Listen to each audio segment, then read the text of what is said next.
Meeting to order. We will begin with the Pledge of Allegiance led by the Color Guard of Cambridge Scout Troop number 39. Please rise and remove your cover.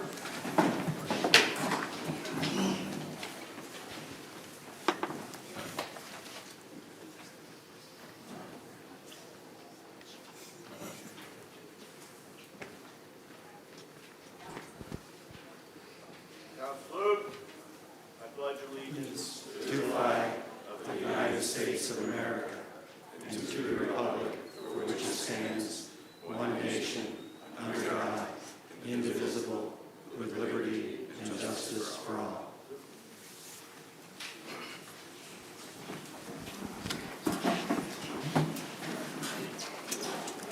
and we're down. It's customary to have our legislators speak to us at town meeting. We're fortunate to have Lamoille Senator Rich Westman and Cambridge Waterville Representative Lucy Boyden here with us this morning. If there's no objection, we'll hear from Rich and Lucy right now.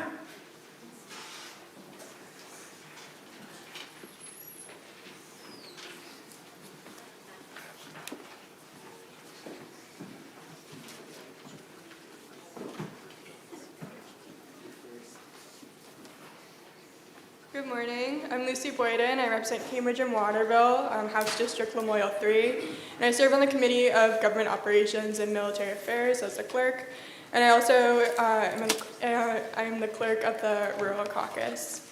So far, the 2026 legislative session has been guided by policy conversations within legislative committees.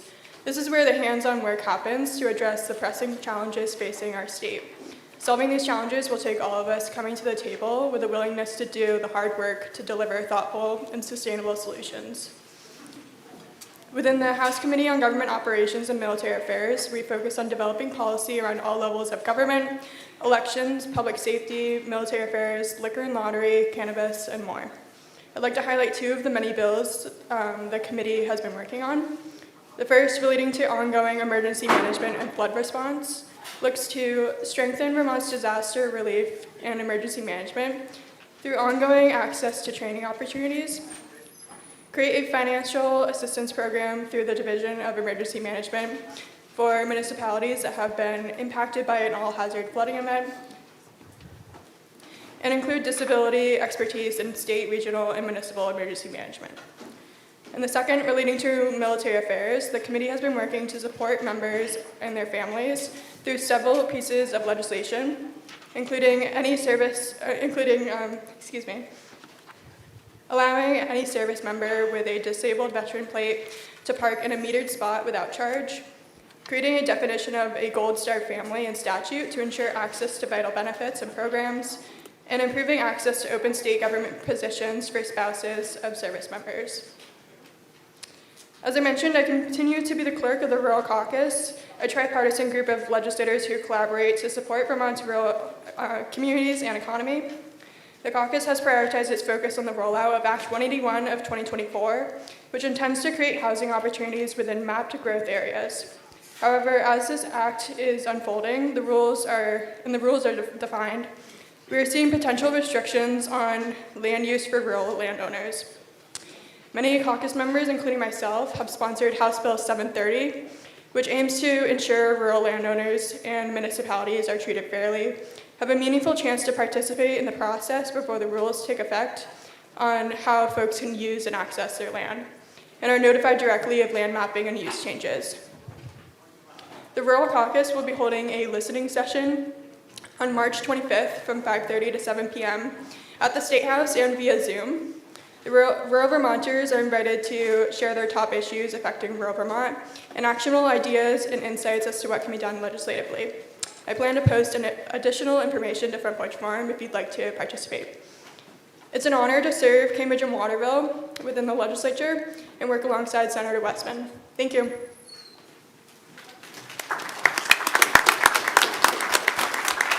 Thanks, Lucy. So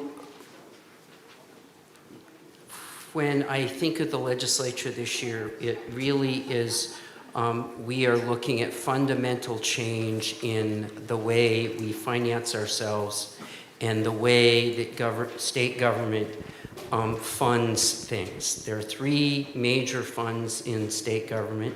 The Education Fund, which funds what we're voting on in the back of the room.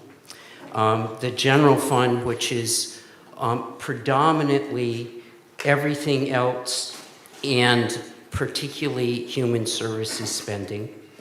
And in both of those funds are the two largest things we fund. Education being a $2 billion plus item we fund, and Medicaid, which is nearly $2 billion. Those are far and away the two biggest funds. Biggest source of funds for the Ed Fund is property taxes, but it has a significant amount of other resources. For example, all of the sales tax goes for education. The general fund is primarily income tax, and the third major fund is transportation, and that's funded fuel taxes and purchase and use on vehicles and fees, mostly. We're now in a position where facing, and last November, given the budgets that we were going to face, the Commissioner of Taxes came out with their annual letter with the prediction of where we could be if all of the budgets passed. We're now facing double-digit increases within property taxes coming this next fall. That has put, I wouldn't say a panic, but it's a heavy cloud over everything that goes on in Montpelier right now. It is affecting all of everything we do.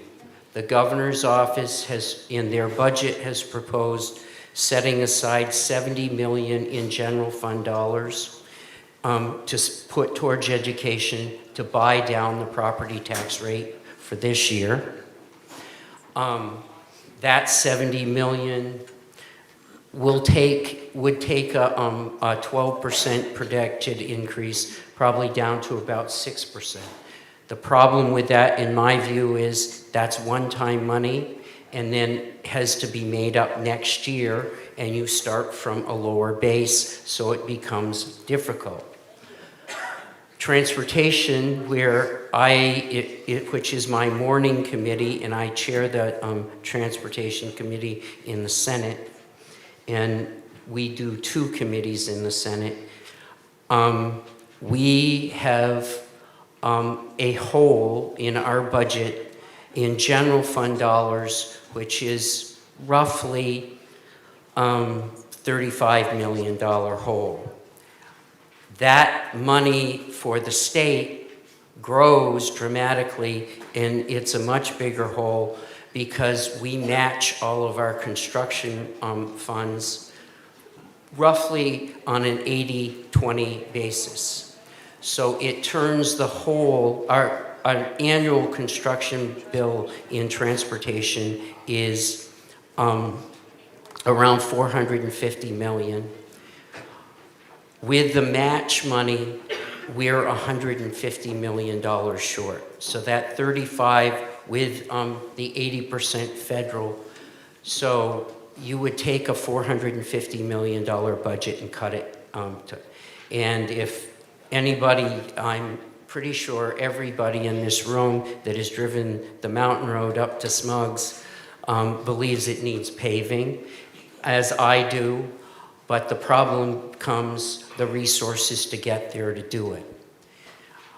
The transportation fund bumps up against the education fund because 1/3 of the purchase and use tax when you buy your car goes to the education fund. That's about $50 million a year. And the governor's budget this year wants to begin to move that purchase and use tax back into transportation to deal with the transportation problems.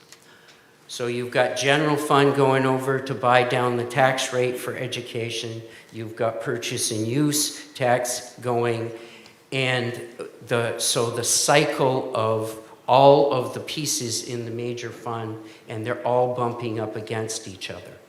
My afternoon committee is appropriations, so I get to deal with all of the general fund issues in appropriations in that piece. The upshot of this is when I don't think any of us right now are sure where any of the changes in education will land and what will happen around all of that. But I think one thing is for sure, change is inevitable when it comes to the funding of education in some way.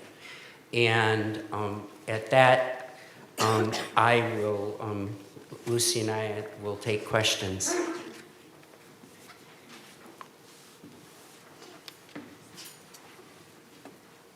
God, Chicken Littles. Come on, there's got to be one question in the place. Go ahead. Microphone, please.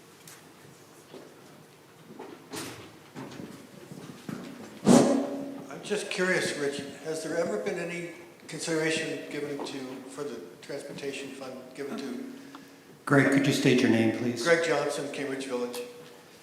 Has there been any consideration given to a toll on highways, like $1 for traveling a certain stretch of 89, or for example? So that idea has been floated around many times in many ways. Part of the problem is when we built the interstate system here, we took federal money. Vermont was a small place. At that point, we had only about 2/3 of the population we've got now, and the way they were able to build the interstates is they took federal money. The way that was written at the time in the 1950s and 60s when they did that, if we there's language in the way we took the money that says you can never make money offering the interstate. New Hampshire built 93 themselves, so they were able to bond for it and be able to do that. We would owe the federal government back the money with interest, and it all becomes prohibitive.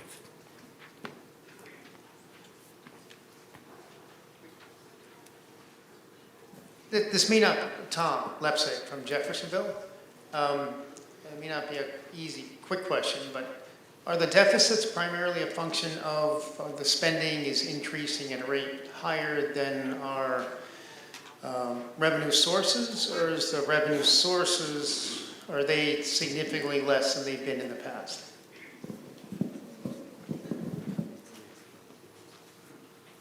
It's a mix of both. Our deficits are growing, and all of our revenue sources are also slowing down. Spending is down. Our population is not growing. I think, if anything, we have our tourist industry. We're having a fabulous winter, which is really helping the state. But it's a mix of both. I'd just say in transportation, I'll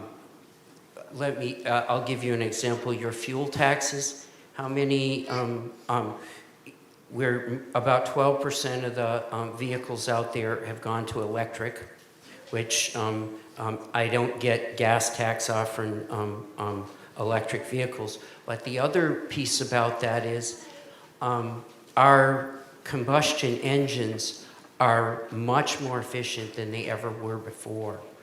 And that our combustion engines are becoming so much more efficient, and people are traveling more miles, so we're doing more damage on the road, and we're getting less money offering even the gas and the diesel that we tax, dramatically less. The estimates are that we get about $50 million a year in 2025 offering the gas tax. The estimates are by 2030 that will drop from 50 million to 35 million.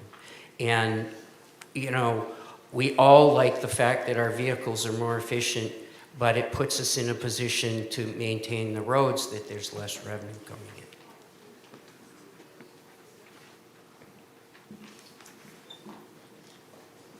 Good morning. I'm Jamie Grohl from Jeffersonville. My question is, I don't hear a lot of conversation around the efforts being made to grow the economy, increase population, as you mentioned, aging population. That's not going to change in the near future. So what is the state doing to have those conversations and how we can grow the economy and not just talk about increasing taxes?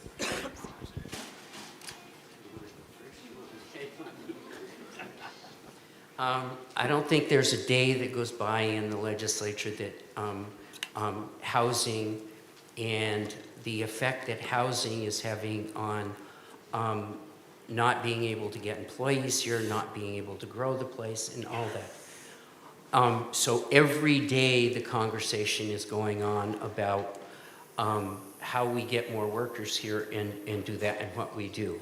We put a lot of money into organizations like the HCB and help to buy down houses. The arguments that everyone is having over permit reform and Act 250 and the natural resources permits you've got are up front all the time. There's not a lot of agreement around all of those on how to move ahead with that.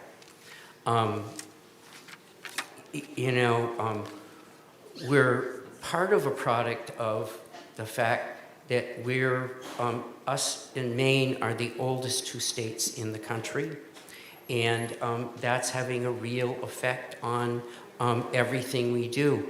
And there's not a great ability to turn over houses. I look around this town, and there's a lot of older people that have no place to go. And if they had an alternative, they might leave their homes, but they want to stay in the town they have been in. But it's a constant issue that we talk about all the time. Hi, I'm Larry Wyckoff. This is kind of a two-part, not so much a question as it is a question. You, as a legislature, are exploring 2-year cycles on car inspections, which I think is a mistake, especially in Vermont. But then you also hear rumblings that you are going to use the mileage on cars potentially to tax people if the gas tax goes down. I don't know if that's going to happen, but if you go to a 2-year cycle, how would you account for people's yearly mileage, and how are you going to, we're going to have to shift the tax somewhere. I'm glad I'm not in the legislature.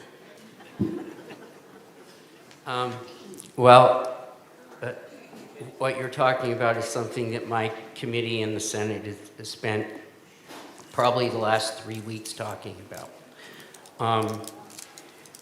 The upshot of where we landed in what has come out of our committee and will be on the floor of the Senate next week after this is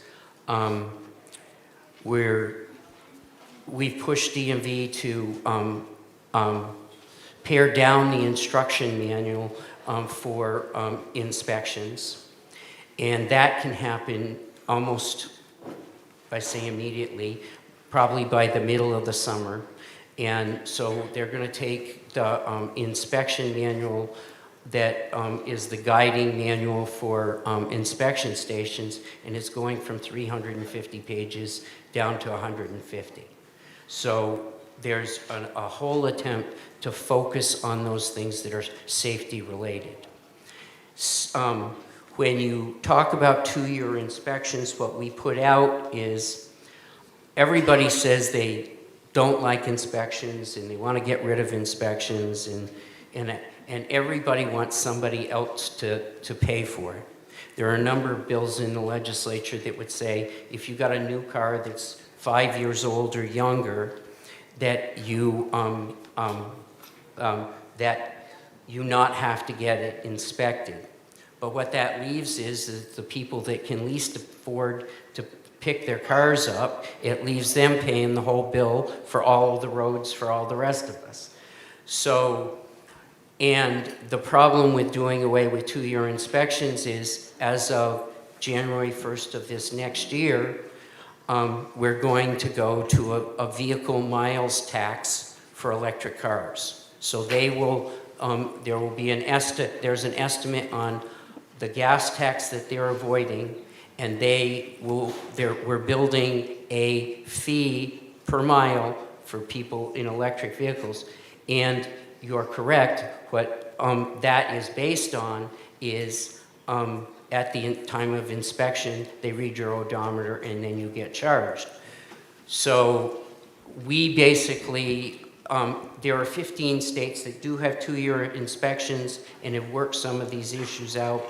We're trying to see what we would do to work that out. New Hampshire just repealed their annual inspection. And because all of the EPA regulations in the EPA, the Environmental Protection Agency at the federal level, all of their rules and the things that you have to follow for that, they never thought about what they needed to do to prove that the vehicles were meeting the environmental protection standards. New Hampshire just ended up they repealed it this last summer. In January, they got taken to federal court, and now there's an injunction against not having annual inspections, and they're probably facing a 5-year court case fighting over the inspections. So we're looking at it. Our committee asked DMV and the agency to come up with a plan. What would it look like if you did do that and work out all those problems and come back to us? It's going to be a heavy lift if we ever go to 2-year inspections.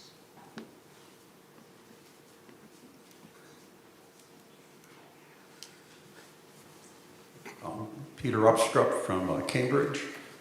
We've been talking a lot about the budgets and taxes and the money's going back and forth, but we haven't said anything about the expenses and how they are going to be cut so you don't require so much money in taxes. Could you put some words into that, please?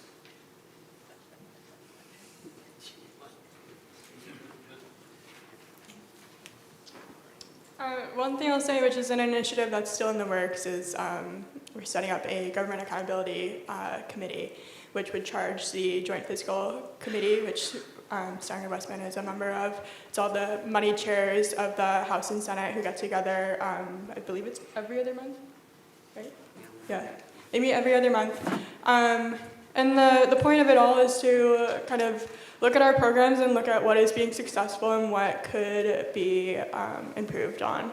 So it's not exactly a way to look at where we are going to save money, but it's a way where the state can be more efficient.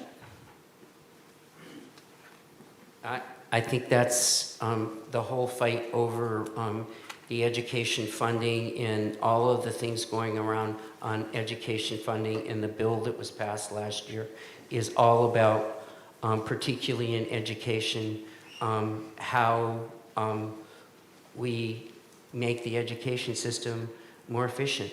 And that's a huge piece of what all of that fight is all about. And the talk about larger districts and, you know, that whole discussion. But along the school thing, they've been talking about that since the 1920s, about getting rid of the one-room schoolhouse, and then they had the problem where they went to the village, and then they had the town, and all the way up, and that's never solved anything. And that's been over 100 years now that they've been using the same approach. So I think there might be another way to do it. And the other part is why not just cut the budgets and let the people at the other end deal with it? It's draconian, but you just can't keep playing around the edges. You got to do something definite and drastic, I'm afraid. Brian Warren. I commend you for mentioning that you're going to be instituting, or may be instituting, a tax, mileage tax for electric vehicles. We've been registering electric and hybrid vehicles in Vermont for more than 25 years. I think this proves the fact that Montpelier moves way too slow. It's taken 25 years to get here. Second, as far as vehicle inspections, I don't remember the exact number, but if you look at the data and all the highway tests that have been done, between 95 and 98% of all injuries and deaths related to accidents, car accidents, are operator related, not the vehicle. Stop blaming the vehicles. If we really care about safety of people in the people on the road, fix the drivers, not the cars. Wendy Lafreniere. I have several comments to make. First of all, I agree with you that Smuggler's Notch Road needs to be repaired. Tolls on the interstate, I challenge you to go back to the federal government and explain the situation that Vermont's in and do something about it rather than talk about it. Attract businesses and reduce the requirements that they need to start here. We are getting older. Our kids are all talking about leaving Vermont because there is no place to live. They're coming back home and putting extra burden on the folks that have worked, and we're having to help them. We need to find housing in Cambridge, Vermont for kids. Our kids are getting started. They can't afford homes. They can't afford apartments. It's ridiculous. So something's got to be done. We can't just tax our way out of this, or none of us will be here. Our adult, I agree with you, the elderly want to stay in Vermont. They want to stay in their home communities. My mom does not want to move. So she's going to stay in that house, and she shouldn't be there. So we want to get this under control. Prioritize what we truly need. This is one thing I'm speaking to the people. These two can't do it alone. The people that are in this room put a lot of pressure for a lot of extras. And I'll say extras. We need to get transportation, education, housing under control. The rest of the things need to be taken and decreased. We can't afford them right now. If it was your budget at home, if it meant eating, driving to work, paying for your children, that would be your priority. It wouldn't be all the other things that Vermont pays for. We're paying for too much that we can't afford. You'll have to get off your butts and fundraise if that's what you want to do. So this has gone out of control. The people that live here can't afford to live here anymore. And if I'm wrong, I'm sorry, but I've worked my whole life, and what I'm seeing happen in Cambridge, Vermont is ridiculous. We need to do something different here, folks. We need to stop paying for everybody. We can't afford it anymore. The other question I'll leave on, or the statement I'll leave on is, how can we help you? We need to make changes. How can we help?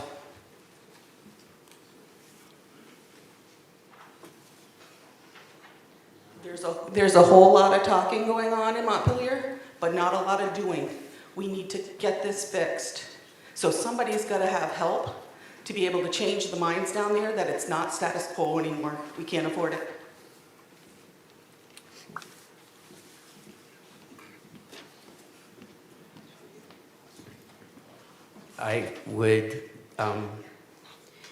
I usually don't talk about personal stuff. I built a duplex with a 26-year-old partner. And I'd love to keep Todd here, and they keep talking about maybe going to Tennessee would be a better thing. It took us 18 months to get a wetlands permit. And we were paying a mortgage for 18 months before we were able to move on any of the other permits. That kind of thing is not helpful.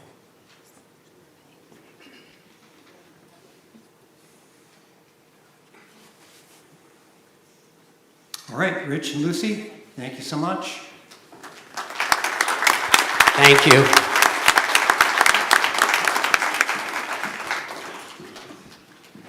So before we take up the articles, there are some preliminary matters that I would like to go over. First off, you need to be able to hear me. My sense is that the speakers, that Jeremy has got this dialed in pretty well, but if there's anybody that can't hear me, would you raise your hand? I don't know if we're reaching the far end.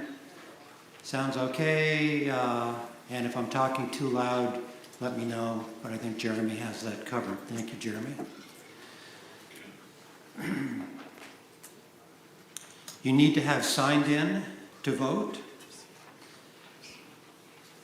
You should have received a numbered ballot when you checked in. Let's see. Hey, Joel. Joel.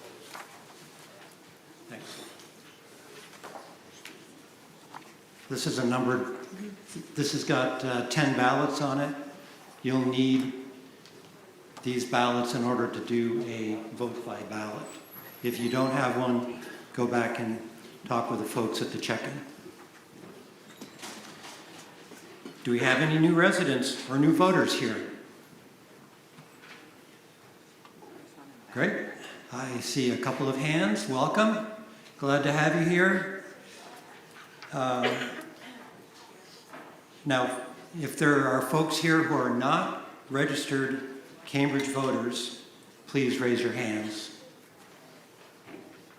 All right, a few hands raised there too. Well, you are absolutely welcome to attend this meeting. I'm sure you'll find it interesting. However, you cannot speak to an article without prior approval of the group, which is usually not difficult to obtain, so don't let that stop you. And of course, you can't vote, although you might be able to get your ability to vote by talking to the folks in the back if you're not already registered to vote.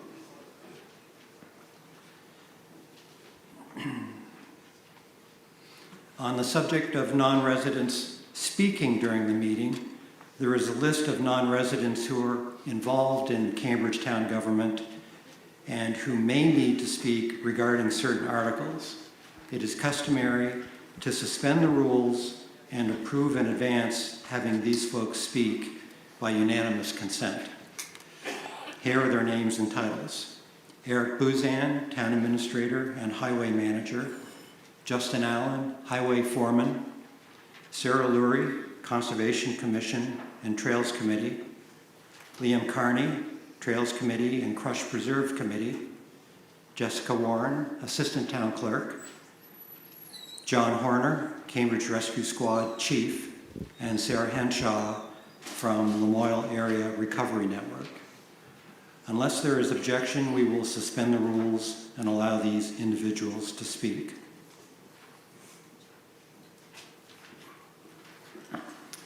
At this time, I would like to introduce the folks that are up here on the stage. Sitting next to me, over on your right, is Eric Buzan, as I said, the Town Administrator and Highway Manager. Beyond Eric is Donna Warren, the Town Clerk. On my right, your left, going down the table, starting next to me, is the Select Board, Peter Engelstad. And then we have Angela Pratt, Dan St. Cyr, Tila Hall, and Cody Marsh. Cody is the chair of the board, and you'll be hearing quite a bit from him when we get into the budget discussion.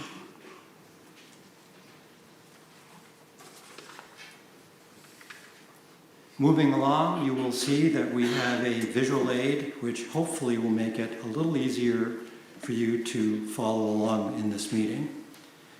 At the side of the stage over here is a large screen.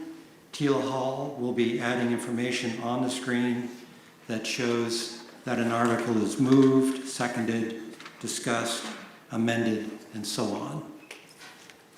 That screen is simply a visual aid to help understand where we are in the basic process. It is not intended to be an official record of the meeting, and it will not have detailed information about the discussion. You still have to pay attention to me and to the speakers. This meeting is being recorded and streamed. The official minutes will be prepared from the recording. Therefore, we all need to use microphones. When you want to speak to the group, raise your hand and wait to be recognized by the moderator. That's me. Go to a microphone or wait for a microphone to be brought to you. State your full name and then proceed. Thank you to the school tech ambassadors for handling microphone duties. And I should say that some of you will be speaking multiple times in the course of the meeting, and even though it seems a little stupid to have to do it, it is important to state your name, restate your name each time that you come up to speak. Robert's Rules of Order governs the procedures of this meeting.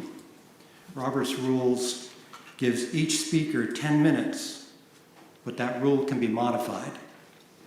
It is customary in many towns to shorten that time. I would suggest a 5-minute time limit. If you can't make your point in 5 minutes, you probably won't get your point across. So unless there is an objection, we will suspend the rules and modify the time limit to 5 minutes. That said, the reports of officers will be exempt from the 5-minute rule. Sometimes they need longer than that to explain complicated things like the budget. Robert's Rules also provides that a paper ballot can be requested by 7 voters, but that too is a number that can be modified. I would suggest we modify it to 15 voters. Unless there is an objection, we will suspend the rules and modify the number of voters needed to request a paper ballot to 15 voters.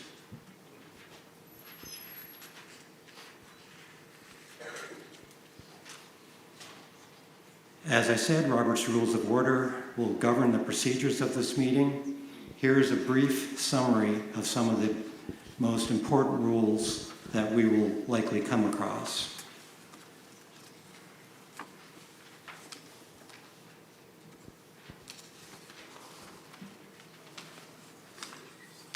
We're here at town meeting to consider 11 articles. An article must be moved and seconded by the body, then restated by the moderator. Before debate can begin, the person who makes the motion has the right to speak first in the debate. Main motions may have only one amendment at a time, and amendments may have only one amendment. First, we resolve an amendment to an amendment. Then we resolve the primary amendment, and finally, we resolve the main motion. After you have spoken once on a particular article, you will not be recognized, if I'm able to follow, you will not be recognized a second time during discussion of that article until all others have had the opportunity to speak once. Then you may speak a second time if you wish. Regarding voting, you can ask for a standing vote if you don't feel that the voice vote was counted accurately. If 15 voters request, a paper ballot will be provided. If you feel you have heard enough discussion, you can move to call the question. That's not the formal term, but that's what most people know it as. You can move to call the question to cut off further discussion. A motion to call the question requires agreement by 2/3 of the voters. And this one is not a Robert's rule, but it's sort of a Joel's request. If you could silence your cell phones while discussion is going on, that it would be one less distraction to deal with. Thank you.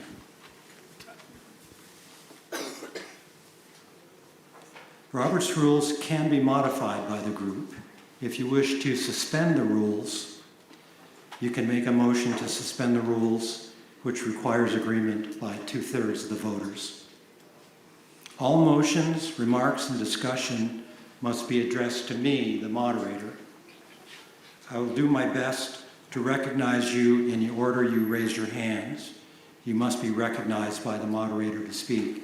And the idea of addressing The discussion to me is to avoid getting into personal discussions where one person is sort of criticizing or attacking another person, which tends to chill the discussion at the meeting. So address your comments to me, please, and I will act as a bit of a filter. That being said, if you feel that I'm ruling improperly, you have the right to challenge the moderator's rulings, and there's a process that we go through if you challenge my rulings. No big deal, it won't offend me if you do.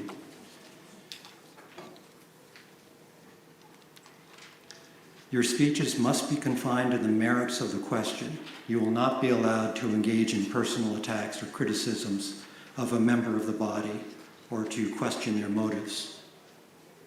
My role as moderator is to help you to accomplish the business of the meeting.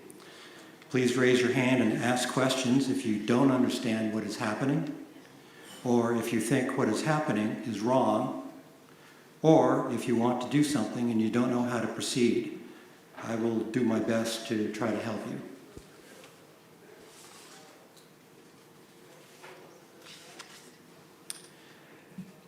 During the breaks, especially when ballots are being counted, we have an opportunity for what I'll call public service announcements. That's where somebody who's part of an organization or a committee can come up and address the group, similar to what Lucy and Rich did earlier.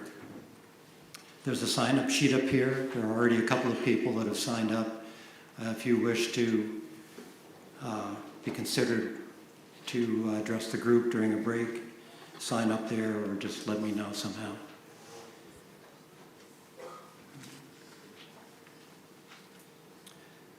The Cambridge Town School District meeting will start after the end of town meeting. We will recess at lunch around noon. There's a lasagna lunch that has been prepared by the school's junior iron chefs. A donation is accepted, and I hope that many of you will come down there, and a lot of the business of these meetings gets done over the lunch, so don't miss it, and it's always tasty. The Cambridge 6th grade class, I believe, has a food table. I haven't been out there. Is there a food table out front? No. No? All right, no food table this year. So that makes the lunch even more important.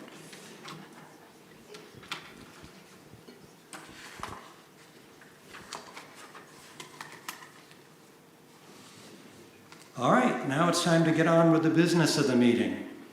We're here to discuss and decide the articles that are contained in the warning. The warning is essentially the agenda for this meeting. It is on pages 11 and 12 of the town report. If you don't have a copy of the town report with you, you probably should get one. There's a pile up here, and there may be more available once these are gone. It's a lot easier to follow along if you've got the town report handy. In the past, you have waived reading of the entire warning. Warnings were intended to be read mostly back in the days when a lot of people were not literate and could not read. That's no longer the case. If there is no objection, we will suspend the rules and waive reading of the entire warning. We will now move on to Article 1, Election of Town Moderator. I will step aside from the handling of that article. Tila Hall will take over and handle Article 1. Article 1 reads to elect a moderator of the town meeting for the year ensuing. Are there any nominations? I'd like to nominate Joe Page. I hear none. Microphone, please. Peter Upstrup, Cambridge. I would like to nominate Joel Page. Okay, I hear Joel Page. Are there any other nominations? Okay, there being no other nominations, I would entertain a motion that nominations cease and that the clerk cast one ballot for Joel Page for moderator for the year ensuing. Someone move that motion. Your name? there an ambassador that can throw a microphone?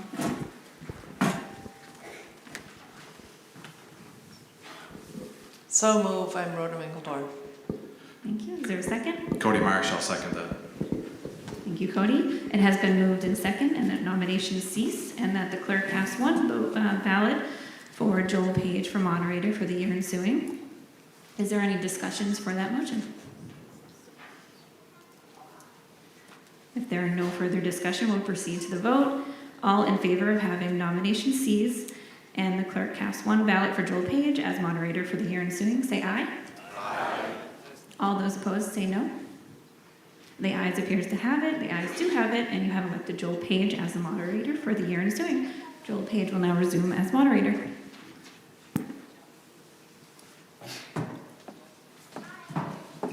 Thank you all. It is a great honor to serve as your moderator. Now we will move on to Article 2.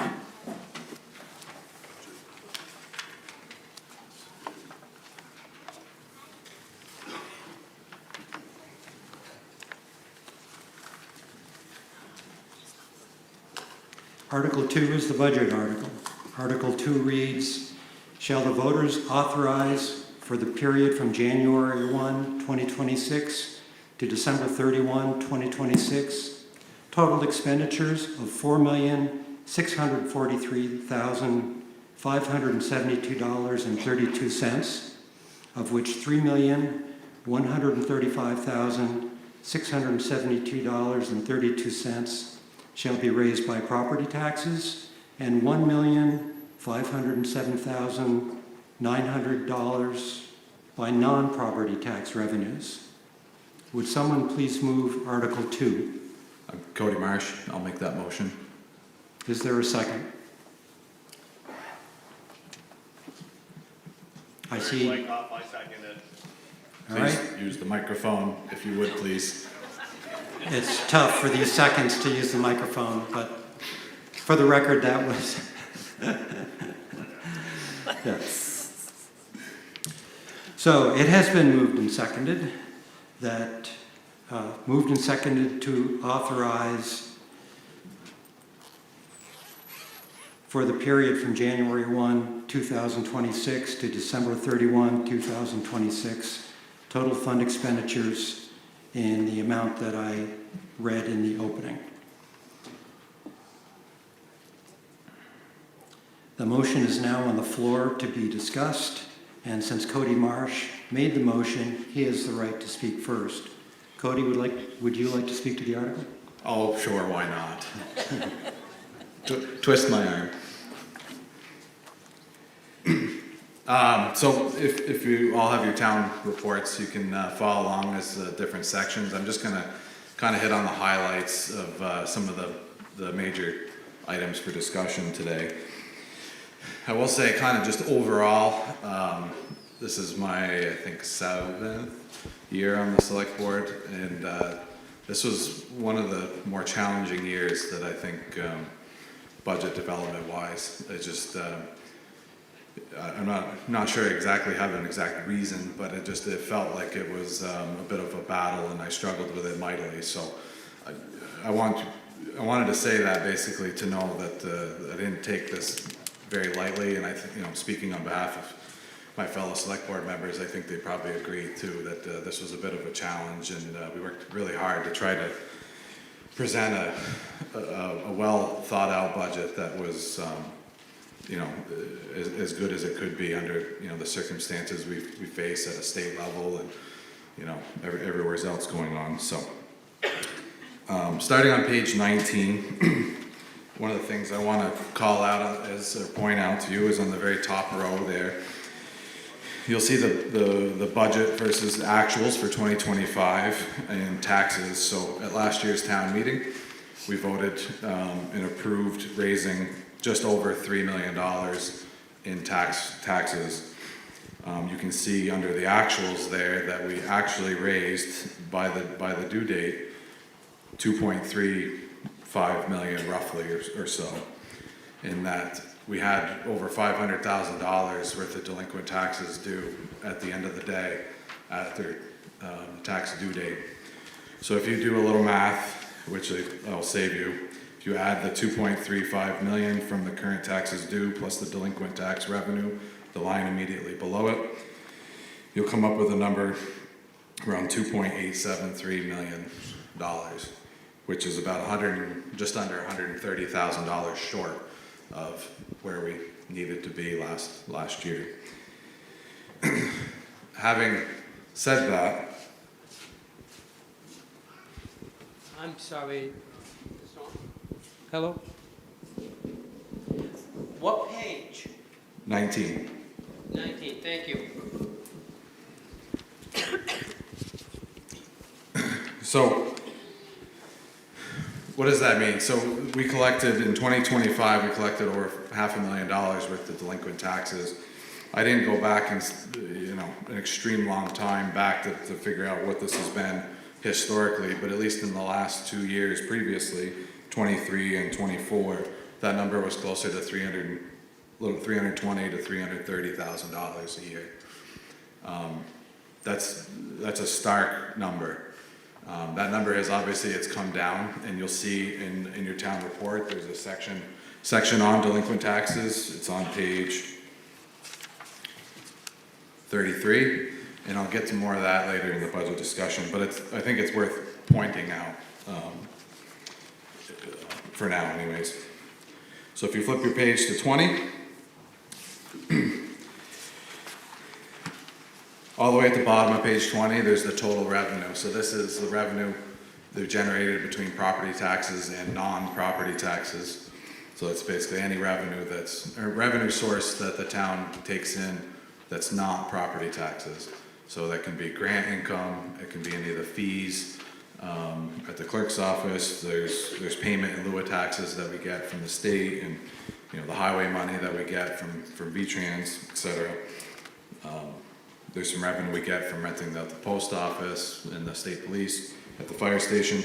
So all those will be non-tax revenue.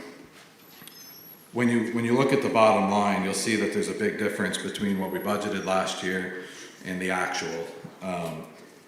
Almost all of that was due to a FEMA buyout project that we didn't anticipate last year. That was about $295,000.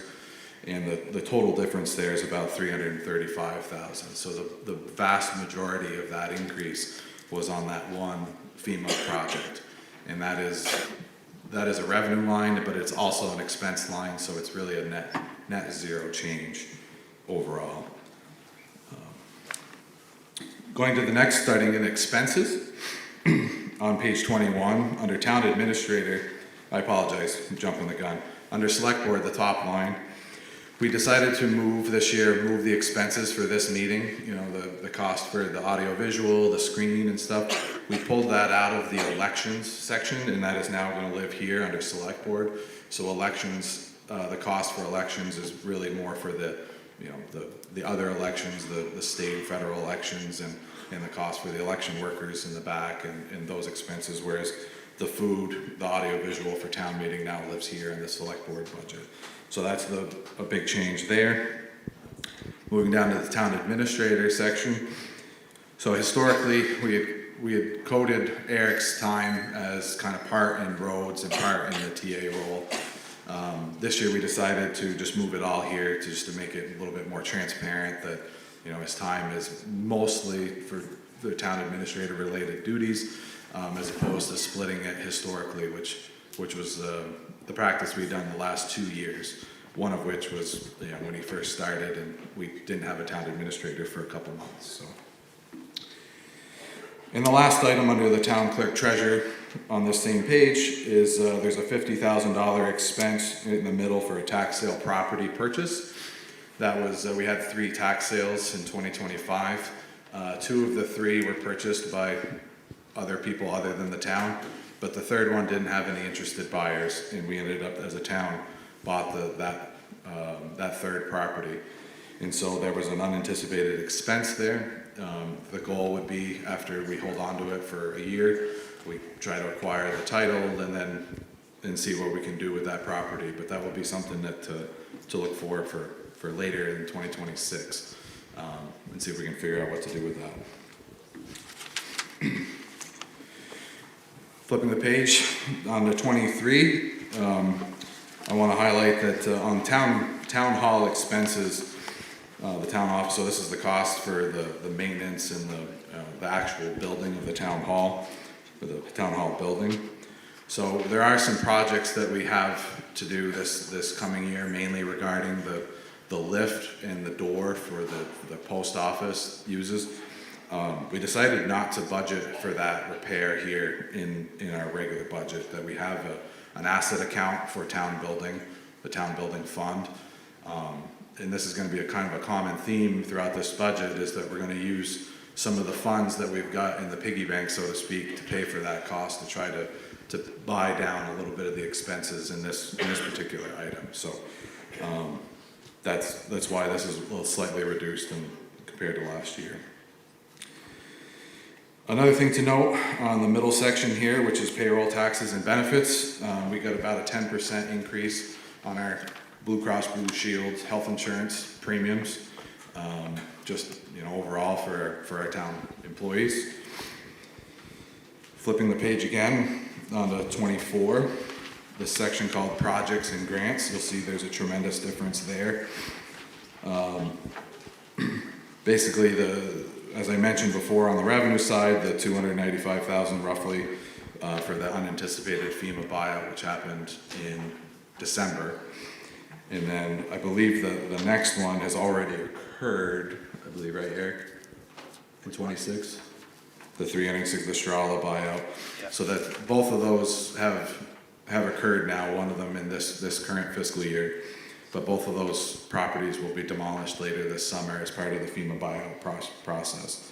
But those are the big changes in that particular section, and those are straight money in, money out items. So no net cost other than the loss of the property tax revenue for the properties. On page 25, the next page, is started the highway department. So under summer roads, we reduced some of the expenses here for ditching stone and highway gravel. The ditching stone, we hadn't used the full amount last year, so we decided to pull that back a little bit this year. And we're just gonna try to have to, use a little less gravel this year, or make it go a little bit further this summer, just as a way to help pull down the expenses for that item.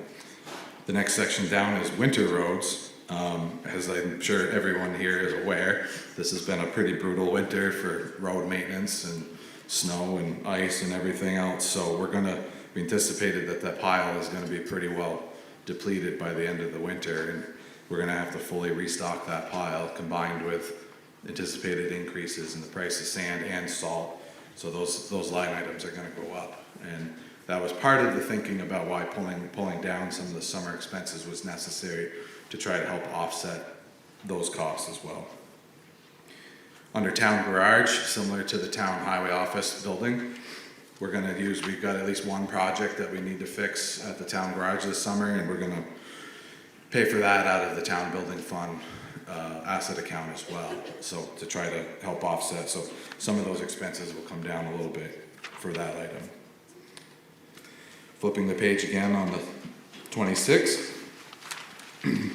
At the top is vehicle and equipment maintenance.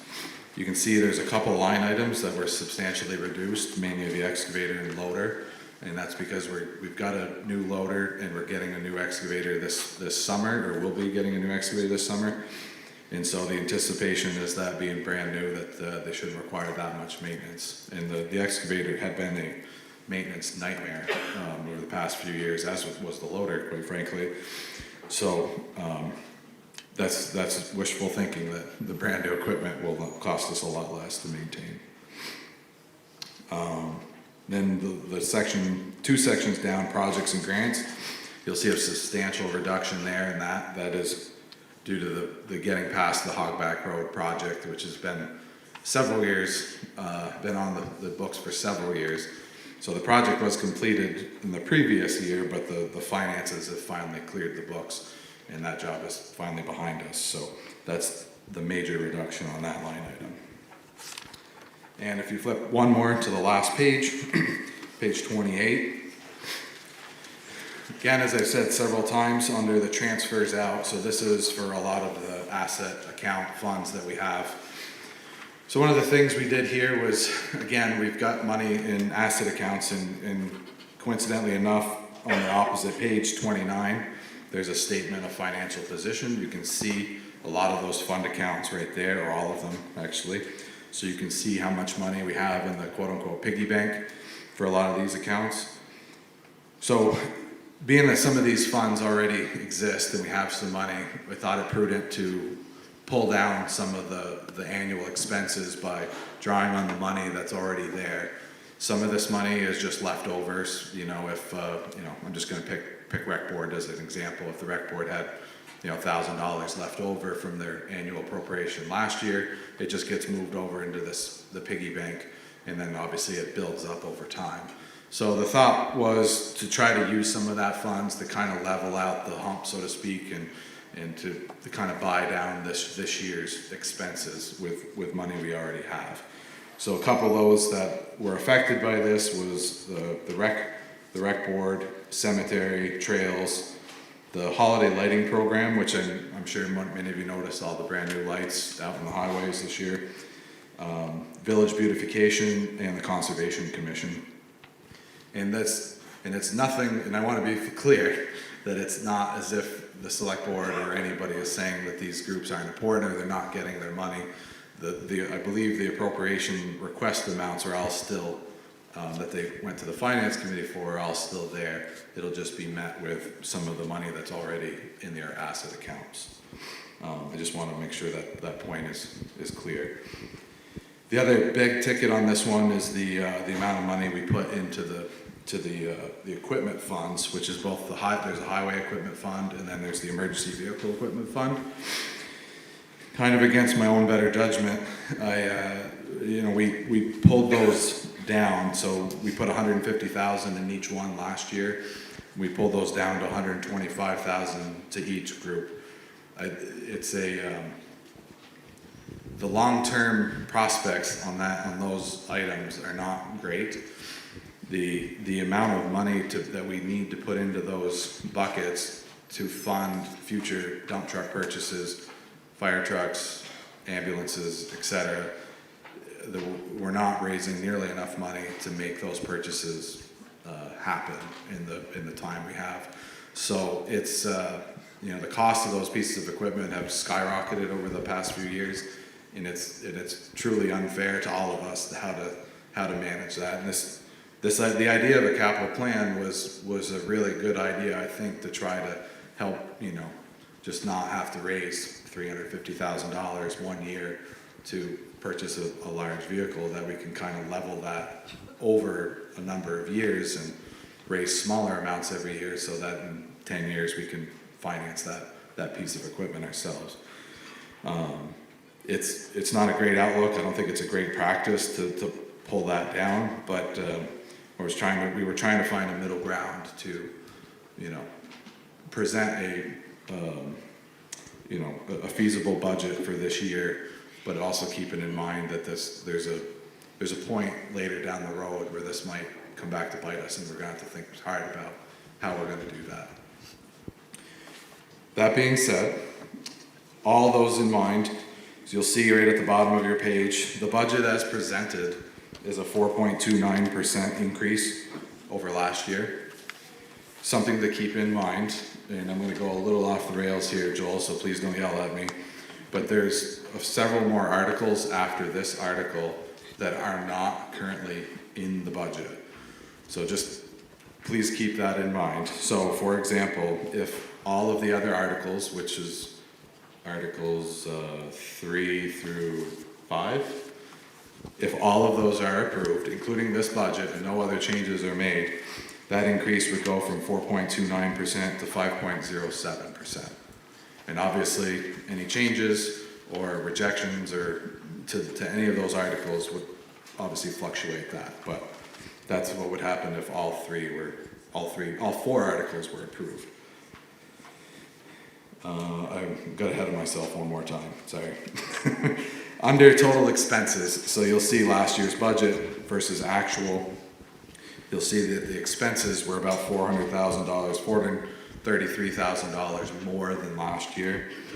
300,000 of that, or 295,000 roughly, was the FEMA buyout project that we didn't plan on, but again, that was a money in, money out situation. There was about $16,000 in vehicle and equipment maintenance overruns, $24,000 in the town highway garage maintenance overruns. I can't read my own handwriting. $27,000 in summer road increases, and about $20,000 in payroll. And then the last was the $50,000 tax sale purchase. So that accounts for 98% of the overrun and the expenses in those, 6 line items or so. So it's, and then obviously going back to the delinquent taxes, we did end up in the end of the year with a deficit. We were able to essentially make ourselves whole because we do have, in our accounts on page 29, we've got enough money to cover those costs, but it is something we have to put back in 2026, which is why you see a deficit line on the middle of your page here under transfers out. That is really all I had for highlights. I'm sure there's probably questions, and if there are, I'd be happy to answer, elaborate if I can. Thank you, Cody. I'm sure some of you have questions or comments. Gentleman over here with a hand up. Tim Sucher. I'm just questioning about the FEMA properties. They buy it out and then we're forced to buy the land back. I don't understand where the loss, why does the town have to buy that land?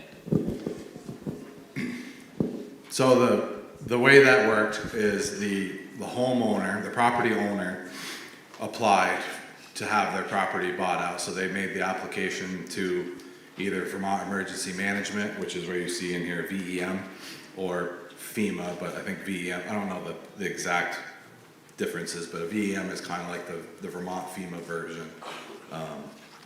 So they were the ones who applied for it and were initially approved, but they had to get the town's blessing for the property to move forward, since the property would become the town's if it was funded. And so the select board approved those properties, and based on whether the state or the feds had the money for the buyout, they would approve it. So far, there has been one property that was completed, I think it was 2024 by the Wrong Way Bridge, that was purchased and demolished. And then the second one here is the one on 109, kind of at the one near the 108 intersection. So that one has been purchased, and the town owns the structure now. And then the third one is also by the Wrong Way Bridge, I believe, in Cambridge Village. And that one, I believe we do own now, right, Eric? We do. Yeah. So it's a money in, money out. So the expense, the purchase price, is paid for by VEM or FEMA. So we get reimbursed fully for that, and then the demolition cost is also reimbursed 100% by those entities. And then the town maintains the land rights to that property forever, and it can never be developed again, because it's essentially in the floodplain, and building on it would be possibly detrimental. Does that answer your question, Tim?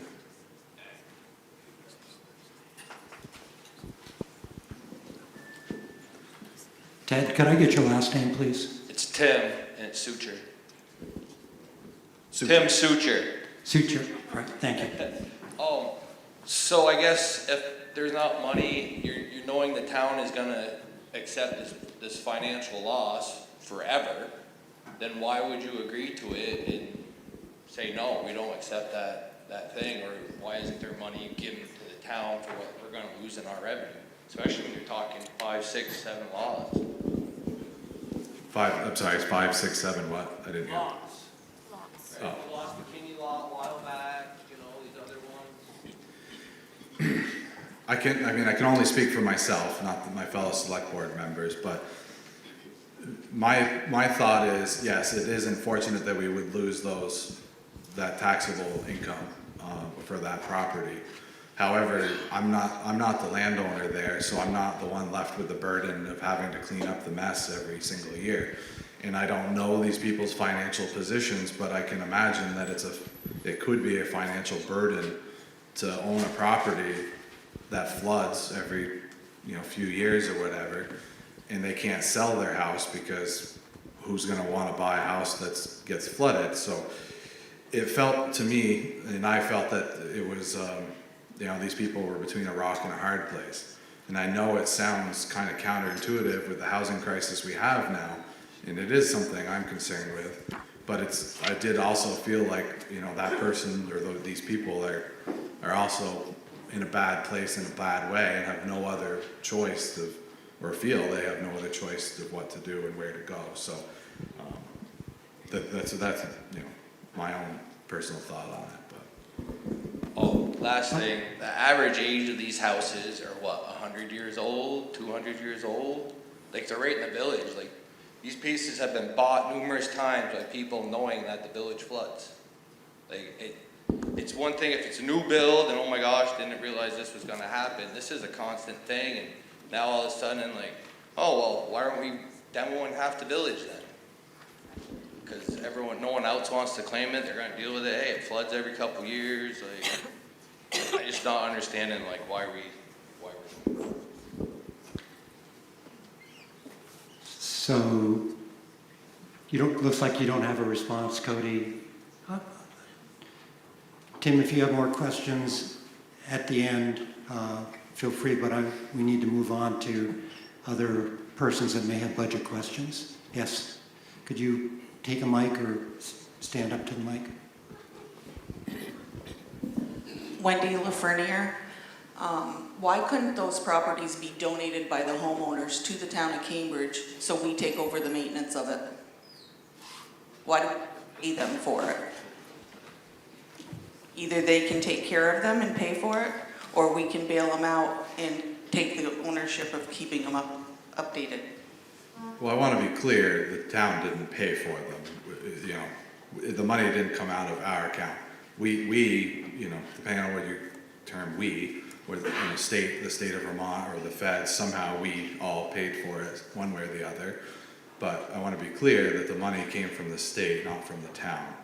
I can imagine if I had my home and whatever value it was, I've invested in it over the past, and probably have a 30-year loan or whatever, that financially I'm not going to donate my home.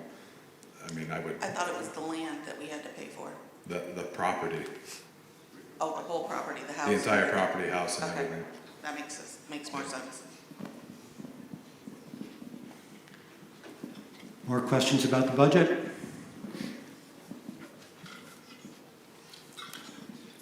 Lois McEwen, I live at the Romway Bridge.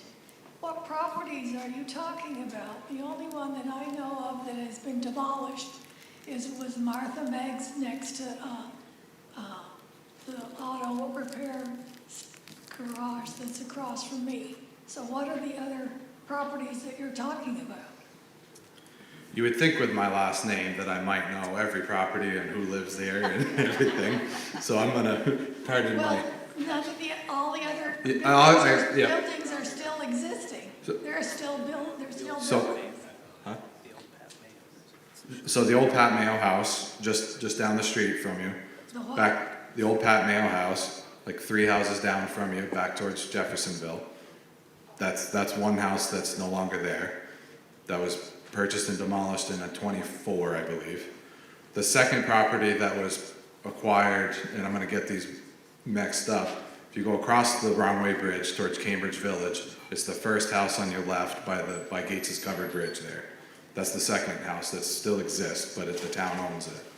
The third property is, if you go up 108 and you turn onto 109 to head toward Waterville, it would be, I think, the second house on your left, which is Buttons, I believe, the Button property, right?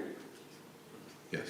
So again, both houses are still in existence, but the town owns both of them at this day and time, to be demolished in 2026. Okay, thank you for the info.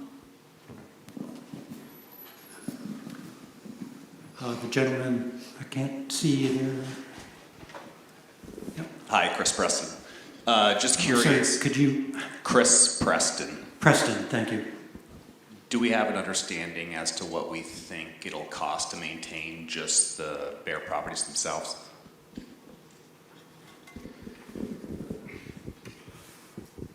I mean, the relative cost is almost negligible.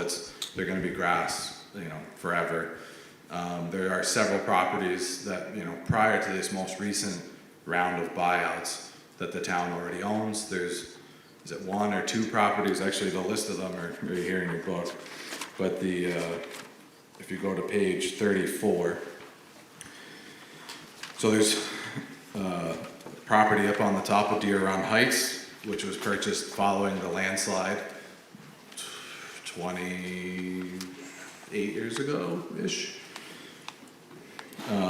There's a couple of properties at the end of County Farm Road, or at least maybe two, at the end of that. Those are also flood buyouts back in probably in the same time frame, the late 90s, I want to say.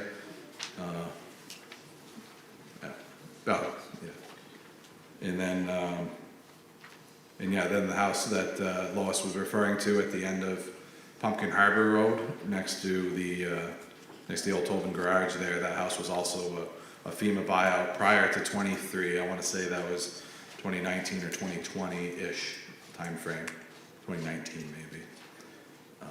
So it's been done previously. Obviously, with the significant floods in 23 and 24, it's kind of been, amplified, so to speak, somewhat more recently. So, but the cost, I guess, back to your question, was the cost of the maintenance is negligible. The property on Deer Run Heights, I don't think we do really anything with it. The ones at the end of County Farm Road are hard to access because they're on the other side of the river. And then the one on Route, Pumpkin Harbor and Route 15 by the Runway Bridge. I mean, we put a no parking sign because the neighbors were parking on the lot, and so the cost of the sign really, but. Further budget questions?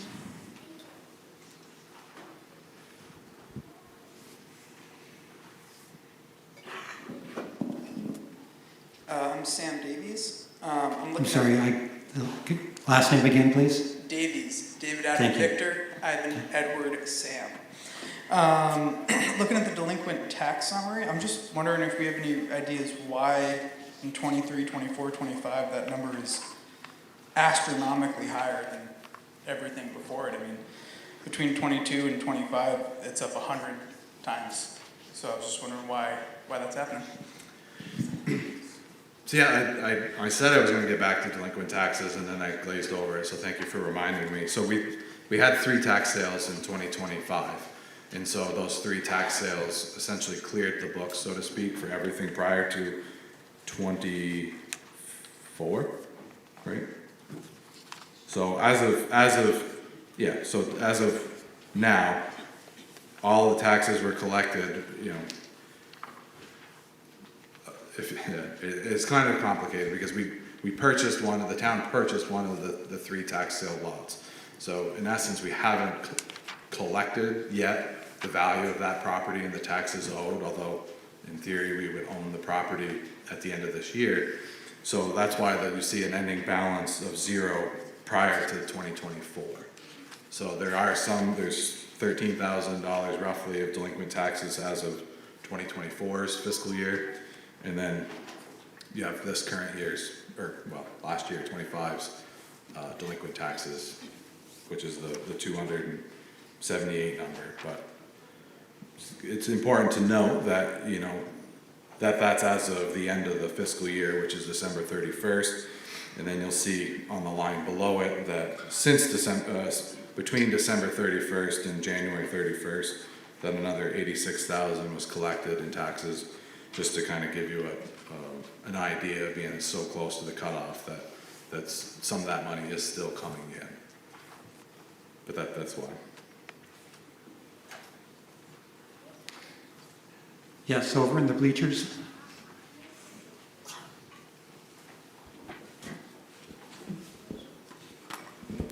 Hello, Denise Kretel, Jeffersonville. There's a line on page 21 under Select Board of $41,856 miscellaneous. Could you explain what that is? Well, it basically, in essence, it's anything that we didn't, I say we, that the clerk's office didn't really have a home for necessarily. So it kind of gets lumped there. I don't honestly know what a bulk of that is, or if there is a bulk of any. How much was that? Oh, so there was, in the essence of FEMA buyouts, so there was a FEMA project 15 years ago? 2011. And from 2011, where I say we, but FEMA raised a property in, I'm really sorry that this flag is like right in my way, but so in Jeffersonville Village, there was a property that was elevated that FEMA paid for. The process has taken since 2011 to get it cleared up. So a bulk of that, the 40 of the 41,000 is the final payment for that property, but it was the Dukakis house in Jeffersonville, but it's the final payment to kind of clear that elevation project, and it kind of goes to show you how long those elevation projects, which is the alternative to the demolition, would be to raise the property, that has taken.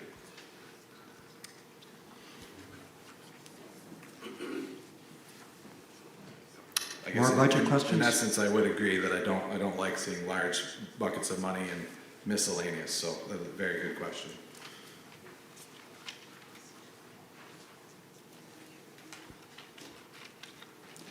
I am not seeing any more hands up or hearing any sounds of people that have more questions, in which case it is time to move on to a vote on the budget.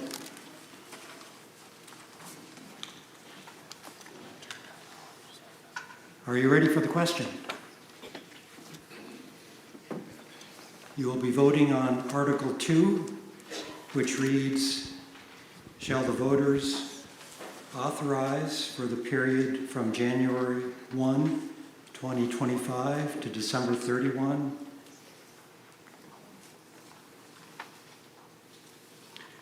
Let me restate that.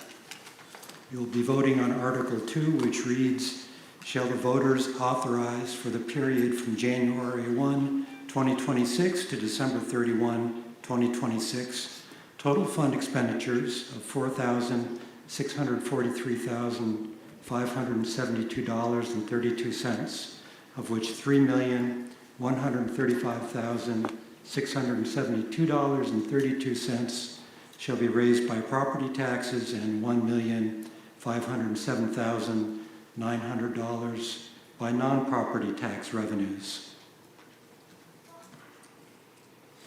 If you are in favor of Article 2, then you should be voting aye. If you are opposed to that article, you should vote no. All in favor of Article 2, say aye. Aye. Those opposed, say no. The ayes have it. The ayes appear to have it, and I think it's pretty clear the ayes do have it. So you have approved Article 2, the budget article.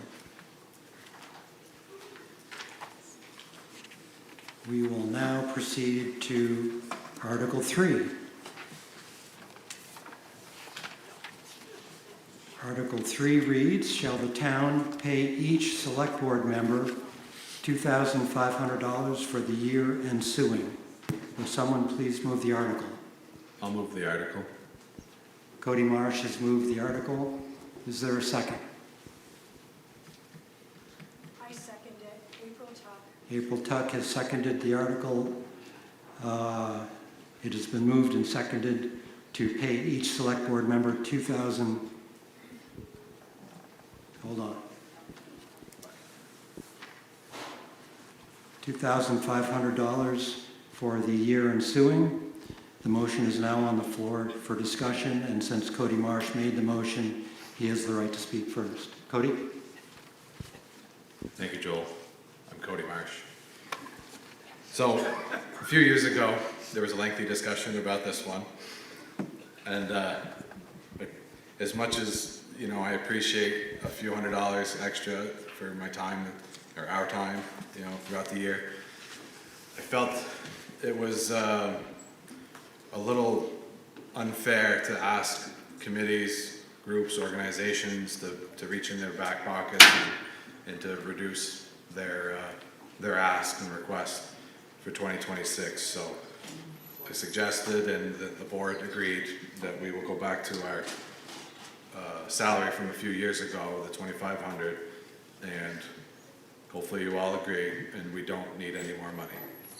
Thank you all for your support, and we appreciate the little bit we do get, and that's totally fine with us. And yeah, I'd take less, but. Are there others who would like to speak to the motion?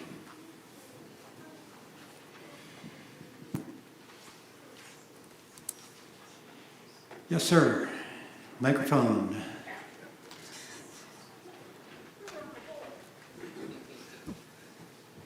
So. Name. Larry Wyckoff. Thank you, sir. I gotta turn my hearing aids now, sorry. So, are you proposing a number? The number is 2,500. That's in the article. I understand that. It was $2,750 last year. Okay, it wasn't clear to me. Well, I'm sorry, I'm supposed to be addressing the moderator, but I knew I was gonna regret offering to take less. No, I think you are on the right track. Everybody else has to rein it in, and I appreciate the select board's move. Thank you. Would anyone else like to speak to the article?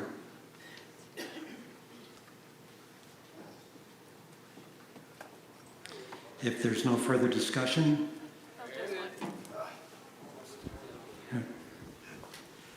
Hey, Bernie St. Marie here. Frankly, I don't think 25 is enough. I really don't. I'm not trying to, I would not want to have to do your job, any of yours.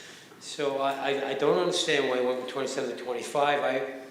I just want to throw that out there. I'm very appreciative of what you do accomplish for us. And the money's not always the right answer. It's the right thing to do. Thank you.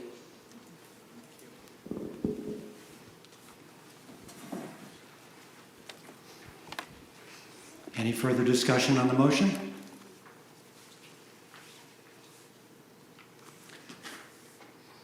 There being no further discussion, we will proceed to the vote. The vote is whether the town shall pay each select board member $2,500 for the year ensuing. Vote aye if you support the motion. Vote no if you are opposed to it. All in favor, say aye. Aye. Those opposed, say no. The ayes appear to have it. The ayes clearly do have it. And you have adopted Article 3. Now we will proceed to Article 4.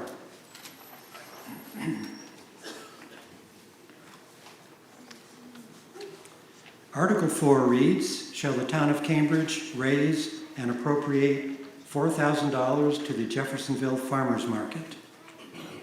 Would someone please move the article?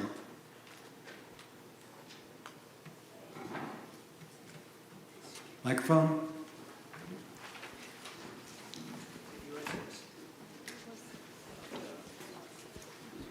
Sam Lotto, I'll move the article. Thank you, Sam. Is there a second? Seconded.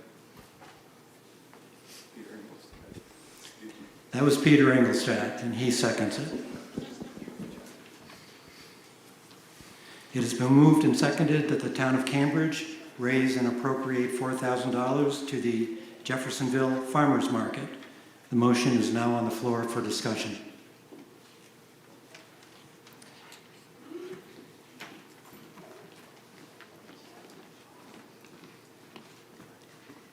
Hello, my name is Olivia Como. I've had the pleasure of being a resident here in Jeffersonville for most of my life. I'm speaking on behalf of the Farmers Market today. The Farmers Market requests a $4,000 allocation of town funding that will support the stability, operating expenses, and continued growth of the market in 2026.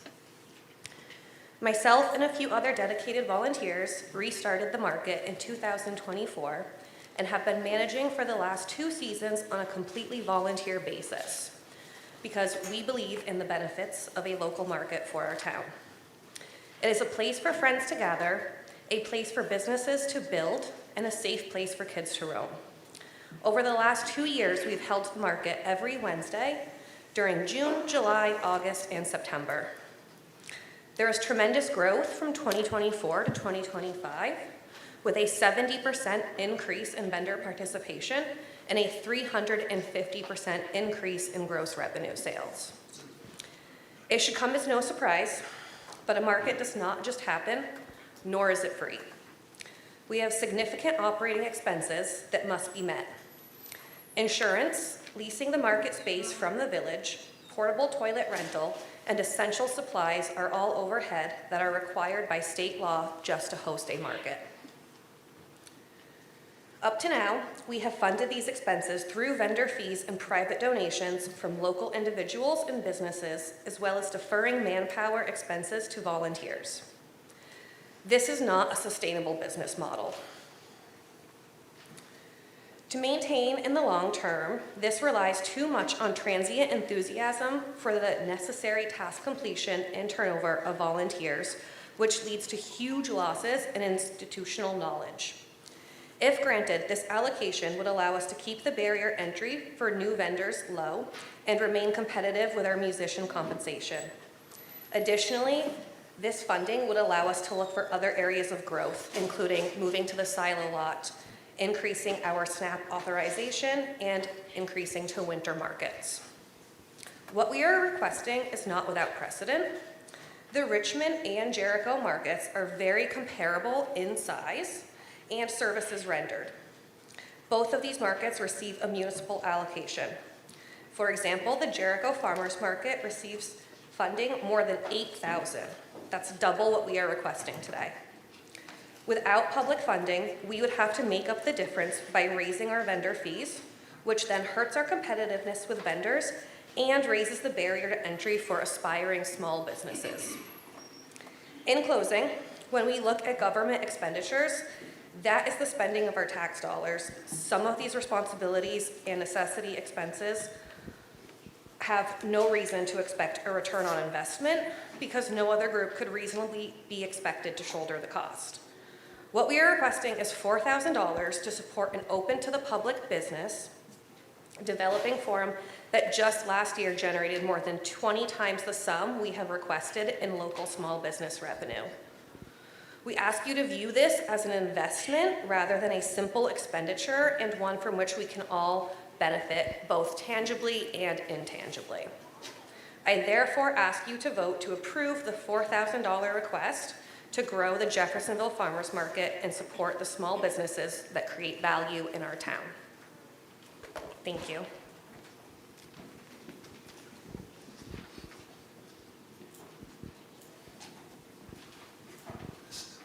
Is there further discussion about the motion?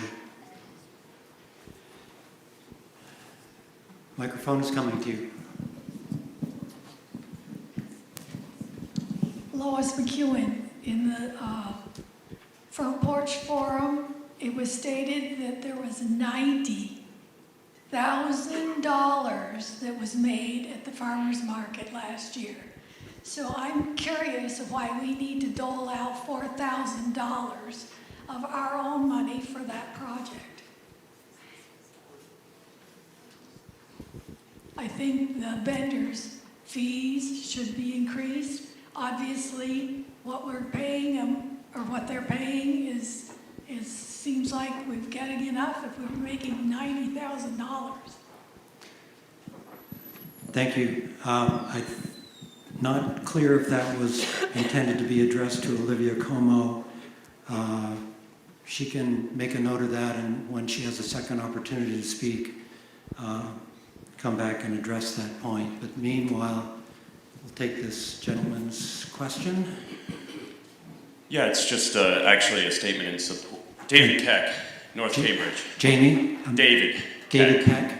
Keck, K-E-C-K, kangaroo. And I just want to make a statement in support of the farmers market. We spent more than 5 times that on overage in sand this year. I think $4,000 to support our local economy and vendors is more than fair. And just to speak to the vendors, it's not $90,000 in profit. It's $90,000 in revenue. When you look at the expense for most of these vendors to be there, set up their stand, pay somebody to be there and sell their product, they're lucky if they break even or make a tiny amount of profit. For a small business, we're all about, everybody has spoken today about supporting small business and encouraging the economy.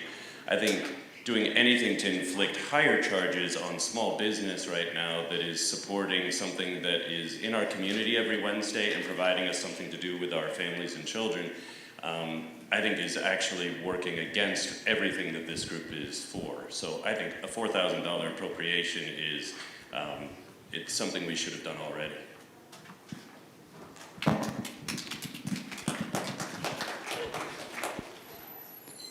Are there other questions or comments? Matt McCabe. Matt McCabe, Cambridge. And I just wanted to speak to the question about why we would allocate this funding when there is so much money coming into the farmers market. I think it's about the competitiveness of our market, in the sense that the vendors make choices about what markets they want to go to based on how much revenue they think they're going to make and how much they're going to have to spend to be there. And I think it's about keeping the cost low so that this market is competitive, so you keep vendors coming here instead of deciding Cambridge isn't worth it, they're just going to go and do Jericho, or they're just going to go do one of the other markets. I think that's kind of the idea. Thank you. Angela?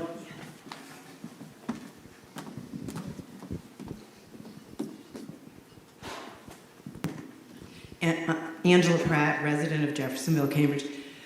My question is to Olivia. Would you consider any lower amount? Just because we've all tightened?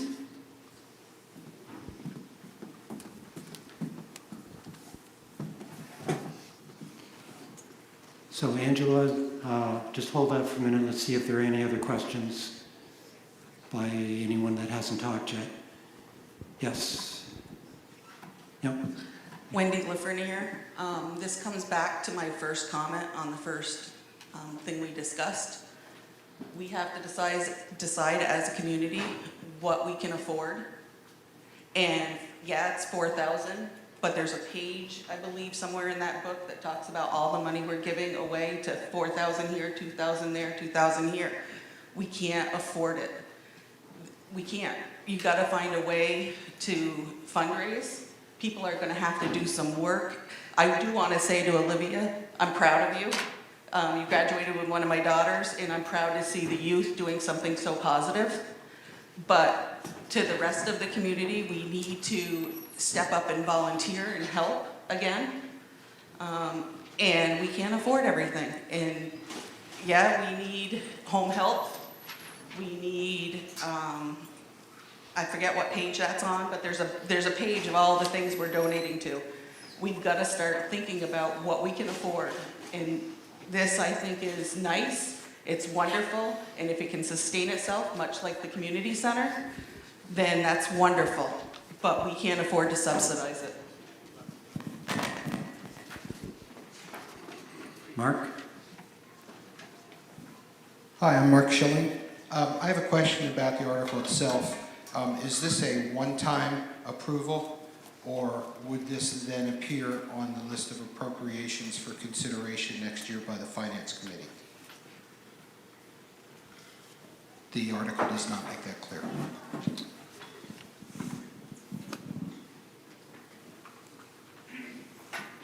Joel, would you like me to respond to his comment, or would you like me to wait? You think you're the right person to respond to this comment? Take a stab. So, why don't you hold, I saw Sam hasn't talked yet.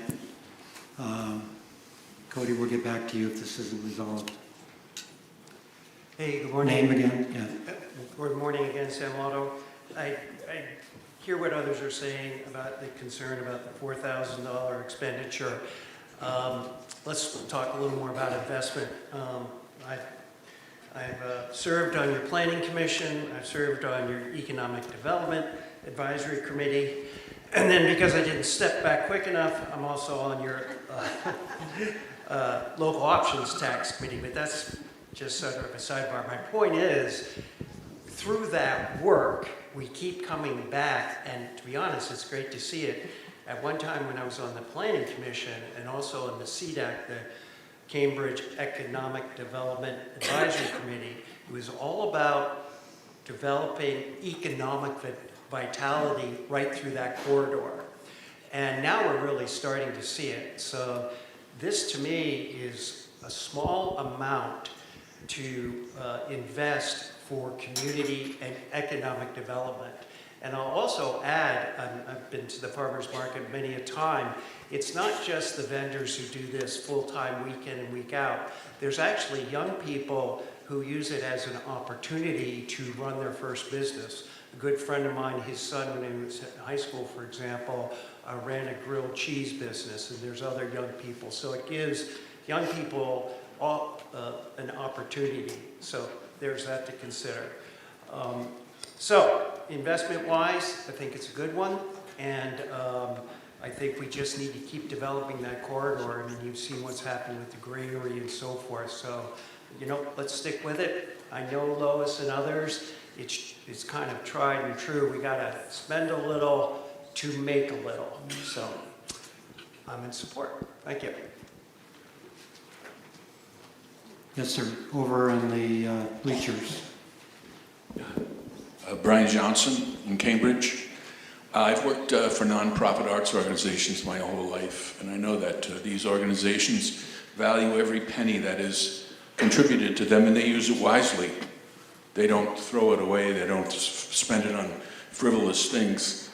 The amount of cultural and social things that we donate, the small pittances help them and add to the vibrancy of the entire culture of the area. And once you start taking these away or start denying those small amounts of money, that starts to go away, and you create some of these towns that have nothing out there. Cambridge, Jeffersonville is very vibrant in all these areas. And so don't start taking stuff away or denying these small requests that help these organizations tremendously. They don't ask for it if they don't need it, but we've got to help them. And that small amount of money, when you go to the farmer's market and buy some nice stuff, you'll appreciate it, that $4,000.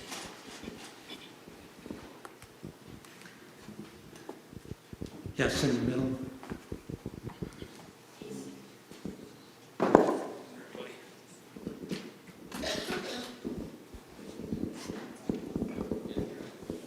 Monica Hawks, Jeffersonville. I'd just like to point out that if you look on page 27, under the total expenses for the service appropriations, the budget is $2,000 less this year than it was in previous years. So it sounds like everybody's been asking for a little bit less to kind of relieve some of the pain. The total for all the different very much volunteer organizations that we have is $31,000. So I support the request. Carrie? I'm Carrie Course, Cambridge. I'm just curious who the vendors are, where they come from. Can we get a list or a rough idea? Are they local vendors? Are they from Chittenden County? I'm just curious.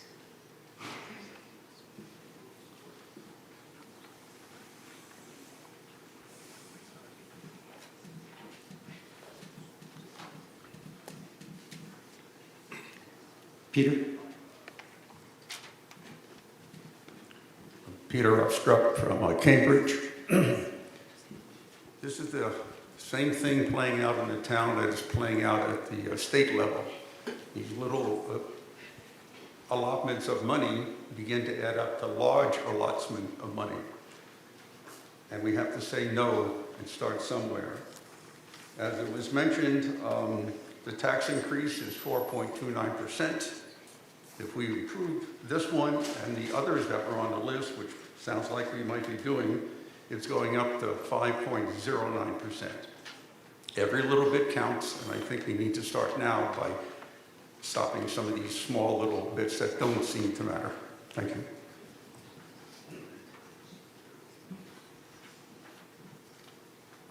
Yes, in the bleachers.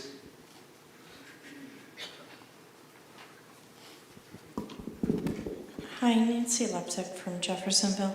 I'm just wondering, the list of items that you mentioned included insurance, which I'm assuming has gone up, licensing, porta potties, and leasing from the town.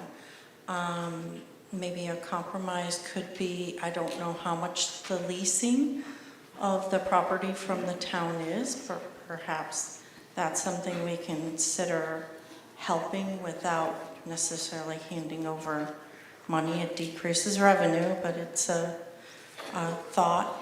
And that is also a very popular parking place for accessing the Greenway and the LVRT, and perhaps a porta potty there on a regular basis for all the people who park there and come in and out of those trails is a consideration. So rather than saying for a particular organization giving this allotment, we can look at a compromise that they don't have to pay to use the property, and we provide the porta potties because lots and lots of people are coming through there and using that area and needing facilities.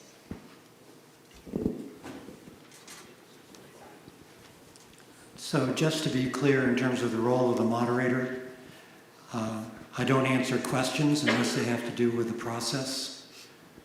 I don't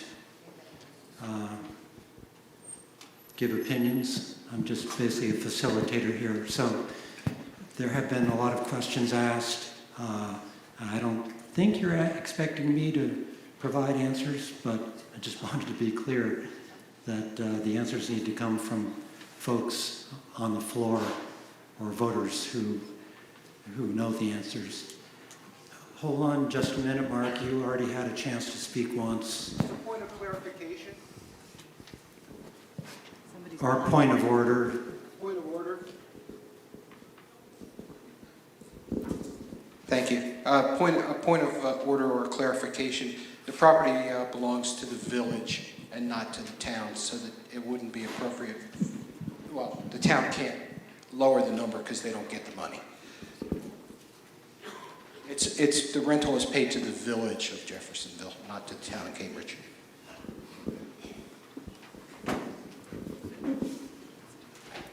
I saw a hand up in the bleachers.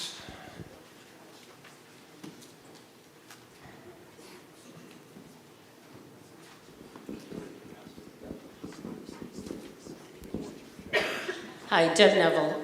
I ran the market for 12 years, and I went to the finance committee once to get money for bands because we were doing really big music, and we didn't get funded, but I do know that we had to provide a budget of what we were spending the money on for all of the little items that were listed as expenses. So I'm thinking where this is such a debate around this, it might have been helpful to show people, so what are the vendor fees? What were you paying out? And then what are you looking to pay more towards for the $4,000? I'm totally in support of it. I think it's a great community event. Like I said, I ran it for 12 years. I'm glad people picked it up to keep it going. So I just think people are kind of going around this because they want a little bit more clarity. So maybe the finance committee people that were here, I'm sure Olivia had to show something to you. So maybe you can speak to that. Cody? Cody Marsh. I think it's worth a little background. So how we got here today. The farmers market did approach the finance committee. The finance committee was a little unsure, being it was a new request of how they wanted to handle it. My recollection was that they asked the select board, what they wanted to do. It was our suggestion that being a new request, that perhaps it would be best, instead of either the select board or the finance committee determining whether this was an appropriate expense or use of town funds, that we present it here at town meeting to get, your all feedback. So I think, just to be fair to them, I believe they did have some finances to present to the finance committee. And then, but at least my one opinion on the select board was that I was unsure of what the community support would be for this. So I felt like this was a good forum to have that level of discussion. Back to Mark's point on the, what would happen if this does pass or not, in the future, I would, again, as one select board member, my opinion on that would be that if this were to pass, that this would be part of the annual request submitted to the finance committee. If this group or organization wanted to continue to get funding, they would fall in line with the rest of the in-town or out-of-town organizations and submit their request and propose it to the finance committee for their review. Now, if it were to be rejected, I don't know necessarily where that would leave us. There is a process to request funding, which is getting, oh my God, I'm having a brain fart right now. Getting signatures, and then they can request funds via a town funding request policy, which is on the town's website. So there is a process for that to occur, regardless of what today's decision results in, and every organization has that right to do. So anyways, just no opinions, just that.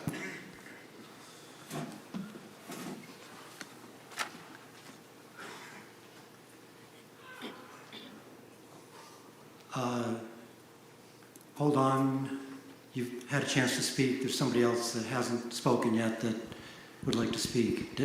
Denise? Denise Webster, I would like to call the question.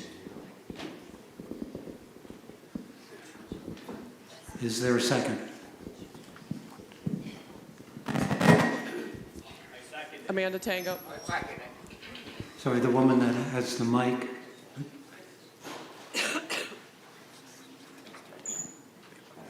Amanda Tango, I second. All right, it's been moved and seconded to call the question. Calling the question does not involve discussion, but it does involve a vote that requires a 2/3 majority in order to proceed. Now, Wendy, I sort of cut you off, understanding that they want to call the question. Do you still want to ask your question? You had your hand up before that was made, so. Okay, so Wendy beat the clock on calling the question, so we'll give her a chance to speak, and then we'll proceed on the vote on calling the question. I want people to understand it's not that I don't think it's a worthy cause. I do. I like it. That's not what I'm saying. I'm saying at some point we can't afford everything. And if you look on page 27, this will make us $37,000 going to items of social service. Now, the things on this list are all medical in nature for the most part, and child. It's not, we didn't fund the community center, and I don't think we should be funding this. I think they should be self-sustaining, or if we can't all support it by going and attending, then that's it. But I do want to thank Olivia for all the work, because I do like it. All right, now we have a pending motion to call the question. If you vote in favor of calling the question, you're voting to cut off any further discussion, and you're voting to proceed to having a vote on the article. This is calling the question, and the vote on that is not the same as voting for or against the underlying article. It's just voting on whether to end discussion and then to proceed to have a vote on the article. So all those in favor of calling the question and ending further discussion, say aye. Aye. Those opposed, say nay. All right, you have voted in favor of calling the question. Then we will proceed to vote on Article 4 as it is written in the warning. Article 4 says, shall the town of Cambridge raise and appropriate $4,000 to the Jeffersonville Farmers Market? If you are in favor of that appropriation, you should vote aye. If you are opposed, vote no. All in favor of the motion to appropriate $4,000 to the Jeffersonville Farmers Market, say aye. Aye. Those opposed, say no. No. All right, that's too close for me to call. We can proceed to a standing vote where one side stands and gets counted, or if 15 people make the motion, we can go right to a paper ballot. All right, let's try the standing first.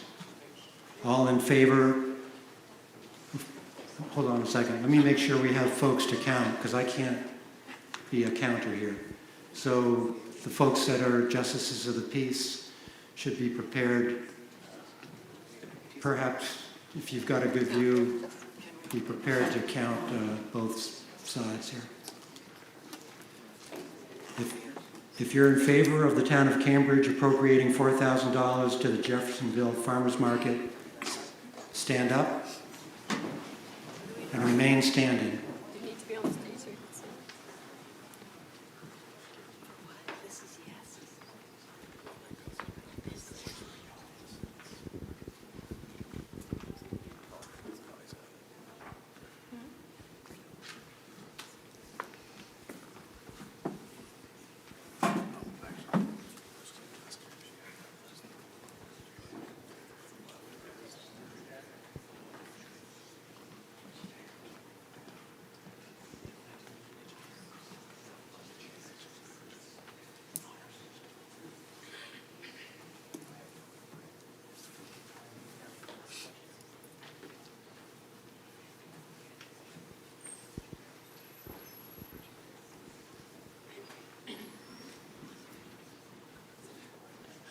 Memorial Union math skills.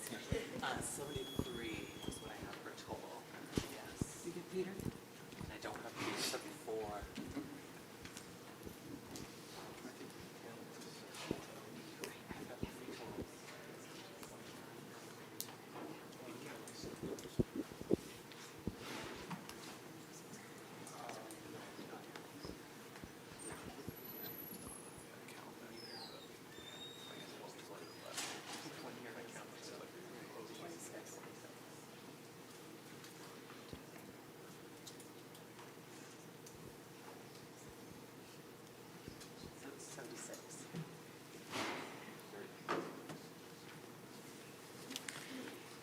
All right, you may sit down.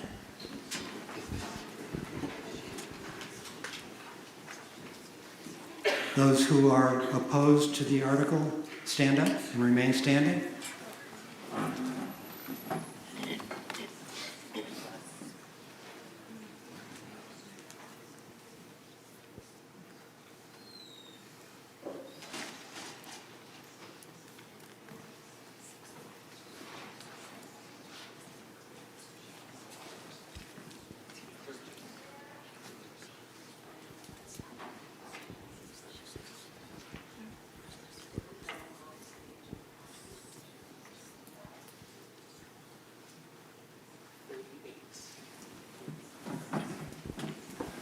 Thank you. So the votes are in, the count is done. There were 76 votes in favor of the $4,000 appropriation and 38 votes opposed to it. So the ayes have it, and the Assembly has approved Article 4.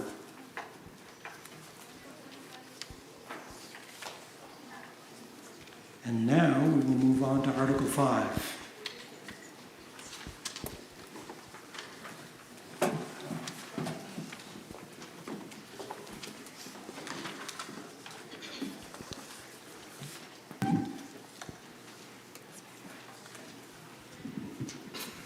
Article 5 reads, shall the town of Cambridge raise and appropriate $2,000 to the Lamoille Area Recovery Network? Would someone please move the article? Angela Pratt, Cambridge. I will move the article. Is there a second? I second it. April Tuck seconds the motion. It has been moved and seconded that the town of Cambridge raise and appropriate $2,000 to the Lamoille Area Recovery Network. The motion is now on the floor for discussion, and since Angela made the motion, she has the right to speak first. This article was introduced to the Finance Committee appropriately. It was then forwarded to the Select Board to make a decision on. There was much discussion, and the decision got made to bring it to town meeting day. The person to speak to this article is not a resident of Cambridge. Her name is Sarah Henshaw. Is she here? Okay. And I should just note for the record that we have earlier approved having Sarah Henshaw being permitted to speak, even though she is not a resident or voter of the town. Thank you. My name is Sarah Henshaw. I am the coordinator for the Long-Term Recovery Network, LEARN, as we're affectionately known. We are a fiscally sponsored program of the United Way of Lamoille County, which does have quite a bit of Cambridge representation. We were formed in 2023 in response to the flooding. So those of you who might have come and gotten supplies or support for the flooding, the impacts of your flooding, those were folks that were volunteering for LEARN. Subsequently, we have continued to provide support to folks who have been impacted by disasters, not just flooding, but fires caused by storms and other sorts of things. And we provide two types of supports: financial support through a disaster recovery fund that is all based on donations from businesses, from individuals in the towns, and from grants. And then we provide non-financial support, things like you can come to us and say, hey, we need a dehumidifier because our house was flooded. You can borrow that for as long as you need. You can come to us and say, hey, we need people to come and muck and gut our basement because it got flooded. We can provide that kind of support. So non-financial support as well. Or we need to apply for assistance through FEMA or through the state, and it's really complicated and really hard. Can you sit with us and help us go through that process? We are here before you today to request $2,000. We are making this request humbly, and we understand that there's financial troubles and problems across the state and across the town. But I will remind folks that we may or may not have FEMA the next time that there is a disaster. And a lot of the individual assistance that folks have received in the past is through FEMA. So we need to stay strong and be a part of the community to ensure that people who are impacted by whatever the future brings in terms of natural disasters has something like LEARN to be able to provide support. A couple things: we do receive funding from, we do not receive any federal funding, we do not receive any state funding, but we are requesting similar amounts of funding from the town of Johnson, Stowe, and Walcott this year, and we will be requesting similar types of funding from other towns across Lamoille County. We have a board of directors that are represented by folks across the county and across different types of organizations. And some of our board and representatives are here in the town of Cambridge. Thank you for consideration.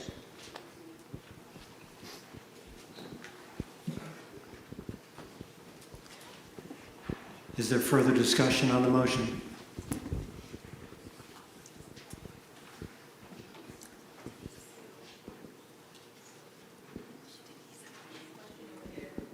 Denise? I didn't think you'd recognize me yet. I'm just questioning what exactly is... Just state your name for the sorry, record, Denise please. Webster. I'm just wondering what exactly that money is going towards. Is it going toward administrative costs? Is it going towards rentals? Or is it actually just... It just seems like a small amount.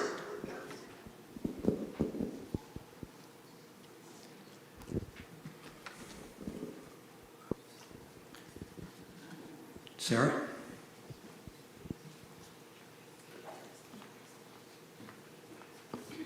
That's a really good question. The $2,000 would go towards operational costs. We have a very small budget of under $100,000, and that money is just to allow us to make sure that there's kind of sustained operations between disasters. Just for the record, that was Sarah Henshaw again.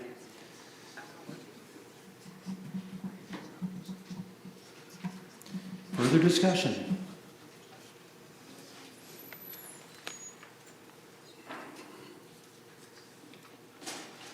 All right, I'm not seeing any desire for further discussion, so we will proceed to the vote.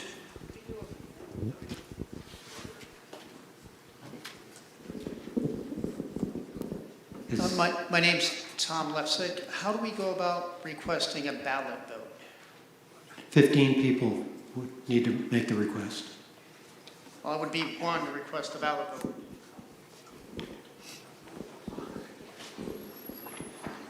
So we will be proceeding to a vote. There is a question about whether to proceed by voice. We have three choices: voice, standing vote, or ballot. The standing vote is counted. The voice vote is not counted and is less accurate. And the ballot is the most accurate and by far the most time-consuming. But if there are 14 others that at this time are going to request a paper ballot, then now's the time to speak up. All right. I see one more hand that may be for a paper ballot.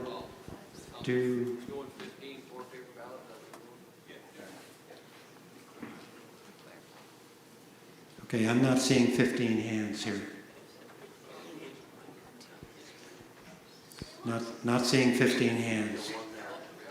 I know. The longer I sit here, the more hands go up.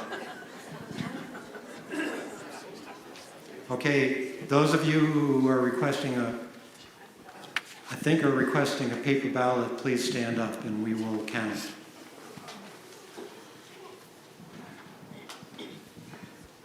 Justices of the peace, please take care of the count.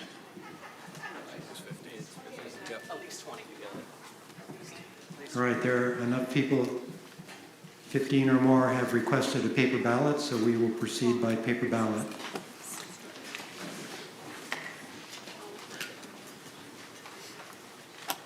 People should be voting on number one. What ballot number? Number one. Ballot number one.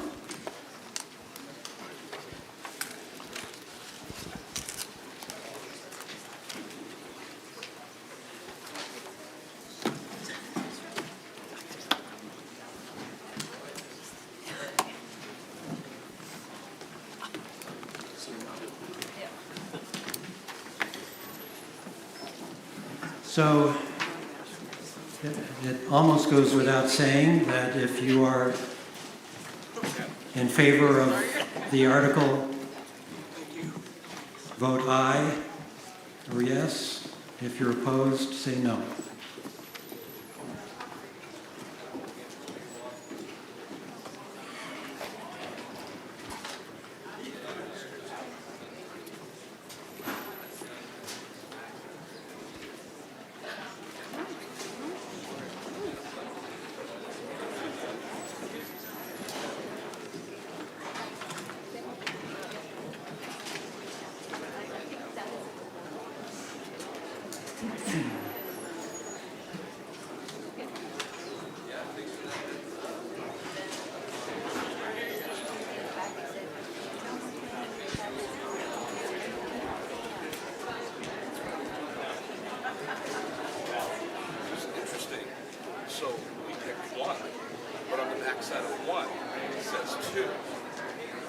there could be an issue. Well, no, oh, with the black. Oh, with the black on the back. Okay.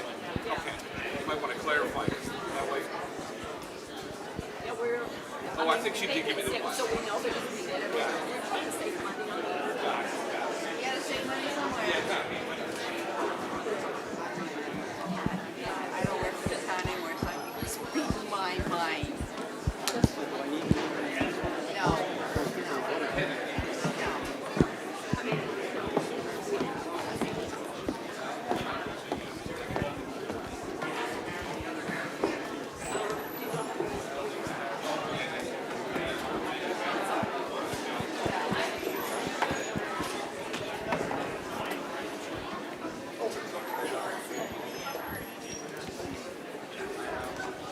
Okay, Peter?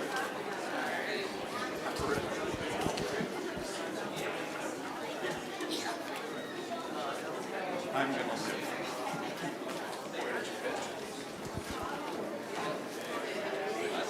How's your hip feel? You don't have a broken hip there, do you? Nope. You still seeing double? Remember if I check it.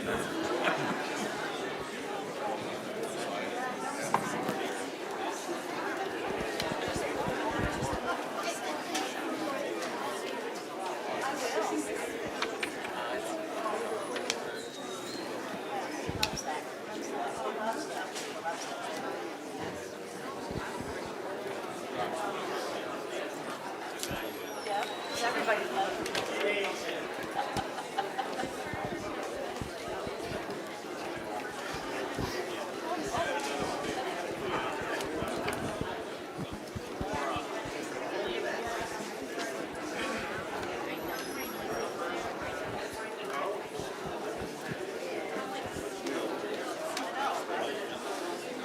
Don't say that.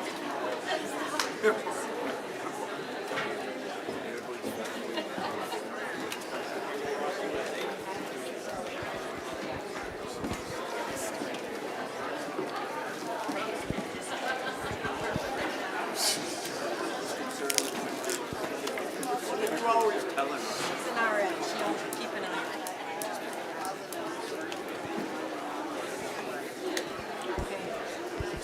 Like that plane, buddy?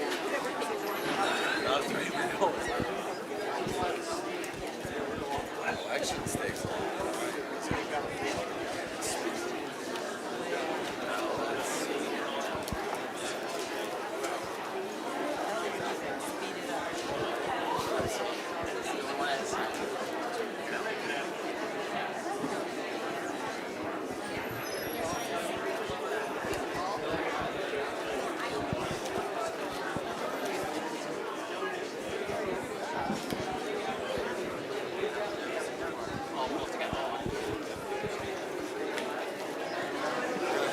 One select board ballot, so how many people signed up to speak for the ballot count? Claire did, who was the second?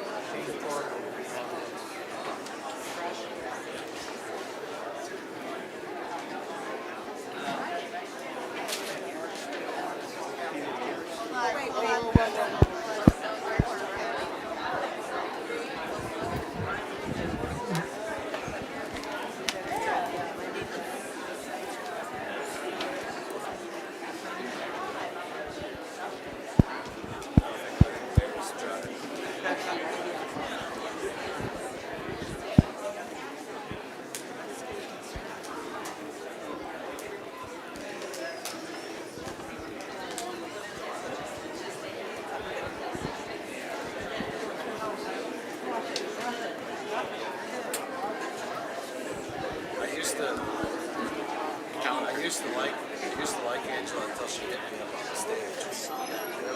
I took there'll be a discussion. I see. Oh well, Jason was here, so I don't know. What's her? Police officer. Jason was here. Police officer.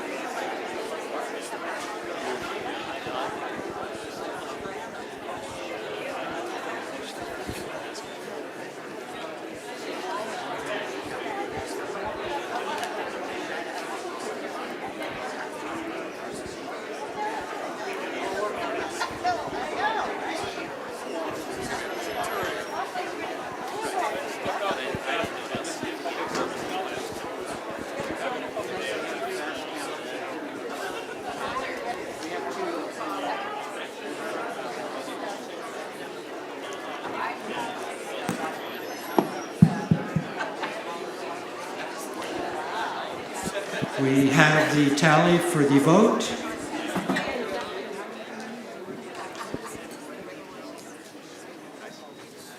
The justices of the peace have counted the ballots. There were 76 voters who voted yes and 53 who voted no. So the Assembly has approved Article 5.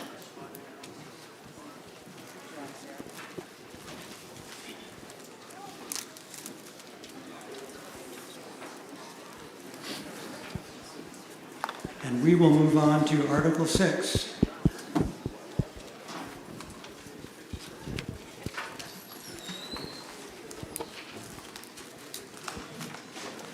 Article 6 reads, shall the town of Cambridge raise and appropriate $5,000 to the Conservation Reserve Fund? Justin Marsh, I'll make the motion. Thank you. Justin Marsh has moved the article. Is there a second? April Tuck has seconded the motion. It's been moved and seconded that the town of Cambridge raise and appropriate $5,000 to the Conservation Reserve Fund. The motion is now on the floor for discussion, and since Justin Marsh made the motion, he has the right to speak first. Hello, Justin Marsh. I live on Lower Pleasant Valley Road. I've been on the Conservation Commission for 14 years. I know, how is that possible? I started when I was 12, I think. I'm asking you to support continued funding of the Conservation Reserve Fund at $5,000. This isn't a new idea. The CRF was first drafted by George Putnam with our help in 2018. It was formally established by voters in 2019 and funded the same year. Since then, town voters have repeatedly and overwhelmingly supported it, including with 75% approval in 2022 and easy passage again in 2023. In 2024 and 2025, with help from Courtney Lights, it was directly included as a line item in the budget the following 2 years, reflecting that this has become a stable, ongoing priority of our town. The Conservation Reserve Fund allows us to plan ahead. It gives us the ability to act when opportunities arise, whether that's protecting natural resources, supporting conservation partnerships, or leveraging outside grants. These opportunities don't always wait for us to start from zero, so having a modest reserve in place ensures that we're prepared and not scrambling. Importantly, this is a modest investment, $5,000, that signals our continued commitment to stewardship while respecting tight financial years. It's consistent, responsible, and predictable. For years now, Cambridge voters have said clearly that conservation matters in our community. Supporting this funding keeps that promise and ensures that we remain proactive rather than reactive. I urge you to vote yes on Article 6 for the Conservation Reserve Fund. Thank you.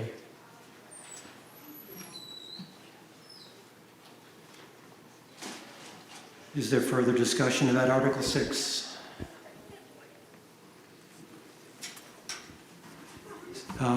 Sarah Lurie, I think. Sarah Lurie, Jeffersonville, Cambridge Conservation Commission and Cambridge Trails Committee. I would also speak in support of the Conservation Reserve Fund. I've got a couple of extra things I'd like to add to Justin's comments. I have it's a little bit separate, but I have a question about the budget. I think Cody said that if all these articles passed, the tax rate would go from 4.29% to 5.07%. I tried to do the calculations, and I have it going from 4.29 to 4.75. So not nearly as much, and the Conservation Reserve Fund would only add 0.01%. As Justin said, one of the big reasons for the Conservation Reserve Fund is so if opportunities arise, which they have recently with the purchase of the Borman property, which actually is another 29 acres and links the Crush Preserve to the Cambridge Village property. So it's adding, I think, nearly 200 acres to the reserve, which has the opportunity for a lot more trails, recreation, and that we talked about the importance of health. Getting outside, getting exercise, being in nature is a huge thing for mental health, physical health, and the more healthy we are, the less we're going to require all these health expenses. So anyway, I would like to urge you to vote yes on Article 6. Thank you.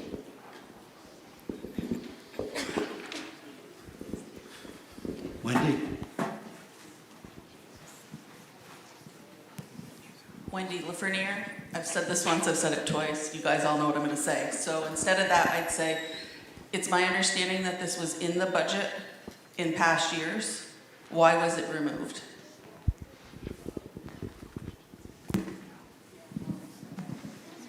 You raising your hand?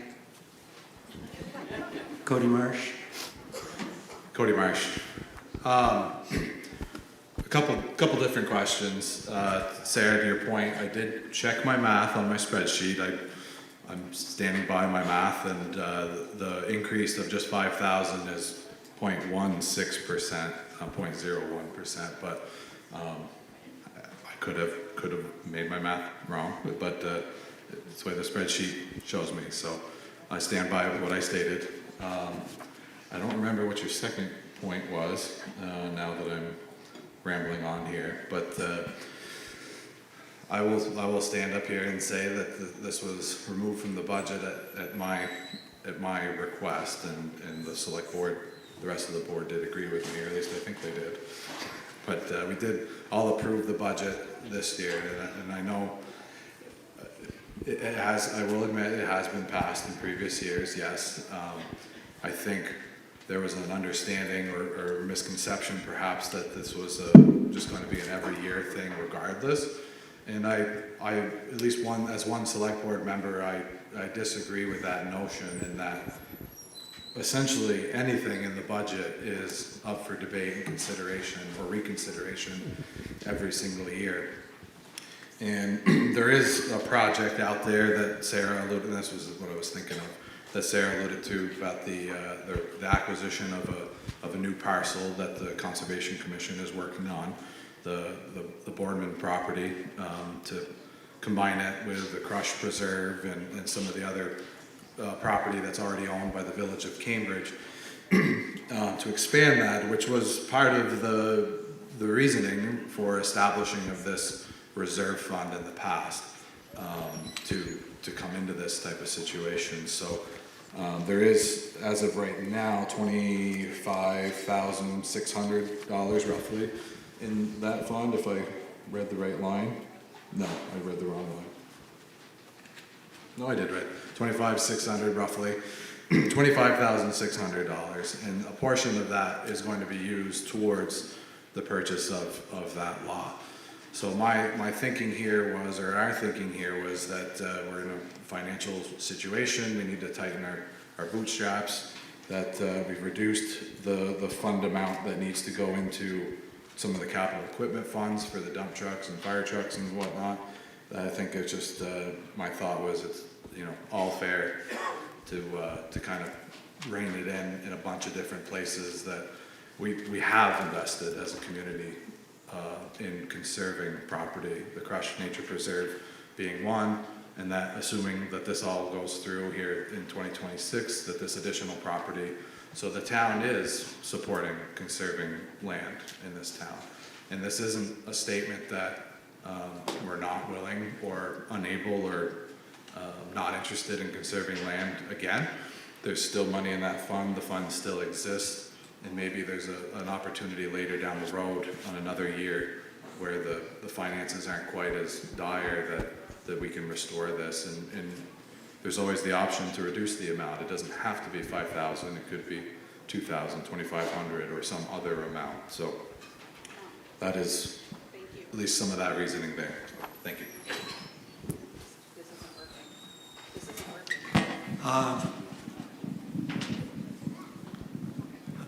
Drawing a blank on your name, sir.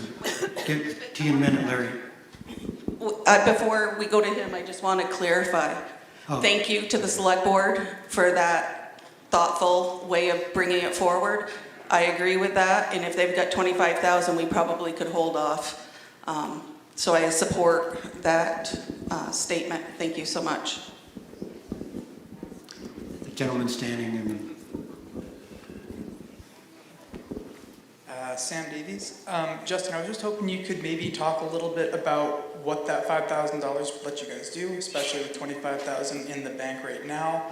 I'm a huge supporter of what you guys do. Being able to get outside is why I live here. So I would just like to know, what difference that makes. Can you guys get by without it this year? And I'd love to hear your thoughts.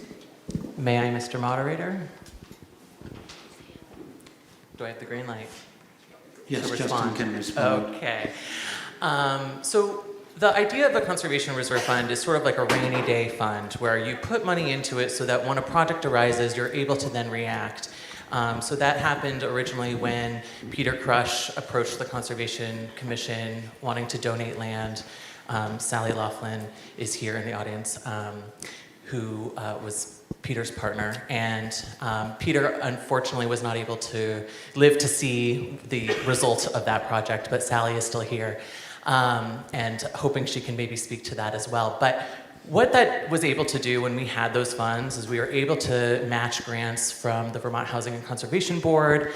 There were national grants, there were trails grants. Without having those funds available, we would not have been competitive with those grants, and therefore the Crush Preserve would never happen.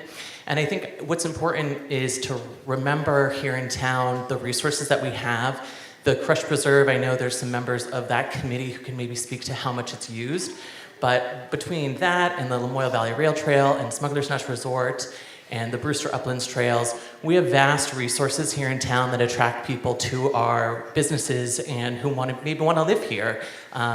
So I think it's just one of those important pieces that allow us to be competitive for future conservation funds or projects. So the $25,000 that we have now, it was voted to use some of those funds to acquire the Borman property.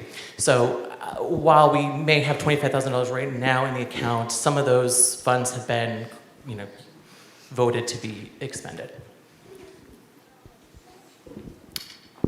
Larry?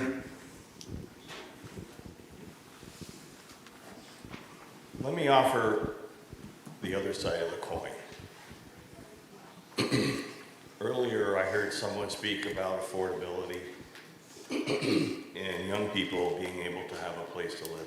This property is kind of unique because, it is very unique because it does border on the Crush Preserve and the Cambridge Forest. But I would tell you that if that 29 acres was anywhere else separated by itself and this came before us, I would personally campaign against it. Not as a developer per se, but people need a place to live. Where you're gonna live, you're gonna live in homes, you're gonna live in duplexes, you're gonna live in apartments, maybe not ideal. Land Trust, Stowe Land Trust was in the paper this week, and they are expanding out into Lamoille County so they can preserve. I get it, I understand it. There are options for walking in the woods and everything else. But at some point, we are going to tie up all of the lands that could possibly be used for people to start homes and places to live.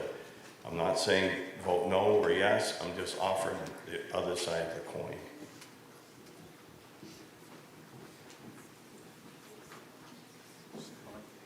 George?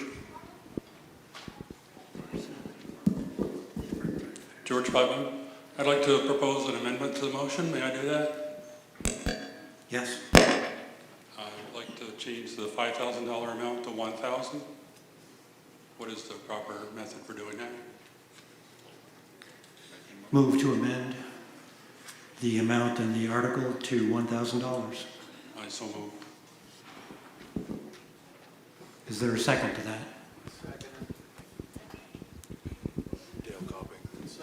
Dale Copping, okay. a moment.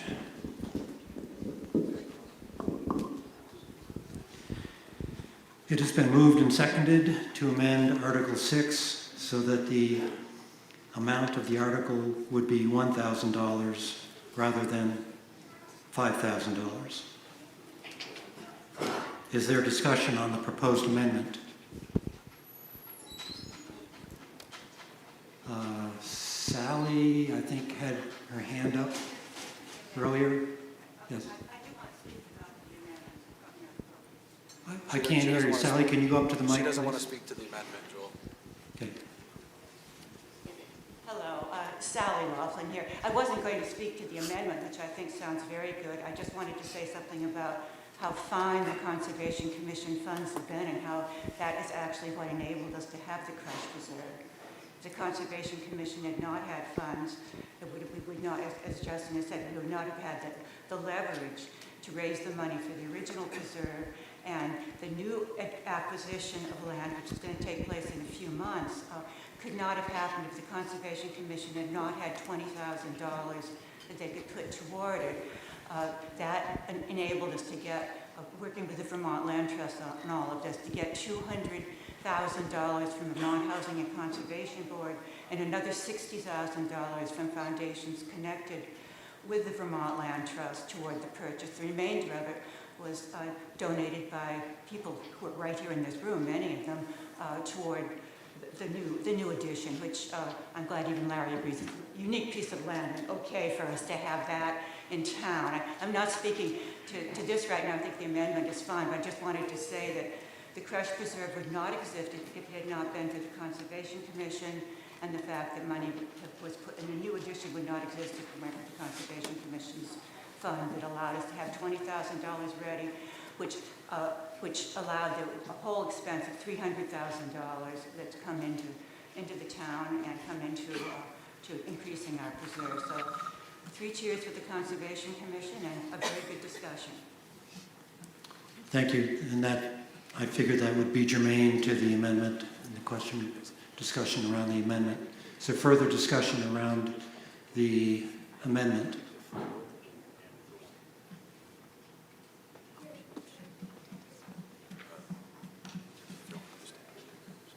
All right, so where that leaves us is the article that is the amendment.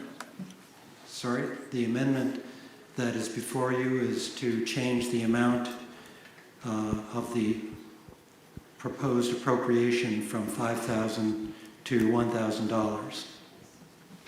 If there's no further discussion about the amendment, then we will proceed to a vote. I think we can do this by, we'll see if we can do this by a voice vote.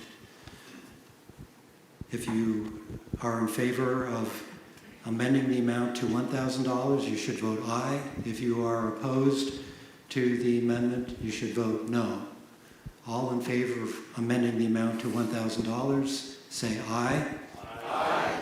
Those opposed, say no. No. All right. I can't call that.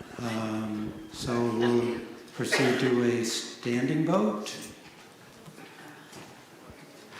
Unless there are 15, but let's try a standing vote. So all those in favor of the amendment, please stand and remain standing, and the justices of the peace will do their counting magic.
Justin.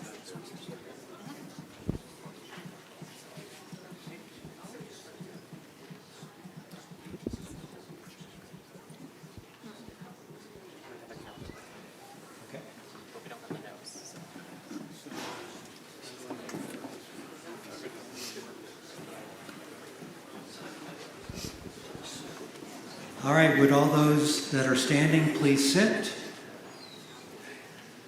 Now, all those who are opposed to the amendment, please stand and remain standing.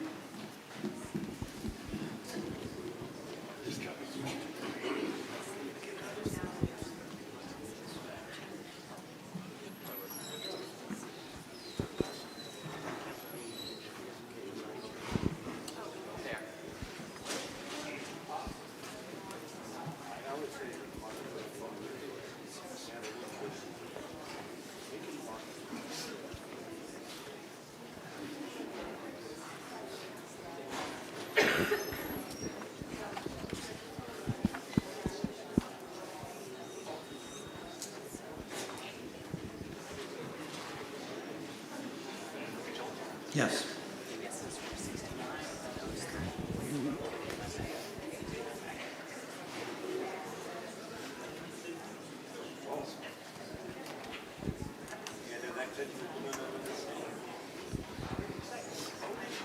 Please sit down.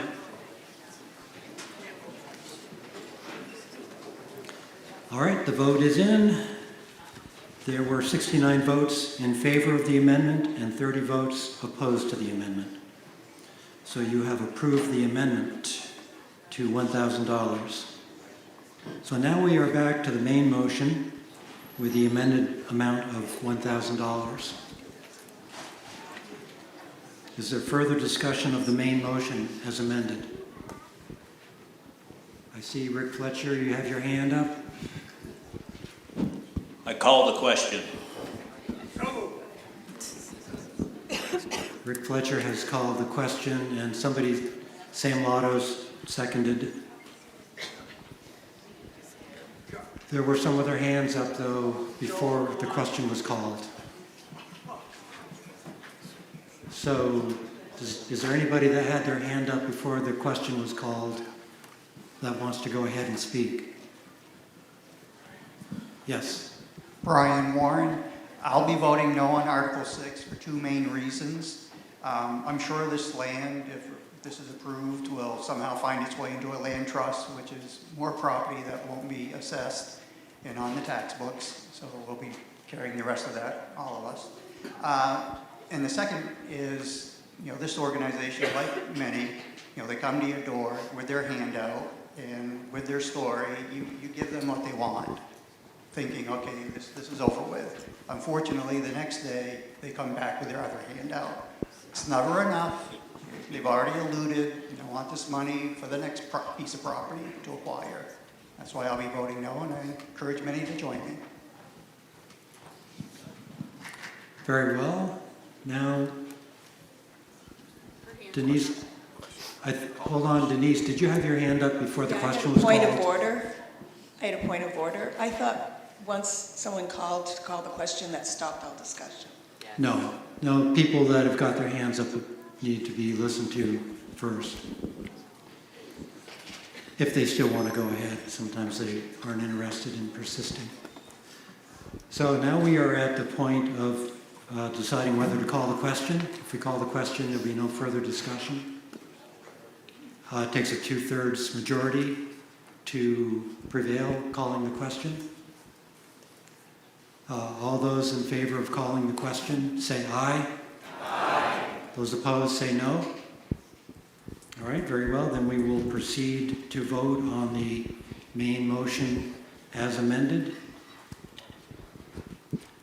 Article 6 now reads, shall the town of Cambridge raise and appropriate $1,000 to the Conservation Reserve Fund? If you are in favor of that motion, you should vote aye. If you are opposed, you should vote no. All in favor of Article 6 as amended, say aye. Aye. Those opposed, say no. No. All right. It appears that the ayes have it. The ayes do have it. You have approved Article 6 with the amendment to $1,000, and we will now proceed to Article 7.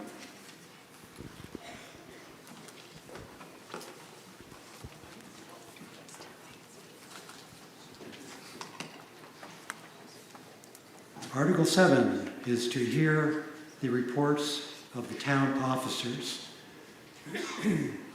This article gives you an opportunity to hear the reports of the town officers, to request explanations about past actions, and to ask them questions about their written reports. Town officers are listed on pages 15 to 18 of the town report. The Select Board's written report is located on page 7. The Auditor's written report is located on page 9. The Highway Department's written report is also located on page 9. The Lister's written report is on page 10. Reports of other town officers and the groups that they are associated with begin on page 31 of the town report. Note that we cannot get into warned business of the day under this article, and note also that this is not an article that we vote on. Would someone make a motion that we hear the reports of the town officers? Cody Marsh, so moved. Is there a second? It's been moved and seconded that we hear the reports, and since Cody made the motion, he has the opportunity to speak first. Thank you, Joel. I'm Cody Marsh, Chair of the Cambridge Select Board. So just a few cliff notes on this past year and kind of an outlook on what's coming up in this coming year. So one of the bigger items that I wanted to talk about is we formed a local options tax advisory committee this past year. The point of this group is to investigate and gather data on whether this town should consider or wants to consider a local options tax. And there's already been some discussion on Front Porch Forum and Facebook regarding this. And there is nothing to vote on or deciding today at this town meeting on this, but the committee is working hard, and there is some pamphlets that they put together for information for you all to consider, as while they work on continuing to work on this endeavor. But I request that everyone kind of remain patient, let them do their due diligence. There's a lot of information to gather. They have a big task ahead of them. And if you're curious and want to know more about it, they're going to have public meetings. They get together. I think is it monthly, Sam? I think Second Wednesday. Second Wednesdays of the month. So you're welcome to attend those meetings. You're welcome to send emails and ask questions. I encourage anyone to ask questions, thoughts, concerns. All of it would be good data to consider. And hopefully later this year we'll have a report to bring back to present to the Select Board. And then, we could consider having a vote at either next town meeting or a special meeting if it's really so desired to figure out if that's something this town wants to consider. So nothing that the Select Board is going to just do on their own. This would be a vote for the town. This past year, we did some infrastructure improvements on some town buildings. The town office building was painted both outside, plus some painting was done and the floors redone inside at the post office as well. The Cambridge Planning Commission worked very hard this past year to work on updating our Development Review Board subdivision regulations. They've submitted those to the Select Board, and in the coming 2 months we're going to be discussing those at a Select Board hearing. And we welcome obviously your thoughts and comments. If you've provided them already to the Planning Commission, please, we encourage you to provide your feedback and thoughts and comments and participate in that discussion as that moves on to the next step. But the goal is to have those in place later in 2026. Last year we increased our budget, and it's in this year's budget as well, to continue the increase in patrolling, police patrolling on our roads due to the increase in number of complaints about speeding and dangerous driving on the roads. I think it's safe to say that the number of complaints coming to the town clerk's office has decreased, And I have heard some feedback that they feel like there is some improvements in that regard. So hopefully that's a continued improvement for road safety. And, you know, and if you have any particular concerns, you can always reach out and we can ask either VSP or the Lamoille County Sheriff's Department to patrol different areas of the town as we receive feedback. So we discussed quite heavily FEMA buyouts during the budget discussion, so I won't go into detail here about that again. We did also, I'll mention that we have, I'll get questions later. Let me finish my report, please. We acquired a tax sale property in 2025, so we'll have to deal with that 1 year after the sale. So that'll be this fall when we have to determine what that's going to amount to or what we can do with it. And I did want to point out, which I think I did say earlier, that the delinquent taxes prior to 2024 have essentially been settled with the exception of this one property. Again, on delinquent taxes, I know I've already kind of hit on that, but I think it's important to note and you know what this means as a community, or you know, I don't know, but I think it's worth mentioning again that on December 2nd, the day after taxes are due, the delinquent tax amount was in the range of $540,000, which is almost $200,000 more than the previous 2 years. You know, at the end of the year, it was around 300,000. As of January 31st, it was down 200,000, and I think I just got a note that says as of today, it's about 180,000. So it is coming down slowly but surely, but it is something that I've thought a lot about, and it is somewhat concerning. We applied for, and we unfortunately were not successthe in a FY26 municipal planning grant. The grant we applied for was to explore whether the additional area, the town business park area, that town parcel, whether it could accommodate any additional housing at the business park. Although we weren't successful in that grant, we do have roughly $20,000 in our Cambridge Business Park account. And what I'm going to propose asking the select board in 2026 is whether that's a worthwhile endeavor to take money out of that account to do some type of feasibility or a scoping study to see if that property could potentially have some more flood-proof housing, being that it's located away from the river. So, which is obviously something that's been hit on a lot about housing, and not only just in this town but statewide. So that would help combat some of these property buyouts and other investments. So more to come on that. Lastly, two groups of people I would like to thank. I think it goes without saying that the number of volunteers that this town has is immense.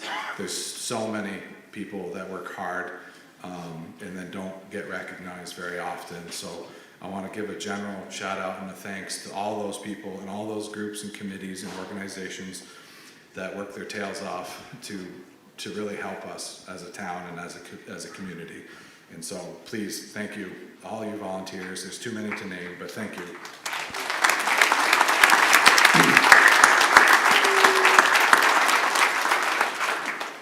And then lastly, we got a few town employees that are moving on this year. So I want to give a shout out to Travis Wood and Kevin Mahoney on the road crew that are going to be moving on. One has already left and one will be leaving soon. So thank you to you too.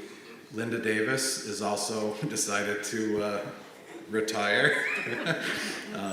But she is still also a justice of the peace. So she's here still working elections. And she's going to remain doing some part-time work at the town clerk's office. But I want to thank Linda for her service the last few years as well. And then we also have Don Lange, who last summer, it's been a little while, but Don Lange stepped down as his role from the town health officer. I wasn't able to figure out how many years he had been town health officer, but it's been quite a few. So I want to thank Don again for his service. And then lastly, Tila and Peter for their years of service on the select board. We thank you all for the work you've done here for the town, and we very much appreciate it. So thank you all.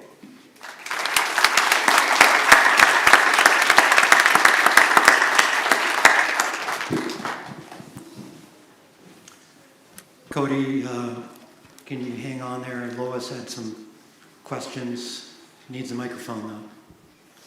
In the back.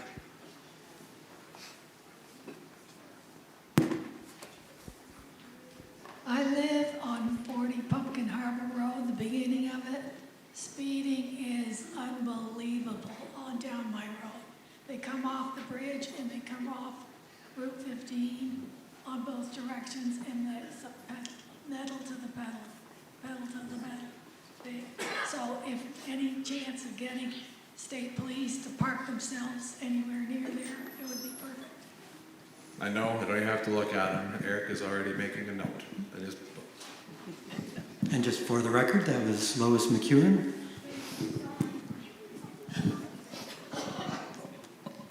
Any other questions or comments for the select board regarding their report?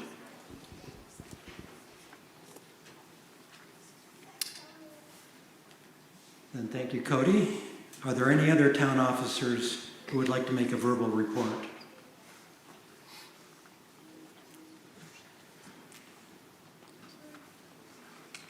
Do any voters have questions of other town officers?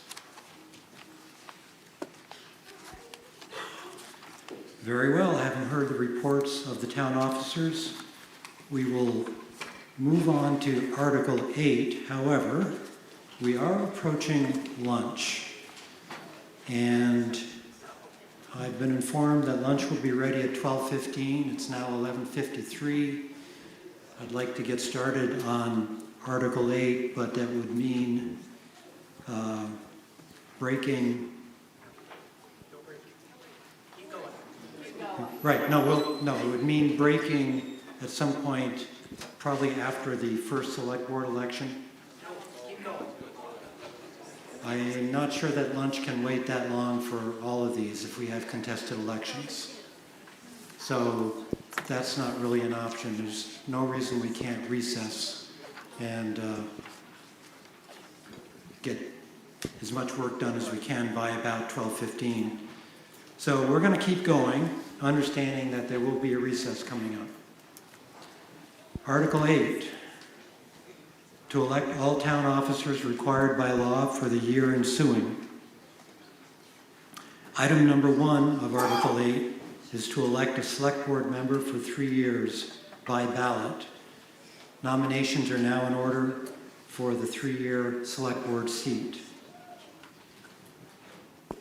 Mr. Moderator, Jane Yes. Porter, and I'd like to nominate Tony Bryce for the term of 3 years on the select board. He's not here today because he's previously made plans some time ago with his family. He is a lifelong resident of this community, and he's interested in working for the residents of our town. I feel that Tony will be committed to this position in our town. Thank you, Jane.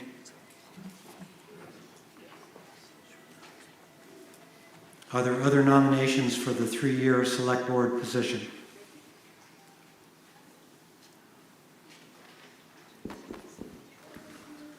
All right, I'm not seeing any hands or hearing any voices. There being no other nominations, nominations are now closed for the item 1, the 3-year select board position. hey Joel, I'm Cody Marsh. I'll move that the nominations be closed and that the clerk cast 1 ballot for Tony Bryce. Well, I was just about to ask the group if somebody would make that motion, Cody. I'm hungry, Joel. You beat me to the draw. Not hard to do. So, motion has been made, which the moderator accepts, to cease, to close the nominations and to have the clerk cast 1 ballot for Tony Bryce for the 3-year select board position. Was there a second to that? Second. Sam Lotto seconds that. Just a moment.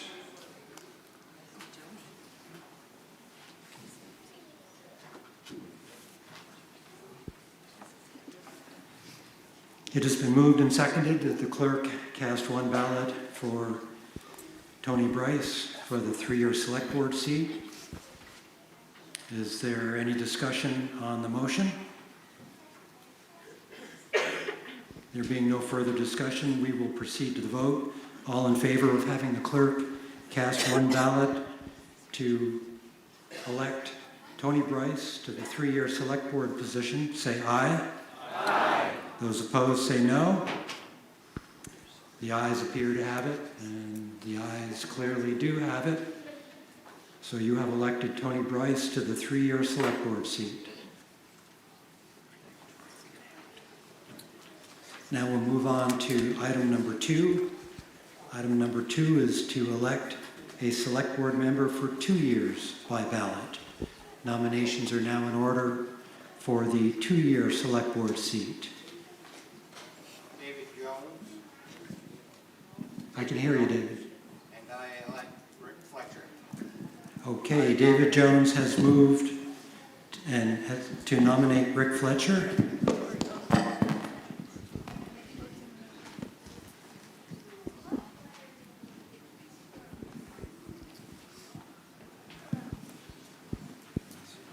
Are there other nominations for the 2-year select board seat? Linda? Yep. State your name, please. Linda Davis. I nominate Brooke Chenard for the 2-year select board member. Brooke Chenard. Brooke Chenard's name has been placed in nomination for the 2-year select board seat. And Linda, has that been cleared with Brooke Chenard? Yes. Okay, Brooke Chenard is here. Are there any additional nominations for the 2-year select board seat?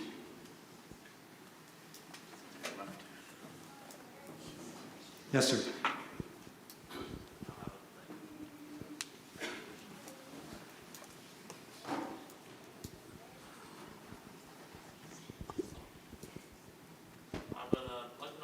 Caden Gillen. Okay, could you state your name, please? My name's Keegan Gillen. Keegan with a K? Yeah. And my brother's name is Caden with a K. I'd like to nominate him. It's K-A-Y-D-E-N. That's Caden, and his last name is Gillen. K-A-Y-D-E-N G-I-L-L-I-L-A. It's hard, a lot of people spell it wrong. So Caden Gilead. Yeah. Thank you. Caden Gilead's name has been placed into nomination. Are there further nominations for the 2-year select board position?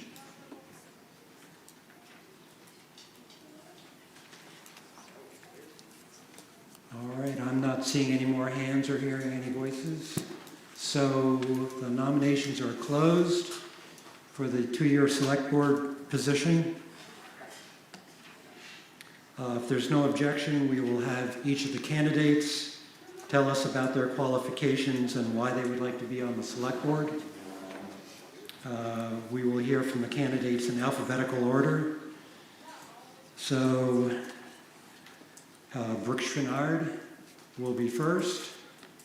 Brooke, would you like to come up to a mic and tell us a bit about yourself?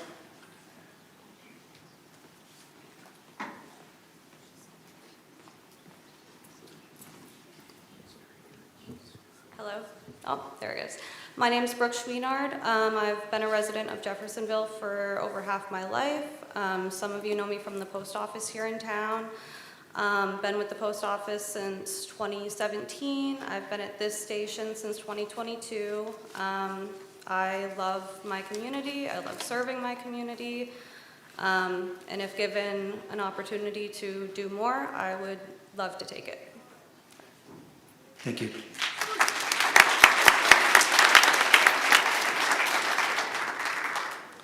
Next, we'll hear from Rick Fletcher.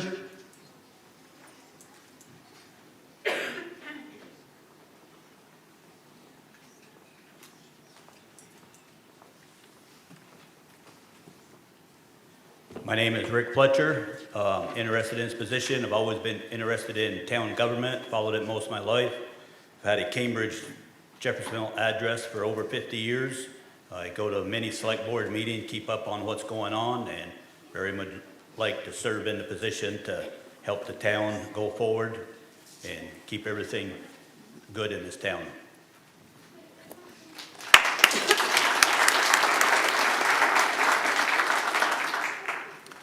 And now can we hear from Caden Gillia? Caden's not here. He had to work today. Okay. He wasn't able to make it. They wouldn't give him a day off.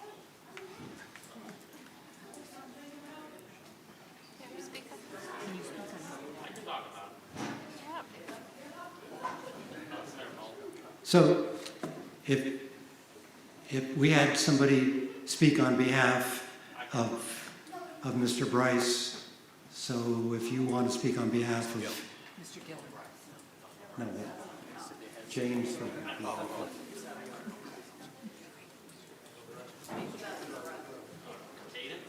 Yes. If you'd like to speak on behalf of Caden, take a microphone. And Yep, we have lived here since we were born. It's been 26 years so far we've lived here. Never really left Jeff. We used to do baseball, soccer. He's worked here. He's got plenty of knowledge of how everything works. We've worked on machines our whole lives. We've worked on the road. Used to work for V-Trans for a couple years. That's pretty much all I have right now. thank you.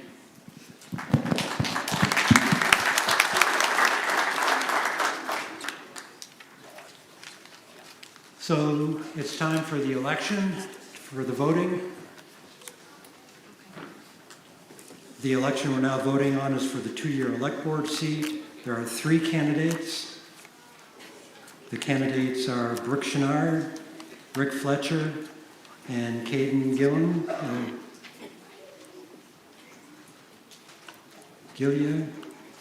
Sorry.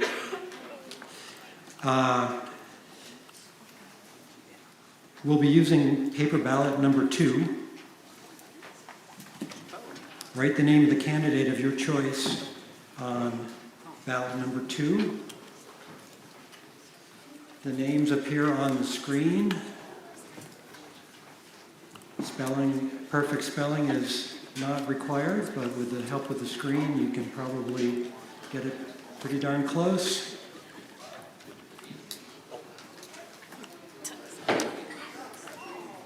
The justices of the peace will circulate to gather your ballots, and then they will count them.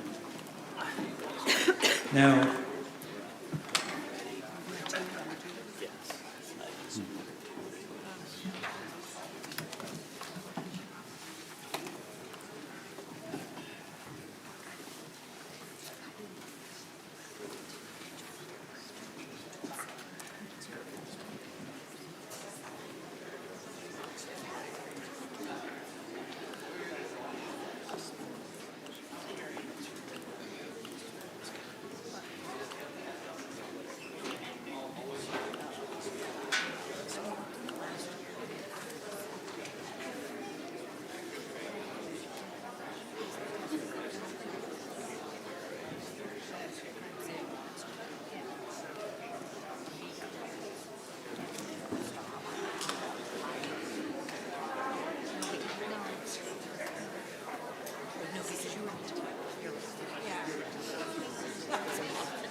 Yes, we're all good. We did, thank you. Thank you.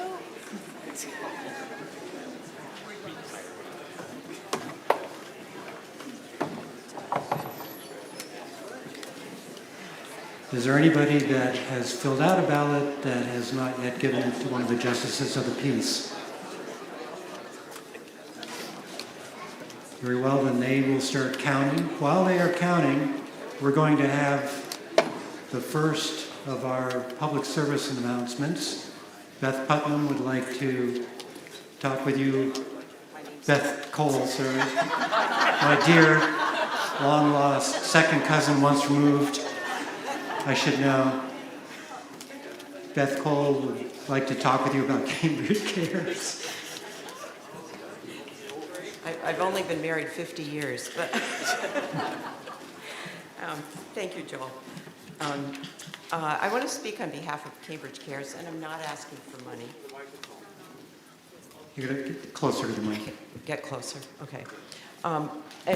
Cambridge Cares, our mission is to assist those with unmet needs who fall through the cracks. We are completely volunteer. 100% of our monies go to those in need. Our donations are mostly private, with a few corporate ones. We recently received a grant from Vermont Electric Co-op. They have a community fund that is supporting us. We do a small amount of fundraising, but most of our dollars are just from donations. Many of you have donated to Cambridge Cares, and we thank you very much for that. You make it so that we can do what we do. So I want to talk about what we do a little bit. We are a short-term relief organization. We're a safety net, and we're totally nonprofit. Examples of our work are we might help someone in dire needs pay for a fuel bill or for their electric bill. Occasionally, we'll help out with some rent. We've delivered wood to people. We've provided air conditioners and medical equipment. We've helped people struggling with car repairs, registrations, inspections, maybe purchases. We've bought appliances for people. We've provided many, many gas cards and grocery cards for people. Sometimes bigger stores, but we try to keep all that locally. We do have one ongoing project, and that is an annual project of gift cards at Christmas time. We buy gift cards and distribute them through the schools meaning Cambridge Elementary, middle school, and high school, to those kids identified by the school counselors. We sometimes refer clients to social services within the county. And we do have a page on page 64 in the town report. There is a write-up on us. So I just want to say we would welcome new members to our group. Please feel free to speak to me if you have more questions. And we also welcome referrals of people, individuals, families who are in need. So, thank you.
The results are in.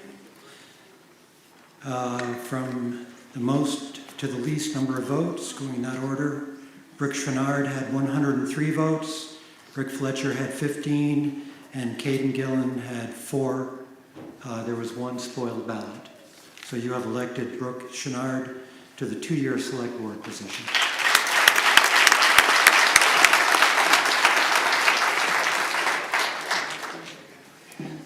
So the lunch should be ready by the time you get downstairs, and I've been informed also that they have takeout. So if you want a delicious lasagna lunch and you weren't planning to stick around, you can get takeout and eat in the privacy of your own home.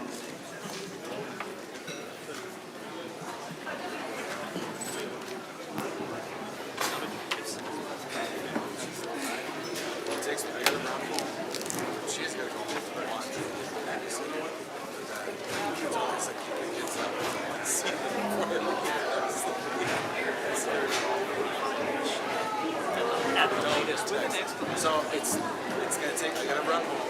It's 5 minutes down the road. I gotta drop this stuff off, grab, somebody's gonna have to pick up my laptop. But drop off, grab my bags, work job, grab all this stuff.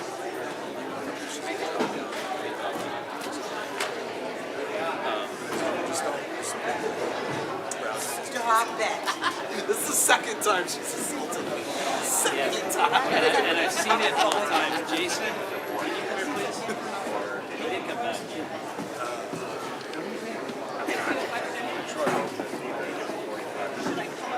You can if you want.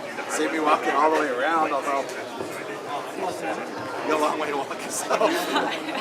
What's the process for getting appointed to like the finance committee? Absolutely. Ask. Please ask. There you I go. was worried that if I did, you'd be really enthusiastic. So, but so that's why I'm asking process first. But So, one of the items at our first meeting of the year, which is going to be a week from today, is appointments. So we're going to have to do it for next week. But we're going to go through all of the list, identify. okay, And I do know that there's a vacancy. role there. That looks like 3 positions potentially. There might have been a boo-boo in that one. I think it's just 2. But Okay. it could be less. Either way. But, so we're going to discuss what they are, and then we're going to ask Eric to post what the groups and vacancies are, the instructions, and specifically please email. Okay. Okay. Where will he post that? Porch Forum, and or the town Facebook page. But also, Okay. directly, just say, hey, when this comes up, well, you can email me too. Or you can email me and or Eric. Okay. Just I be mean, you like, can hey, consider me interested if that's helpful, but I'll try to catch it and actually send you an initial email. That's all. No, finance, I don't know why. I feel like finance committee is, would be the one I'd be most interested in. Yeah, it's interesting. Yeah. And I know they're kind of desperate because Trisha she's looking to retire. Okay. And she's been chairing it the last few years. I know her husband want to move on. Yeah, yeah. And I don't know if they want to move, they definitely want to move on. Yeah. And they've got big plans to travel Europe and stuff. So she wants to hand the reins off to somebody else. Okay. And I know it's a daunting task being her first year. I'm suggesting yes. But she definitely needs somebody that's got that passion.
Recess time is over. Time to get back to business. As you probably recall, we had worked our way up to item number 3 in the elections. Item number 3 is to elect an auditor for 3 years by ballot. Nominations are now in order for the position of auditor for 3 years.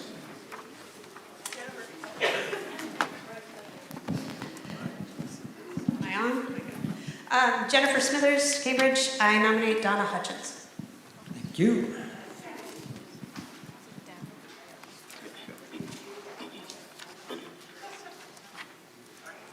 Are there any other nominations?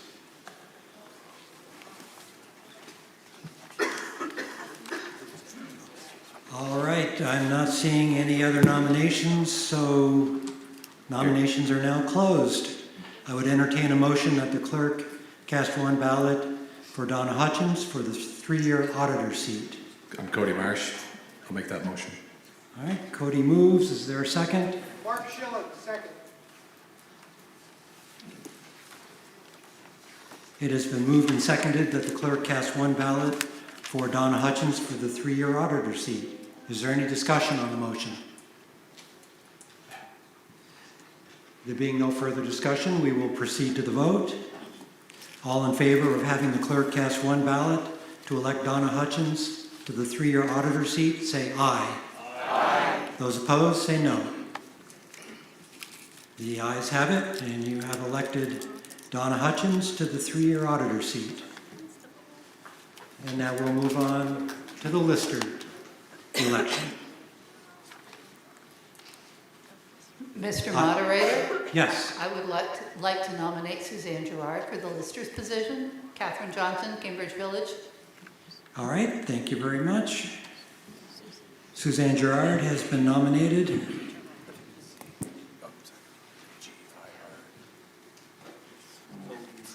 Are there any other nominations for the Lister position?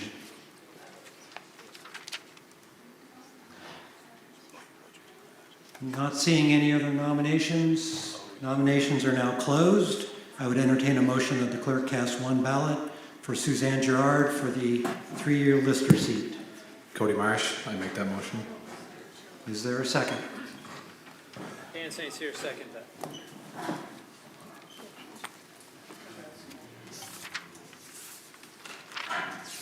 It has been moved and seconded that the clerk cast one ballot for Suzanne Gerard for the 3-year Lister seat. Is there any discussion on the motion? There being no discussion, we'll proceed to the vote. All in favor of having the clerk cast one ballot to elect Suzanne Gerard for the 3-year Lister seat, say aye. Aye. Those opposed, no. The ayes have it. You have elected Suzanne Gerard to the 3-year Lister seat. And now we will move on to the first constable election. Mr. Moderator? Yes. I'd like to nominate David Jones. Thank you, and you would be? Oh, I'm sorry. Jane Porter from Iron Gate I Road. thought so. Peter Engelstead, second. Seconds are required for nominations. David Jones has been nominated to the constable seat.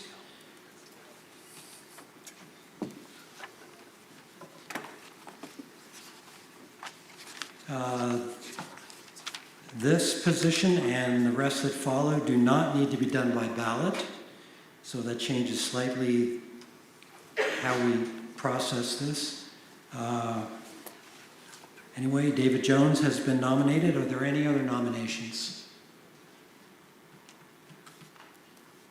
There being no other nominations, we will now proceed to a voice vote. All in favor of electing David Jones to the first constable seat for 1 year, say aye. Aye. Those opposed, say no. The ayes have it. You have elected David Jones first constable for 1 year. Now we'll move on to the collector of delinquent taxes election. Item number 6 is to elect a collector of delinquent taxes for 1 year. Nominations are now in order for that position. Linda Davis. I'd like to nominate Donna Warren for Collector of Delinquent Taxes for a year.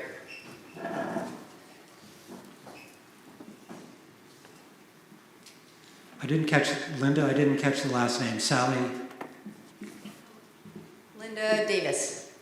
I got that. Okay. You nominated Donna Warren. Donna Warren, okay.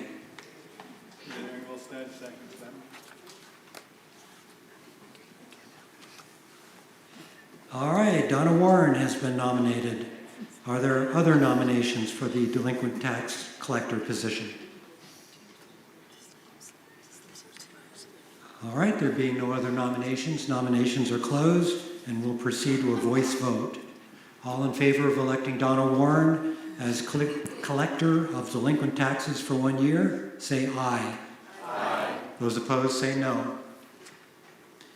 You have elected, the ayes have it, and you have elected Donna Warren as the collector of delinquent taxes for 1 year. The next item is to elect a library trustee for 5 years. April? April Tuck, and I nominate Corey Meyer, Mayor.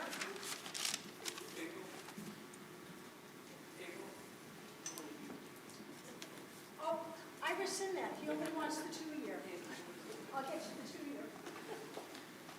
Yes, this is the library trustee position for 5 years. So Joe, I rescind my nomination at this I moment in time. got that, no problem.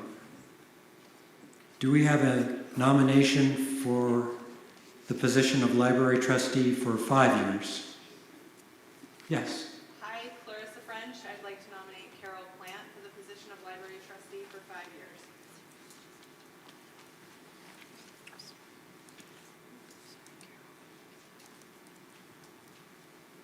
Thank you. Mary Wilstead seconds that nomination. Thank you, Peter. Carol Plant has been nominated the library trustee for 5 years. Are there any other nominations for that position? Yes.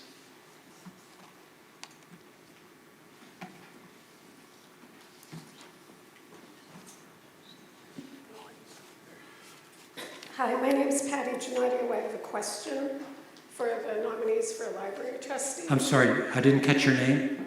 Patty Gennaro, that's Genadio.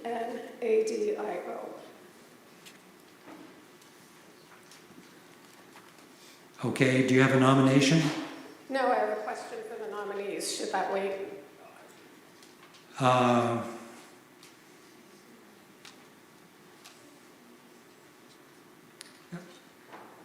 get back to you in a moment on that. Okay. Are there any other nominations?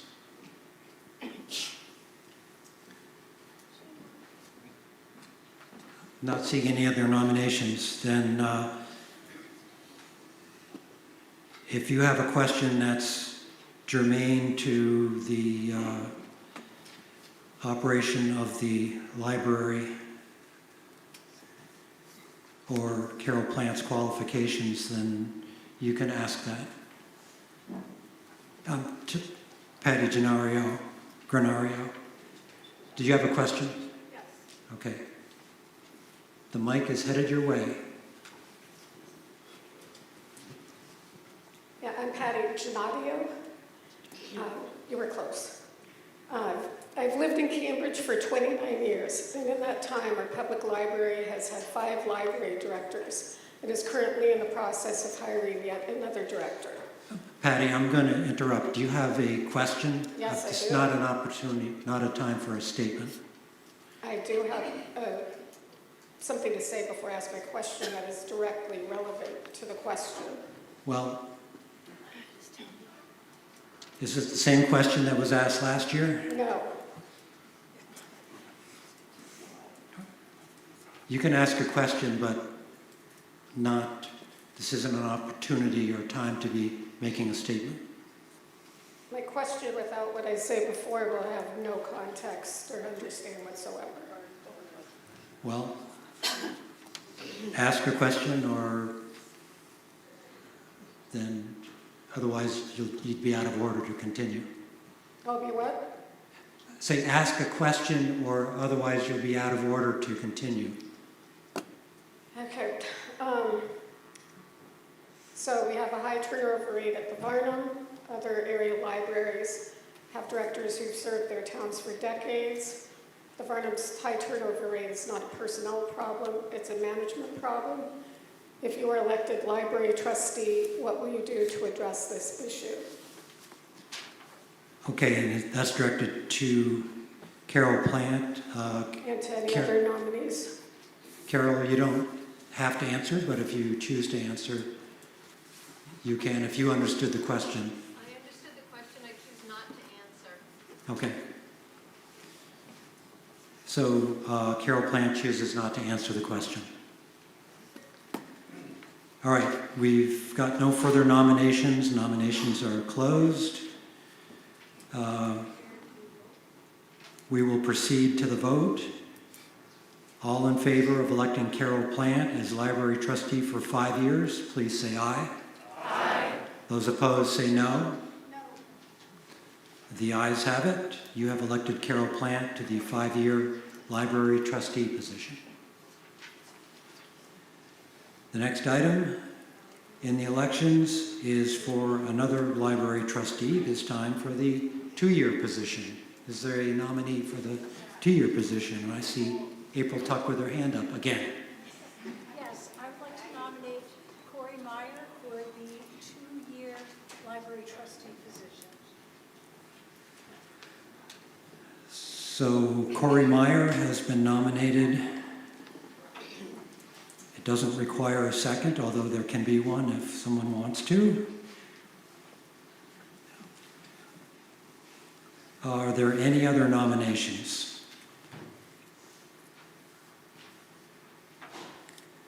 There being no other nominations, then if there's no objection, we will close the nominations and proceed to a vote. All in favor of electing Corey Meyer as library trustee for 2 years, say aye. Aye. Those opposed, no. You have elected Corey Meyer to the 2-year library trustee position. The next item is to elect a trustee of public funds for 3 years. Nominations are now in order for the 3-year trustee of public funds position. Justin Marsh, I nominate April Tuck.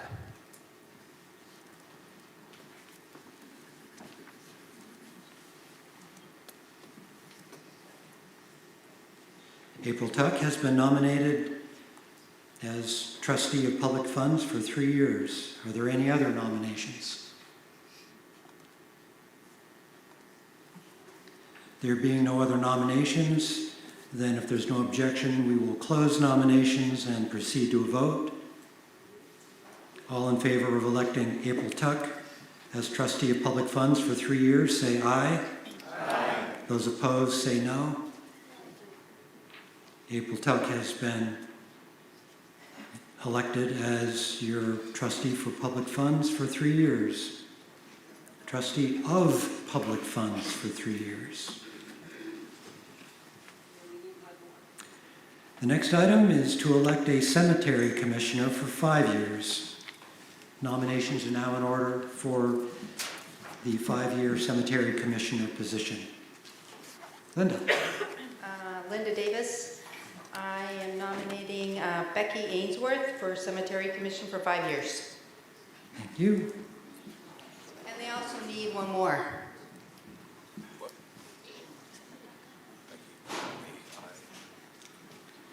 Becky Ainsworth has been nominated for the cemetery commissioner for 5 years. Are there any other nominations?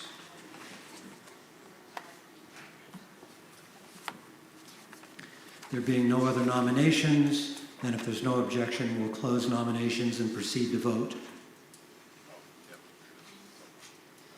All in favor of electing Becky Ainsworth as cemetery commissioner for 5 years, say aye. Aye. Those opposed, say no. You have elected Becky Ainsworth to the 5-year cemetery commissioner position. Point of order? Yeah, she's already. George Putnam. The town report says she was elected last year for a term of 5 years, expiring in 2030.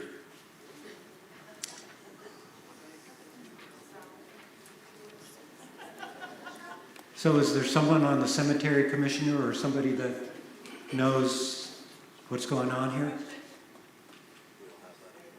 Linda, do you? We put her in last year for 1 year.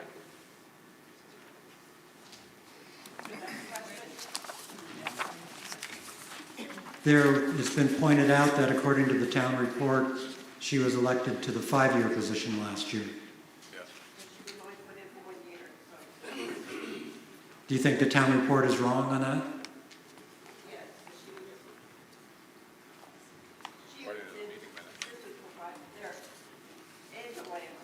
I want to get her, Mike. I think what happened was. Let's, Step up here. okay, so Angela, you need to get up to the mic, identify yourself, and Angela Pratt. Angela Pratt, Cambridge. I think what happened last year was I was pulled out of my position as a commissioner because I took the select board position, and I think Becky filled my position. And I had 1 year left. Could that be right? No, well, so she was definitely elected for the 5 year, but there's a vacant spot. So Rebecca's already on the commission. Yes, she is. There's a vacant spot that needs to be filled at this meeting right now. So that would have been Costlet's spot. Correct. Yes. Martha's spot. Yes. can you enlighten us? We're not part of this conversation. You're very right, George. That was an oversight. So Rebecca Ainsworth was elected last year for a 5-year position. The vacancy was Martha Coslet. Her position is now expired. She stepped down a couple months ago when they moved out of town. So her vacancy is what we are electing right now as a 5-year position. So you're absolutely correct. There was a point of order. We cannot elect or nominate someone who's already on the commission. So Okay. that'll have to be undone or redone. Well, at the risk of making this more complicated than maybe it needs to be, would somebody please make a motion to reconsider that vote, that prior vote? And we will kind of back out of this and then start over again. Cody Marsh, I make a motion that we reconsider the previous vote. Is there a second? I second it. I'll second. Let's do it. All right. It's been moved and seconded that we reconsider the vote to have Becky Ainsworth fill the 5-year position. As it turns out, she's already on the commission, and there was a misunderstanding about what the vacancy is. All in favor of reconsidering the earlier vote, say aye. Aye. Those opposed, no. Then I think effectively we have retracted that vote, and we are back at the article that calls for electing a collector of delinquent taxes. No. Wrong page. Electing a cemetery commissioner for 5 years. So this would require somebody not already on the commission. It's correct that it's a position for 5 years? We got that? Correct. That's correct, so. If nobody is... If nobody's nominated this, yeah. If nobody is elected here, then the select board will appoint someone. We can't let Becky for 5 years? She's already in, as I understand it. And we need one more person. Yeah, need one more person who's not already on the board. Okay. Cemetery commissioner position going once, going twice. All right, I'm not seeing any nominations, so we will pass on that.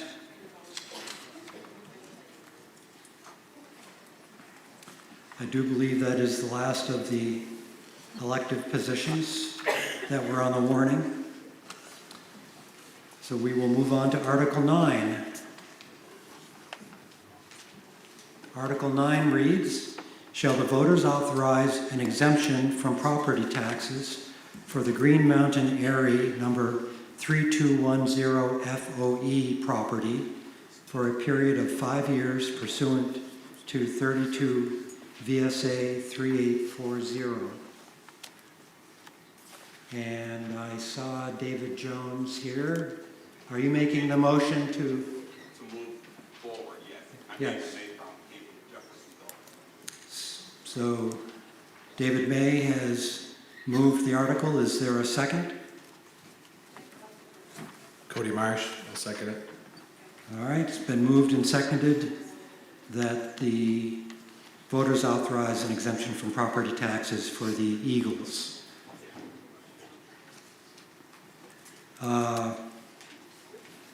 Since David May made the motion, he has the opportunity to come and discuss this article with us if he wishes.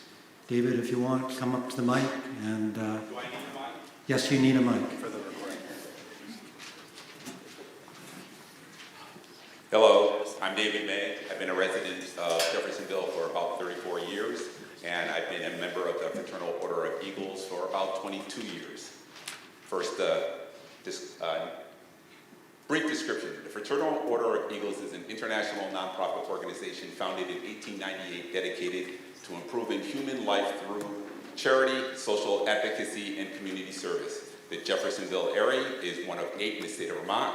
We were chartered in Cambridge in 1964, and our current location is on Route 109 South. We have 165 members in our area auxiliary. What we do, we raise money through local donations, fundraisers, and community events. All of our members are volunteers. We have no employees, and no one is compensated. The funds we receive go to some of the Eagles' national research charities like Alzheimer's, cancer, heart and kidney funds, MS, Parkinson's disease, and in Des Moines, Iowa, the Diabetes Research Center there was named the Fraternal Order of Eagles Diabetes Research Center. Locally, in part, and I will limit this to in part for this year only, it would have otherwise been a very extensive list. We have supported our elderly, individuals with health issues, transportation issues, heating, clothing issues, victims of fire, auto accidents, or are having financial issues just in need of a little assistance. Thanksgiving alone, we donated the food to feed 60 families complete Thanksgiving dinners through the food shelf. We build wheelchair ramps, picnic benches for public use. We have volunteered or donated funds or joined other local organizations that also serve this community. In your annual report alone, we have helped financially the Beautification Project, Cambridge Community Food Shelter, Cambridge Historical Society, Cambridge Cares, Cambridge Elementary School, PTA, Memorial Home Health and Hospice, Meals on Wheels, and the Barnum Library. We are known as People Helping People, and we would appreciate your support in continuing to exempt us from property tax. Thank you.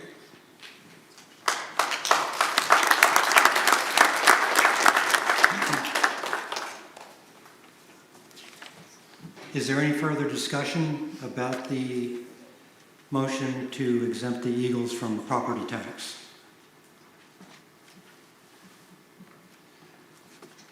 There being no further discussion, we will proceed to the vote.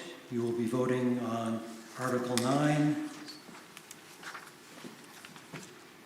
Shall the voters authorize an exemption from property taxes for essentially the Eagles for a period of 5 years pursuant to 32 VSA 3840? If you want the town to authorize an exemption for 5 years for the Eagles, you should vote aye. If you are opposed to that property tax exemption, you should vote no. All in favor say aye. Aye. Those opposed say no.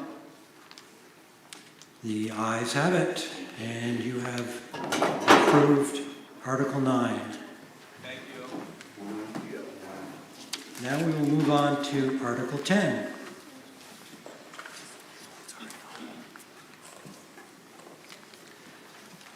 Article 10 reads, shall the voters authorize the collection of property taxes for the calendar year 2026 in one single installment due to be delivered in the hands of the treasurer on or before Monday, November 30, 2026 at 7 p.m. with postmarks not accepted as proof of delivery. Would someone please move Article 10? Mr. Moderator, Dan St. Cyr, I'd like to move Article 10, please. Thank you, and is there a second? Cody Marshall, second it. Article 10 has been moved and seconded. The motion is to authorize collection of property taxes for the calendar year 2026 in a single installment due to be delivered to the hands of the treasurer on or before Monday, November 30th, 2026 at 7 p.m. with postmarks not accepted as proof of delivery. The motion is now on the floor for discussion. Since Dan St. Cyr made the motion, he has the right to speak first. Thank you, Mr. Moderator. Good afternoon. Everybody's awake after lunch, right? Good, I want to make sure. Dan St. Cyr again. Just wanted to start with this article is written in the same manner in which it has been written and voted on in the past for at least the last 7 years and has been approved by the voters. I want to make that point first. Last year's tax bills were sent out with some incorrect wording on it, and this created a little confusion on details of how and when their taxes were due, and we all apologize for that. I wanted to bring that up as well. I want to also state that each year the goal is to have these tax bills sent out somewhere around the beginning of August, and then the bills are not due to the end of November roughly, and it's a moving target, and I think everyone understands that at this point. This equates to approximately 4 months, a 4-month period in which before taxes are due.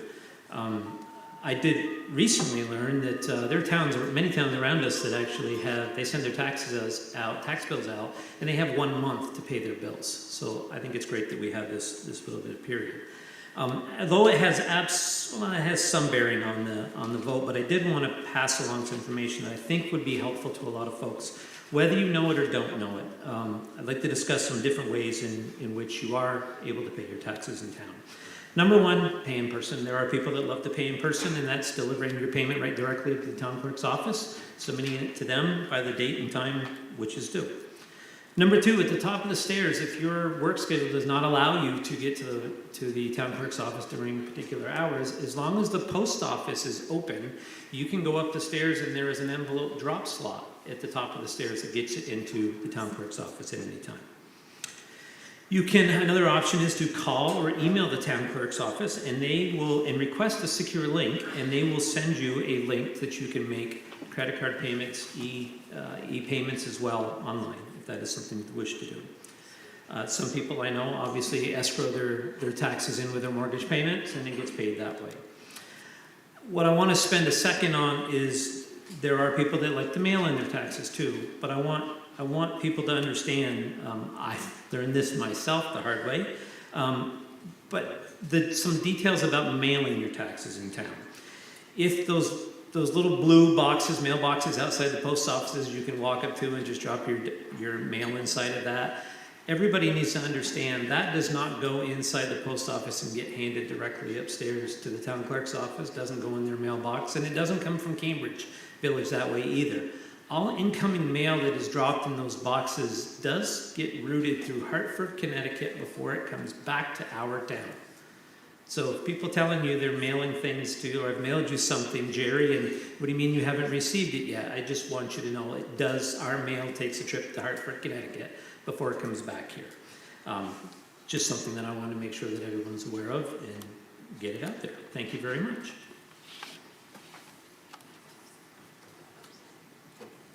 Would anyone else like to speak on the issue of payment of taxes?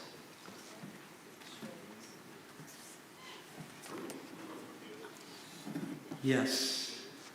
Somebody get a mic back there.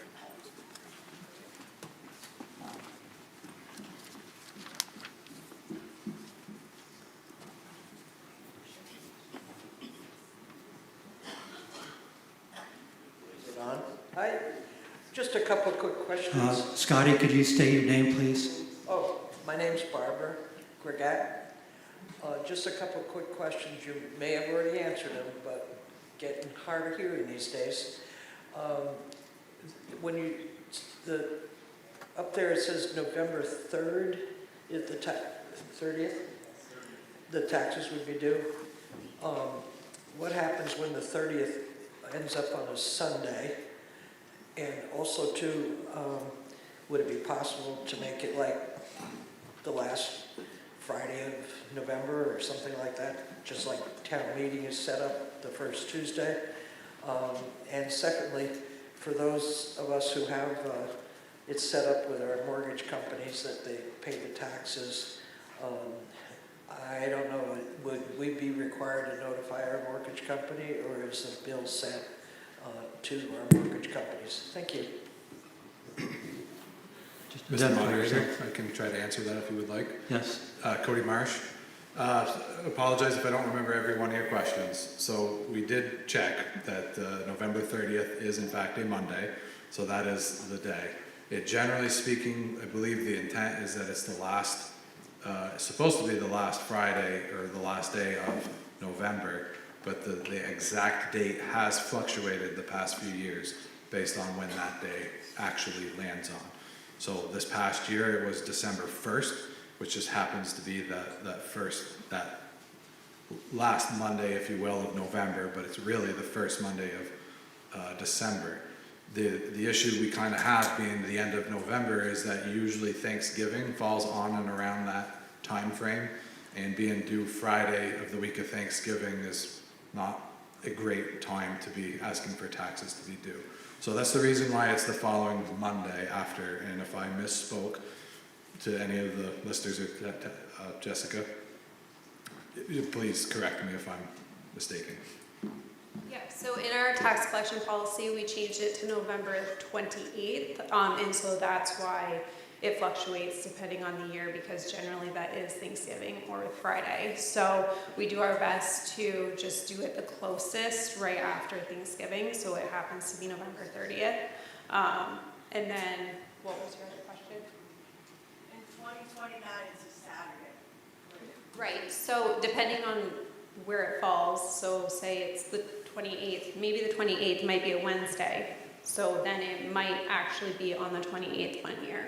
It might be on December 2nd. It just, that's why we have as an article, so that everybody's aware of what it's voted on this year. Joel, if you don't mind, one more. So just for the record, that was Jessica Warren, who's Assistant Town Clerk. And Cody, I think, would like an opportunity to respond. Yeah, I just want to, not just to respond, but clarify, this is only for this coming year. So we're not voting on the next 5 years worth of dates, so. We have this article every year, and it Correct. gets tweaked depending on the calendar. Exactly, just exactly to Jessica's point, yep. Any other questions regarding this article?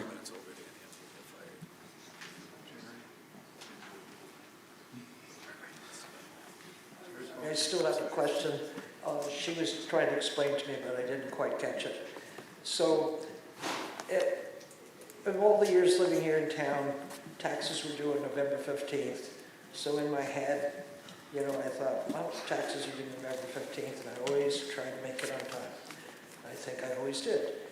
But right now, I'm confused as to what you're asking, and if this young lady can explain it to me so I can hear it, will I not be confused? I was thinking, we know that town meeting is the first Tuesday of March every year. I don't have to remember it anymore. I don't have to look up on the calendar. I have to look in the newspaper. I know it's the first Tuesday in March. Election day is the first Tuesday in November.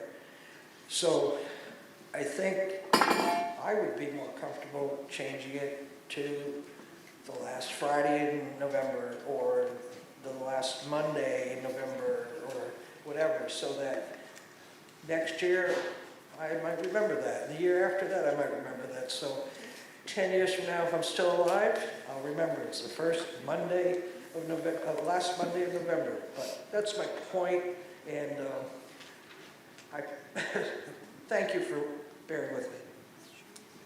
May I speak to that again? Just to try to clear. Jessica, just identify yourself again, please. Yeah, Jessica Warren, I'm Assistant Town Clerk. So if you would like a date to stick in your mind, at this point, our tax collection policy does state November 28th. So if that date, you want to stick that date in your mind, that's completely fine. That's on our tax policy. Anybody can see our tax policy. We just, because it falls either on a weekend or on a Thursday that is Thanksgiving, or Friday that's the day after Thanksgiving when generally we're not open, we allow for that Monday after. That's currently how our policy reads. I guess that is something that can be looked into in the future, but that is currently what it states. How about the Monday before Thanksgiving, or the Monday after Thanksgiving? Just a suggestion. Joe, one more clarification I think would help this. So Cody has a clarification that maybe will help with understanding this. I understand the point that you're trying to make, and I think that could be helpful. My fear is that there are how many hundred town reports that are printed with this exact language currently, and although the date and the wording on your tax bill is the most important piece of information that you're going to get and need to pay by regardless of what the town report says, but as we found last year with a little bit of a mix-up in the wording on the tax bill, I just want to caution too many changes on the dates at this point, and I think, in my opinion, it would be safer to leave it as it is, and I think a good discussion later in this year, if the townsfolk feel that it should be changed to a different date, that should be a good discussion for us to have at a select board meeting with the clerk's staff and the listers and everybody to make that decision. I just feel like if we change it, there's going to be a couple different dates, and I just kind of would caution that kind of misinformation floating around. So just my 2 cents. Jerry, I saw you had your hand up earlier, or you were scratching your head or something.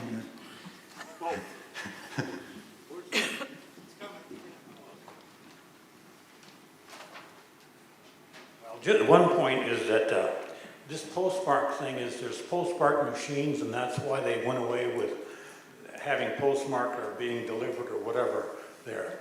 But my question is about if somebody pays with credit card, is there a charge for that, or is the town taking the hit for that, or is there a charge that's added to that?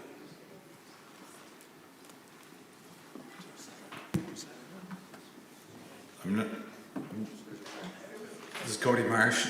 Yes, there is a charge. I'm not going to claim to be the foremost expert in credit card fees, but maybe Jessica could be the better person. Yep, Jessica Warren. So currently the fee is 0.0255 on the card, so 2.55%. So that could go up at any point. We don't get any of that. That goes directly to Forte, which is who we work with for credit cards. If you pay with an e-check, it's a flat fee of $2.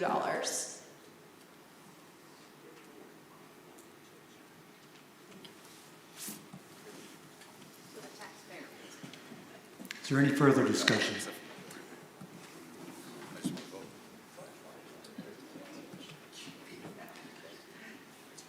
There being no further discussion, we will move to the vote. You will be voting on Article 10, which authorizes the collection of property taxes for the calendar year 2025 in one single installment due to be delivered in the hands of the treasurer on or before Monday, November 30th, 2026 at 7 p.m. with postmarks not accepted as proof of delivery. If you're in favor of that motion, then you should vote aye. If you are opposed, you should vote no. All those in favor of the motion say aye. Aye. Those opposed say no. No. The ayes have it, and you have adopted Article 10. And now we will move on to Article 11. Article 11 is a discussion of other non-binding business. This is an opportunity to bring up other business that has not been warned. Any action taken under this article will not be binding because it has not been warned. Votes can be taken under other business on motions presented in order to provide a sense of direction to the Select Board or our legislators, but those votes are not binding. Other business can also include opinions, comment, and acknowledgement of individuals and agencies. Does anyone have other business they would like to discuss? Yes. Yeah, Anne? Anne, you want to take the microphone? Thank you. My name is Ann Tisbert. I am probably familiar to you as the owner of Valley Dream Farm on the Pleasant Valley Road.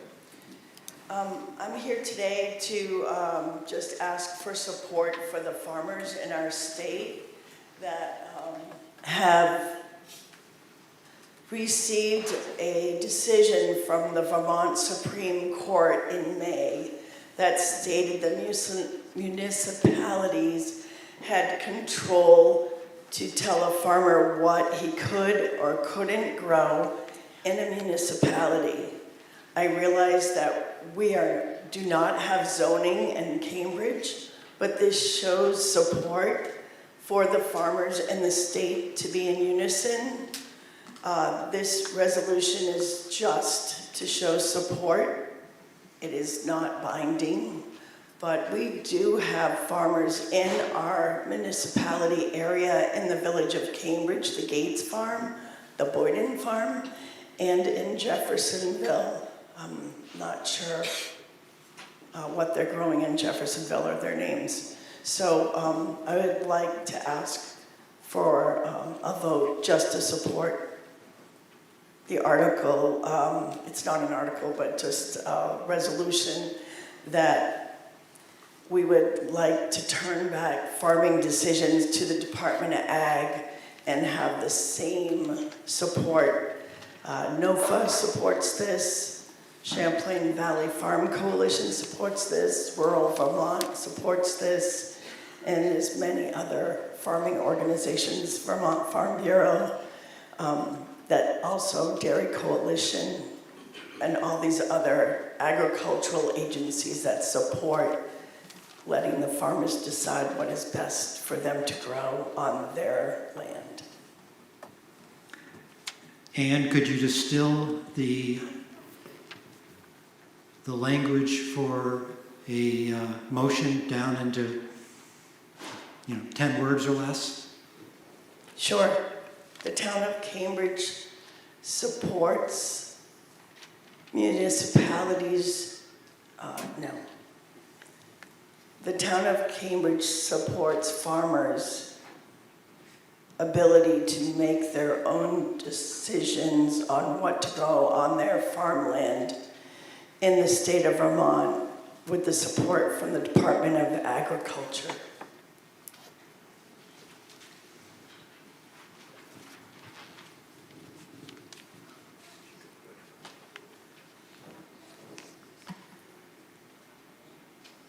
So if I'm understanding, Anne, you're seeking to make a motion that would be the subject of discussion and then a vote by this group, an informal vote?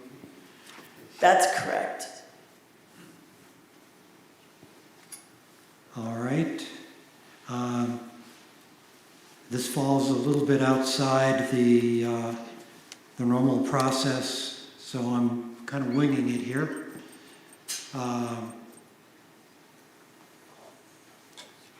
If there is a second, then I would allow discussion and basically an informal vote, a show of hands, or a voice vote. I'll second that. David May, Jeffersonville. Okay. Anne's motion has been made, it's been seconded. My translation is a motion that the town of Cambridge supports allowing farms to make their own decisions about what they grow. Does that sound fair enough as a way of summarizing it? All right, is there some discussion about this?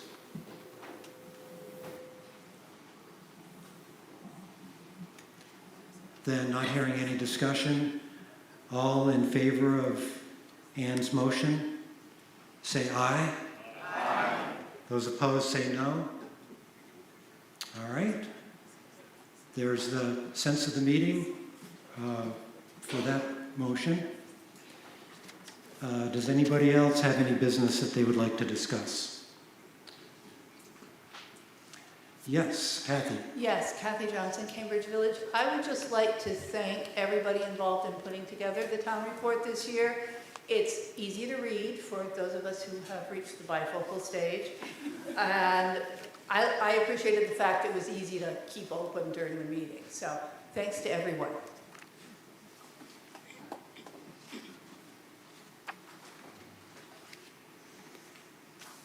Thank you, Kathy. Does anyone else have other business they would like to discuss? Larry Wyckoff, I'd like to adjourn. Okay, Scotty had her hand raised. Just beat you to it. I'm not sure quite how to present this question, but it has concerned me for a little while. We're all hearing in the news across the country that there are towns in our states that are being requested or dealing with the building of detention camps for the Department of Immigration, ICE, Homeland Security. I'm not sure, who's making the request.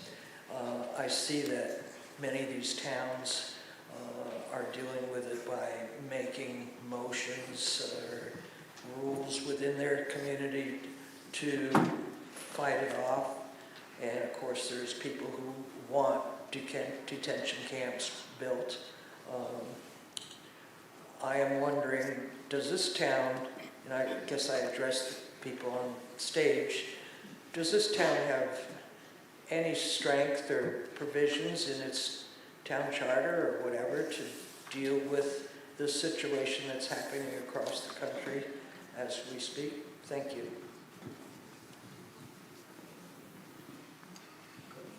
One of you want to try that?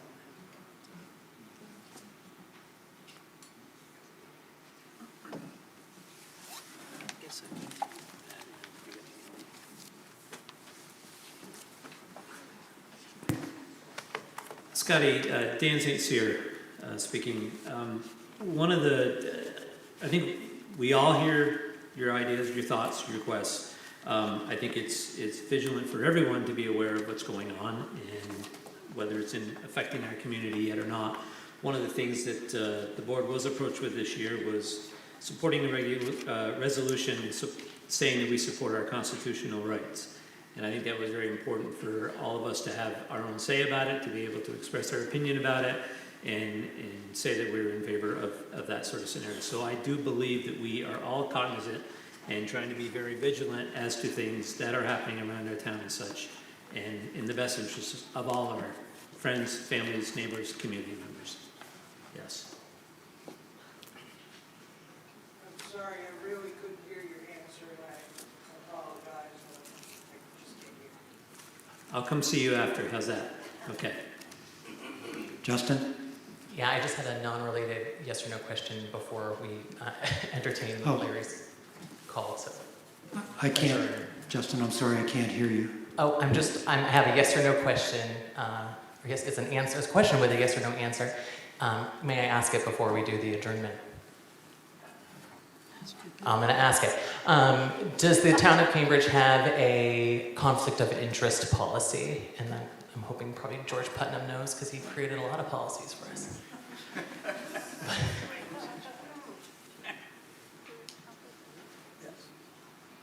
Yes, we do have a policy in place. Thank you. Correct.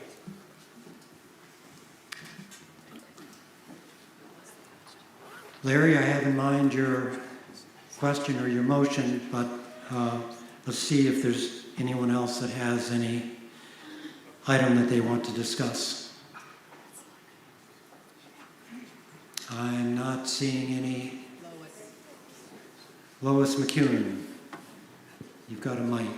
Lois McEwen, I just want to thank the town highway department for keeping our roads clean and having a very large sand pile up for grabs. Thank you. Larry, were you saying something about moving to adjourn? No, I think we should stay here all day. I second. I move to adjourn. Second. It's been moved and seconded that we adjourn. All in favor, say aye. Aye. Opposed? All right. Thank you for attending the 2026 Cambridge Town Meeting. The Cambridge Town School District meeting will start in 15 minutes.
Good afternoon and welcome to the Cambridge Town School District Annual Meeting for 2026.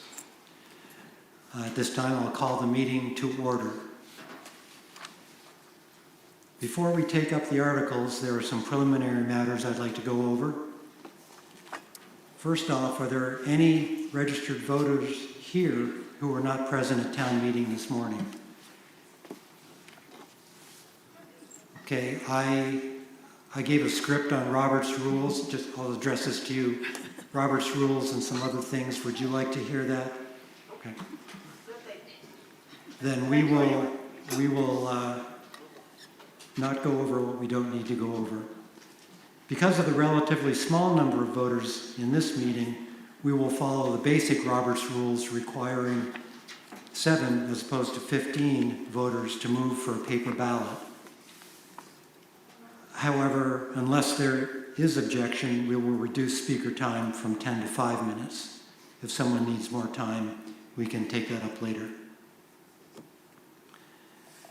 You need to have signed in to vote, and I take it you have done that. And we should be ready to vote in that case.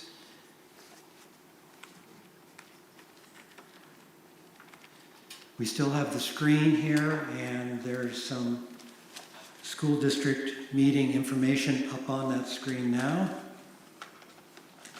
The meeting is being recorded and streamed like this morning's was. That means that when you speak, you will need to speak into a mic, which is how the sound gets on the video.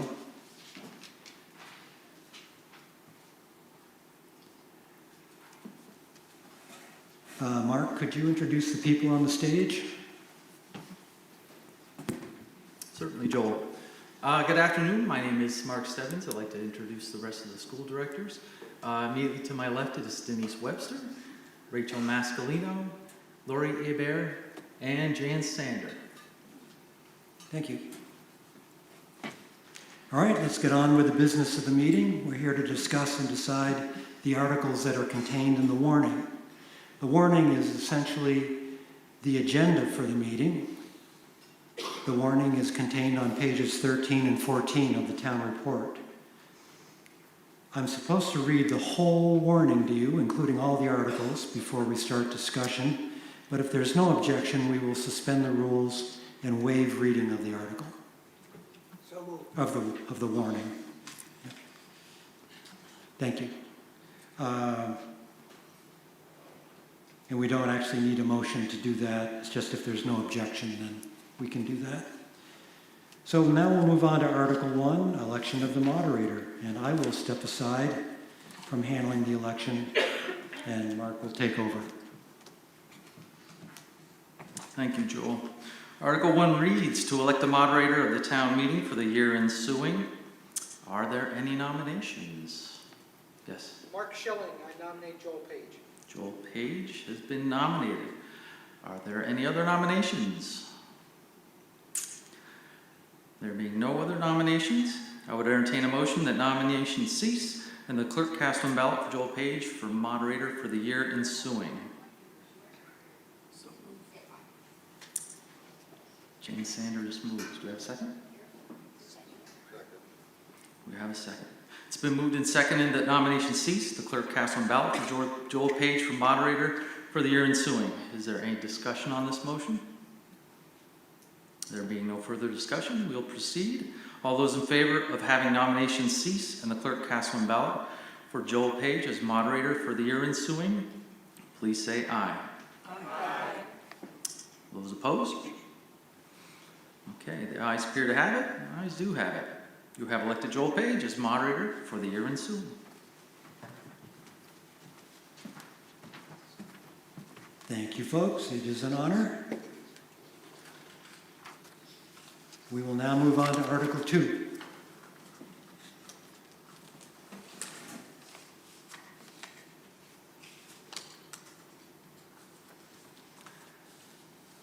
Article 2, to hear the report of the Cambridge Town School District Board of School Directors.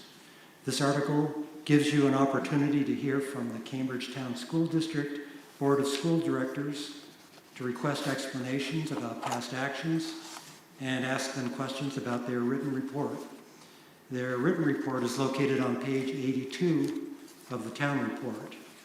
Note that we cannot get into warrant business of the day under this article, and note also that this is not an article that we vote on and no motion is required. Mark Stebbins, as the chair of the Cambridge Town School District Board of Directors, will be presenting the report for you. Thank you, Joel. There are a few items in the director's report I'd like to highlight. First is the effort that the board has made to develop a vision for CES in alignment with the community's priorities, which in turn helped guide our budget development this year. We used the results of a couple of different surveys last fall to gain insight into the community's priorities for education. The most common theme was providing instruction and classroom resources in support of academic excellence. Following that was a whole child development supported by co-curricular programs and also a safe school environment. These ideals directly influenced our board's vision and the resulting budget. The board is pleased this year to be able to bring to an FY27 budget to the voters with a decrease in spending from FY26, leading to a 7.5% decrease in our homestead tax rate and a relatively flat 0.4% increase in the town tax rate. This is the rate you actually see on your bill, your tax bill. One of the main drivers for the reduction in spending is that we made the final payment this last fall on the bond for the renovation of the middle part of the school. However, that decrease was offset by budget items that are out of our control, such as statewide negotiated health insurance premiums. This year's budget is an excellent example of the influence of outside drivers on our property tax rates. We will discuss that budget further once we get to Article 10. Landscape changes frequently regarding Act 73 and possible redistricting. Montpelier remains the source really of any action in this situation. And our representatives are the best, really the best point of influence there. Currently, there are two proposed maps being discussed that one encapsulates tech center districts. For example, in our case, that would be Lamoille North, Lamoille South, and Orleans Southwest, because they all feed into Green Mountain Tech. And the other map creates slightly smaller districts by combining existing supervisory unions. And I think in our case that was a Lamoille North, Lamoille South combination.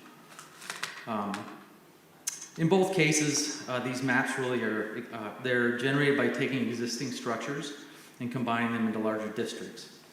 Other issues that are not any less important, such as funding mechanisms and cost-sharing support structures, those discussions are not so prominent, but we expect further work in the weeks and the months ahead. I'd also like to kind of echo Cody's remarks from earlier today, and I'd like to recognize the large group of volunteers that enhance the students' experience here at CES as well. A few examples of the programs that are impacted are Cambridge History, the Rotary Readers, Mentors, Scotty and the Reading Dogs, students' clubs such as the Junior Iron Chef that served our delicious lunch downstairs earlier today, and there are many more. Our community really is vital in helping make CES a great place to learn. Lastly, I would like to recognize Principal Mary Anderson as she approaches retirement at the end of the school year. Over the past 25 years, she has led CES through good times and tough times, always with a steady and thoughtful leadership. Running a school the size of CES is not an easy job, but she was prepared for whatever unexpected events would come her way. She's not in attendance today. However, the board would like to express our gratitude for her service and wish her the best in her adventures to come.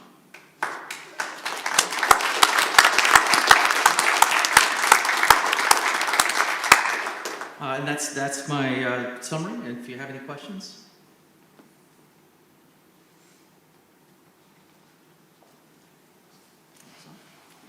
Thank you, Mark.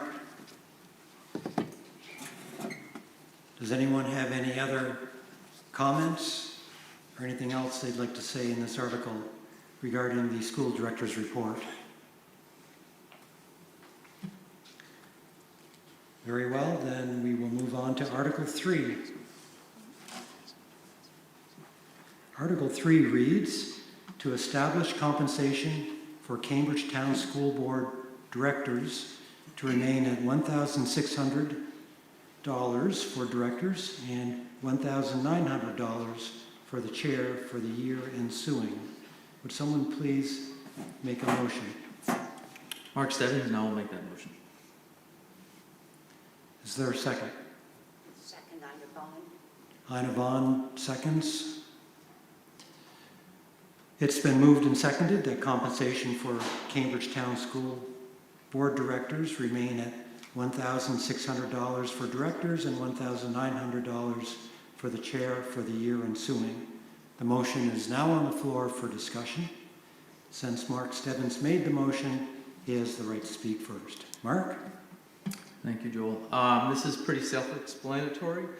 Just would comment that it's in line with the rest of the Lamoille North directors on the other board. Is there anyone else who would like to speak? There being no further discussion, we will proceed to vote on the motion. The motion establishes compensation for the Cambridge Town School District Board of Directors to remain at $1,600 for the directors and $1,900 for the chair for the year ensuing. If you are in favor of paying the directors and the chair that amount, you should vote aye. If you oppose the motion, you should vote no. All in favor of the motion, say aye. Aye. Those opposed, say no. The ayes have it, and you have approved Article 3. We'll now move on to Article 4.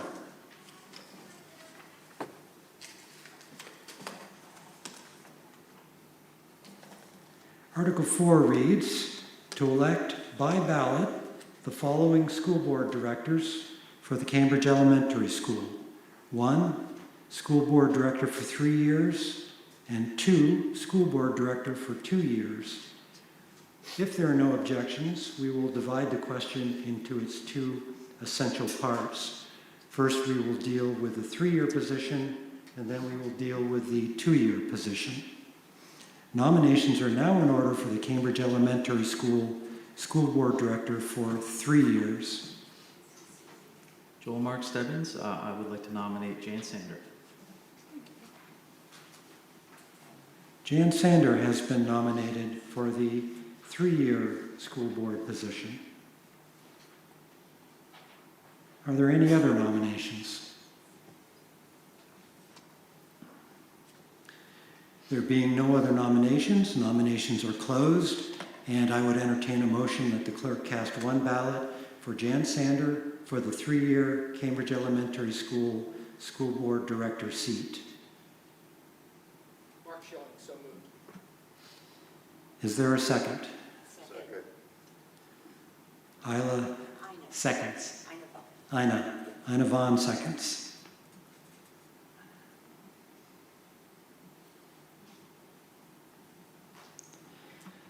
It's been moved and seconded that the nomination cease and that the clerk cast 1 ballot for Jan Sander for the 3-year Cambridge Elementary School School Board Director seat. Is there any discussion on the motion? There being no further discussion, we'll proceed to vote. All in favor of having the clerk cast 1 ballot for Jan Sander for the 3-year Cambridge Elementary School School Board Director seat, say aye. Aye. Those opposed, say no. The ayes have it, and you have elected Jan Sander to the 3-year school director seat. Now we will move on to the second part of Article 4, the school board director for 2 years. Nominations are now in order for the 2-year board position.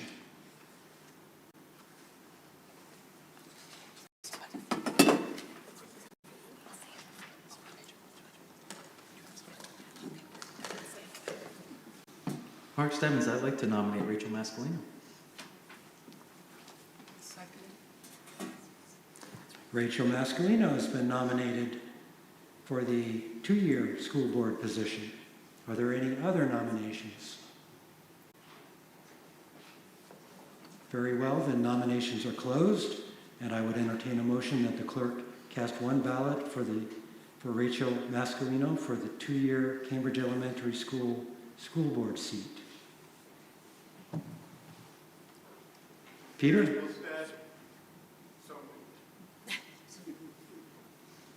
Is there a second? Second. David Vaughn seconds. It has been moved and seconded that the clerk cast one ballot for Rachel Mascalino for the 2-year Cambridge Elementary School board seat. Is there any discussion on the motion? There being no further discussion, we'll proceed to the vote. All in favor of having the clerk cast one ballot for Rachel Mascalino for the 2-year Cambridge Elementary School board director seat, say aye. Aye. Those opposed say no. You have elected Rachel Mascalino to the 2-year school director seat.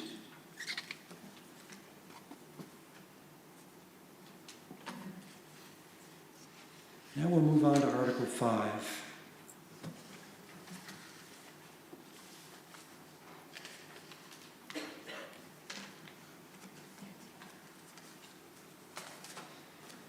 Article 5 reads, to elect by ballot the following school board directors for the Lamoille North Modified Unified Union School District. : 1, school board director for 3 years, semicolon, 2, school board director for a 3-year term.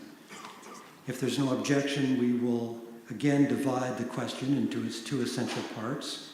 First, we'll deal with item number 1, the first 3-year position. Then we will deal with item number 2, the second 3-year position. Also, if there's no objection, I will refer to the Lamoille North Modified Unified Union School District by the shorthand name of Lamoille North. Nominations are now in order for the Lamoille North School Board Director for 3 years. The first one. I'm Jan Sander, and I'm very pleased to nominate Mark Stebbins.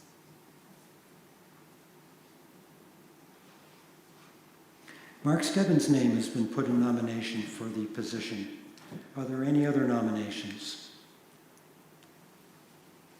There being no other nominations, nominations are now closed, and I would entertain a motion that the clerk cast one ballot for the first of the 3-year Lamoille North School Board Director seats for Mark Stebbins. Would someone make that motion?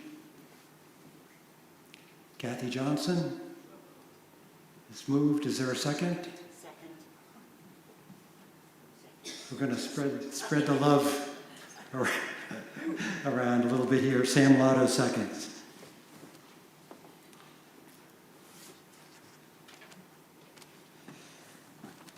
It has been moved and seconded that the nomination cease and that the clerk cast one ballot for Mark Stebbins for the first 3-year Lamoille North School District School Board Director seat. Is there any discussion on the motion? There being no discussion, we will proceed to the vote. All in favor of the clerk casting one ballot for Mark Stebbins for the first 3-year Lamoille North School Board Director seat, say aye. Aye. Those opposed, say no. You have elected Mark Stebbins to that position. And now we will proceed to the second part of Article 5. Denise Webster, and I'd like to nominate Katie Audette. All right, Katie Audette's name has been placed in nomination. This is for the second 3-year position for Lamoille North School Board Director. 3-year term. Are there any other nominations? Then I would declare the nominations closed, and I would entertain a motion that the clerk cast one ballot for Katie Audette for the second 3-year Lamoille North School Board Director seat.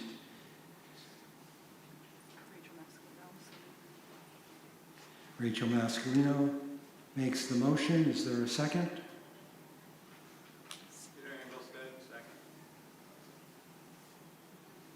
Peter Engelstad seconds. It's been moved and seconded that the clerk cast one ballot for Katie Audette for the second 3-year Lamoille North School Board Director seat. Is there any discussion on that motion?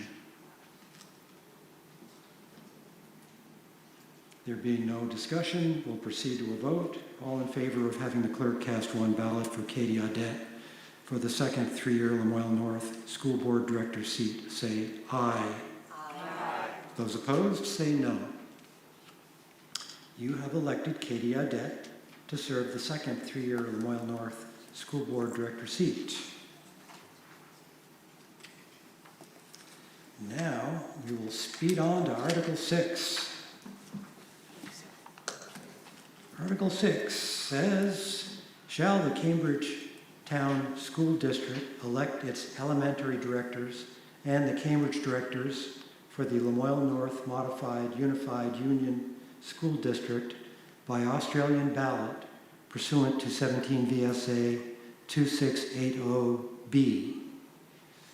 Would someone please make a motion to adopt Article 6 as written? It has been moved. Do we have a second? Okay.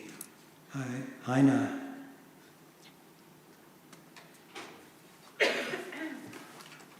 Ina Vaughn seconds it. Do we have an explanation of this? Is this Lori? Yes. Thank you.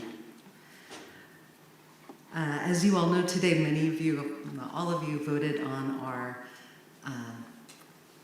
budget via Australian ballot, and we've just voted from floor votes for our directors, and we're about to, other public questions will be raised this way as well. And we just see this as an opportunity to potentially engage more of our community voters who aren't able to be here today. They're at work, they're at home with their children, and we really would love to invite more voices from the Cambridge community to weigh in on electing our directors and potentially other questions as well. So we welcome discussion and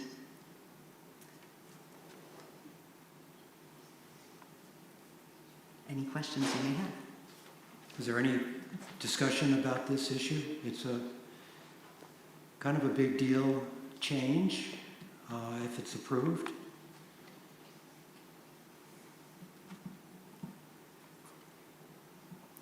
Sam?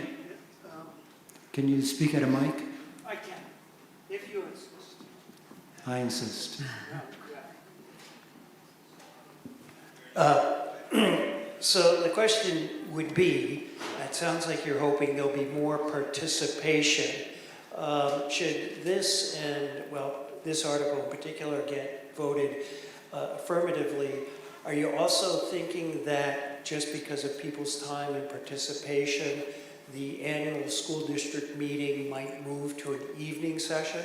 Because most of the key items then would be by Australian ballot, and maybe that'll enhance participation as well? We have discussed these things. Yeah, that was one of the questions that This came is up. Mark Stebbins talking now. Mark Stebbins, yeah.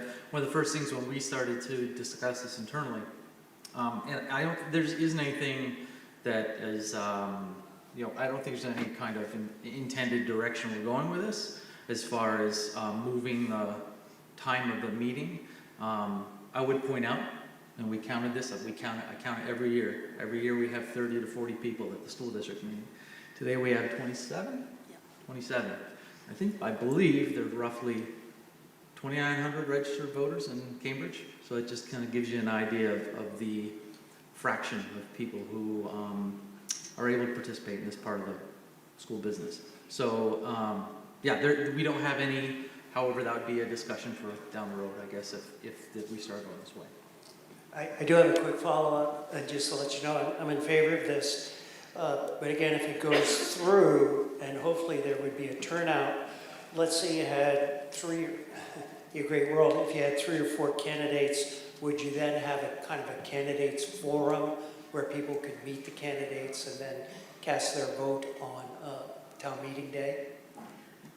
I think that's a great idea. I think about when I joined the school board, there was an opening, and the opening needed to be filled outside of town meeting day, and so I wrote a letter, and I think there were maybe 3 other people who also wrote a letter, and I do think that electing directors and having, giving folks, especially working family folks, a chance to actually put themselves forward and have, as you suggested, a forum where they could talk about why they would want to serve on the board would actually encourage more engagement.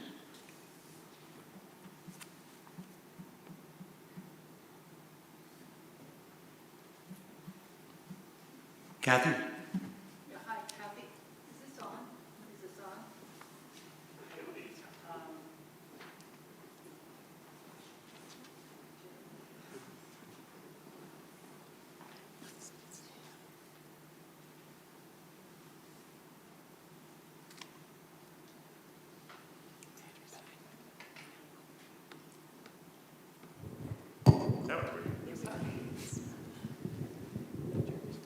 Thank you. Technical difficulty. So, Kathy Johnson, Cambridge Village. Here's my one real concern. As you pointed out, we're, let's say, 24 people in the room today. This seems like a very small number to make this decision for everyone else. Here's just what I'm thinking. There will be voter participation this fall. Putting this as a question to the voters, then you might get a better turnout and it would be much more decisive, I would think. I suspect it would be the same turnout results as if we vote today, but it just feels a little off to me to have this small number making a decision for so many people. That's all.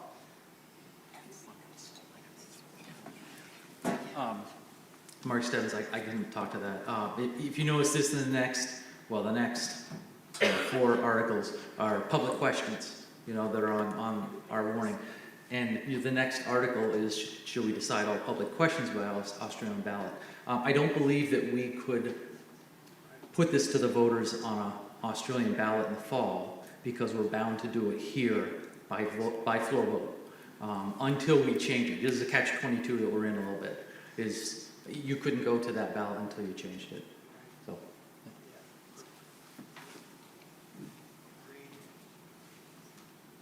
Is there any other discussion?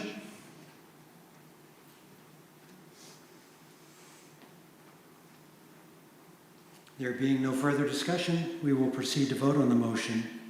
You are voting on a motion to require the Cambridge Town School District to elect its elementary directors and Cambridge directors for the Lamoille North Modified Unified Union School District by Australian ballot pursuant to 17 VSA 2680B.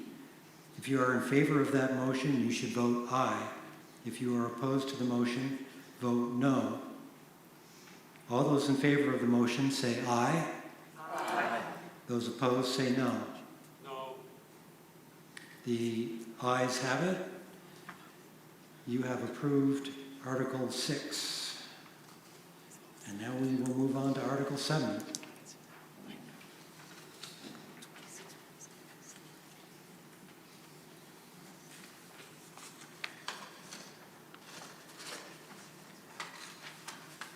Article 7 reads, shall the Cambridge Town School District decide all public questions by Australian ballot pursuant to 17 VSA 2680D. Would someone please make the motion to adopt Article 7 as written? Lori Aber, so moved. Is there a second? Second? Thank you. Sam Lotto seconds.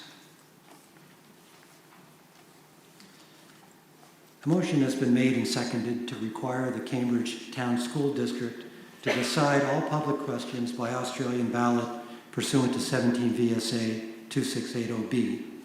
The motion is now on the floor and we can proceed with discussion. Since Lori Hebert made the motion, she has the right to speak to the motion first. Thank you, Joe.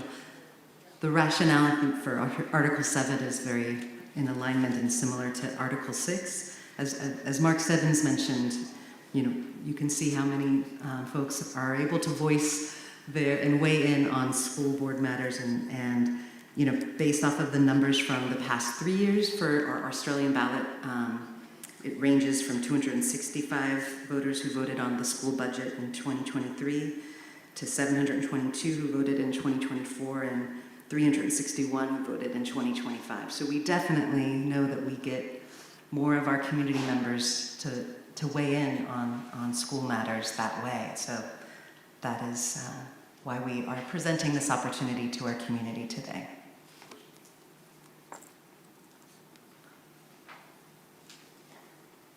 Would anyone like to speak to this article? Mark?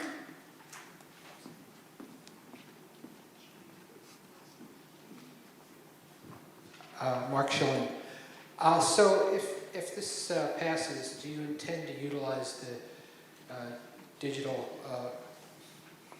voting sheets that can be read by the reader? Mark, I'm having a hard time hearing you. If you decide on this question, is it your intention to use the digital voting system that belongs to the town? And would the school also foot the expense for creating those digital ballots?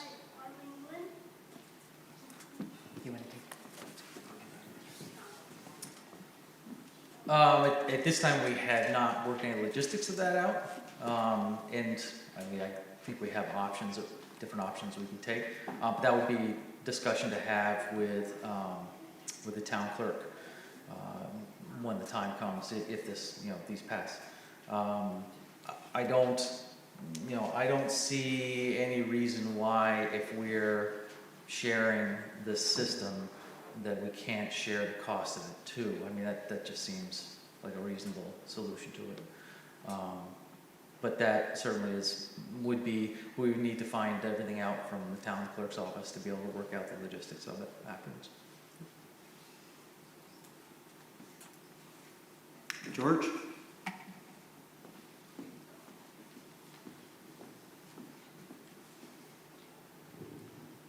George Putnam. I would argue that public questions are not like elections of officials. With public questions, there's opportunity for discussion. People can learn things from comments that other voters make. And there's also the opportunity for amendment, which is not something that you do in an election. So I would oppose this article, and I think that it is fundamentally not the same as an election, the prior article.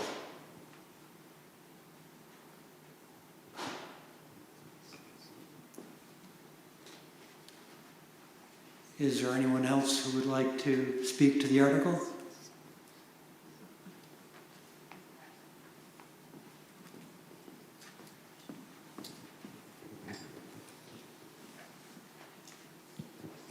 Sam Milano again, and thank you, George, for that comment. Yeah, it's an interesting action for us to take to put this to Australian ballot, but I think in the spirit of increasing participation, there's a real opportunity here. Because if there was a really, well, I'll just put it out there for lack of a better term, contentious public question put out there, my take is there'd be plenty of forums, plenty of opportunity to get educated, and plenty of opportunity to debate. Now, I do yield that the question would be the question, and we would yield our opportunity to amend the question. But in reality, when it comes to school business, to a certain degree, we're really dealing in supporting our consumers, be the families. And the reality, I mean, I learned this through being on your town meeting modernization committee. For whatever reason, and that's a whole other discussion, but we learned that we can give up a couple hours. And that's why in your town business, all those money articles have been moved up front. That was a recommendation. But the all day long knocked out, is just not within the economic means for many of the families that are members of our school community. So I think in the spirit of opening this up and knowing that the process wouldn't just be warning an Australian ballot, come and vote. There'd be a lot of education and a lot of information put out up front. Knowing we're giving away the amendment piece, I see real value in this for increased participation. I mean, this is the big ticket item. I mean, we can argue all we want over $2,000 and $3,000, but when it comes to our taxes, the school budget and the impacts there are the big tickets. So let's get as many eyes on it as possible.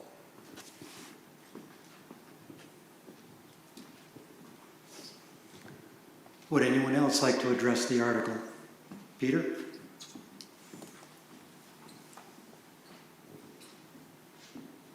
Thank you, Peter Ingolstadt. I'm kind of on George's side of this one, and it's because of the discussion we're having here today. And I just, Act 73 is another one that I oppose, and the reason is because there's no face-to-face in that. We need to be able to talk to each other, and if it's 27 people that are talking together, I think that that's a real important thing to do. And especially when there are ideas that are being expressed and where those ideas can be modified from the floor. I think that that town meeting idea, I don't want to give the whole thing up, because we do have the opportunity. We have changed with the town one item, and last year the school board came to our informational meeting where you had the opportunity to change the budget that night or that day. I would recommend that you come back to us with a better thought out plan of how to make this work. That is to be part of that meeting. There were, I think, about 70 people there, so the turnout is somewhat better. But have these discussions where people can make and modify the outcome, if you will. Joel, could I answer that? Mark Stebbins would like to speak. Yep, Mark Stebbins. Just a follow-up to Peter's comment and clarification. And I recognize as we're discussing here, this is a discussion, the bulk of our public questions are typically, do we put money in the capital reserve? I mean, that's the extent for the most part. Just to give you kind of an idea, this is unusual for us to have 4 of them in here today. I would put some clarification out last year at the budget discussion that you had, that Peter had just mentioned. The board was actually not there. Our business manager came and she had the preview of our budget, and I believe by that point we had approved it. And that really isn't the forum where you would ever make changes on the school budget. That forum would be coming to the school board meetings and giving input there. We did have a very small collection of folks that would come off and on to the meetings in November and December when we were doing some of that deliberation. But my comment would be that would be the avenue I would hope we would see more participation in. And we can certainly, as this would develop, like the town added a school information night. We've had them with Lamoille North as well, where the 5-6 towns involved can come listen to what's coming up and voice their opinions. Those forums are valuable, and I think those are the kinds of things that we can add as we go to get to achieve our engagement goals, basically. So I'm not sure that the joint one works out well for us timing-wise, because I believe the town's a little bit later on its schedule than we are. But we could have one prior to that, you know, and the meetings as well are great vehicles for folks to come talk to us about what they'd like to see or not to see. Anyway, that's just clarification. Thank you. Justin Marsh. So if 29 people are in this room and we have 2,900 on the voter roll, that is 0.01% participation, and any move that could increase that number, I think, is a move toward a better democracy.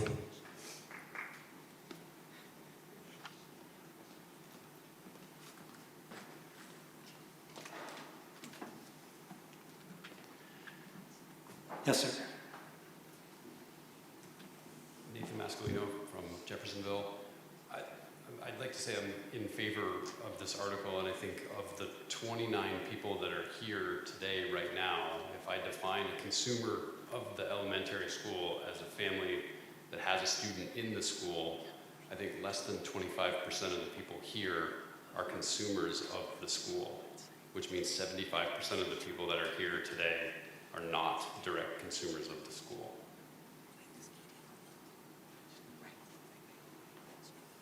Thank you. Would anyone else like to address the article? Sam? Nobody else has raised their hand. Go for it.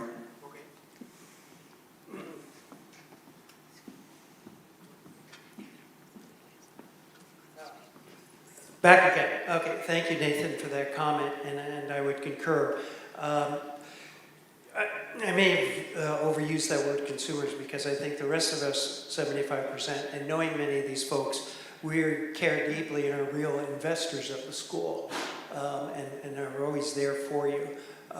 But be that as it may, you know, I've been in their shoes, you've been in their shoes, a lot of us sitting here have been on the other side of the fence. Let's not kid ourselves about Australian ballot and other town votes who are on Australian ballot for school budgets. You also, you may get enhanced voter engagement, but you can also get a real groundswell of negative votes going too.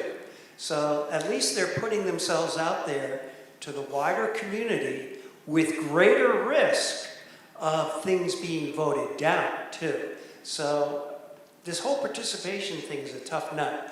On average, just to poll you, how many people come to school board meetings? Less than 5. Yeah. How many people are in the PTA? Less than 5.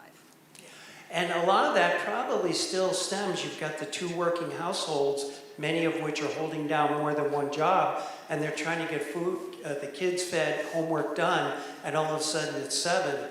Could they really be there? So this whole participation thing, I mean, again, we learned that from the town meeting advisory committee. Doing what we're doing now is amazing, but there's other avenues to do much the same. And then finally put it before the voters. So thank you.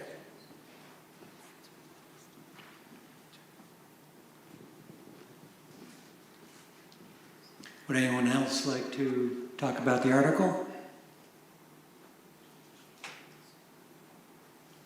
All right, then it looks like it's time to vote.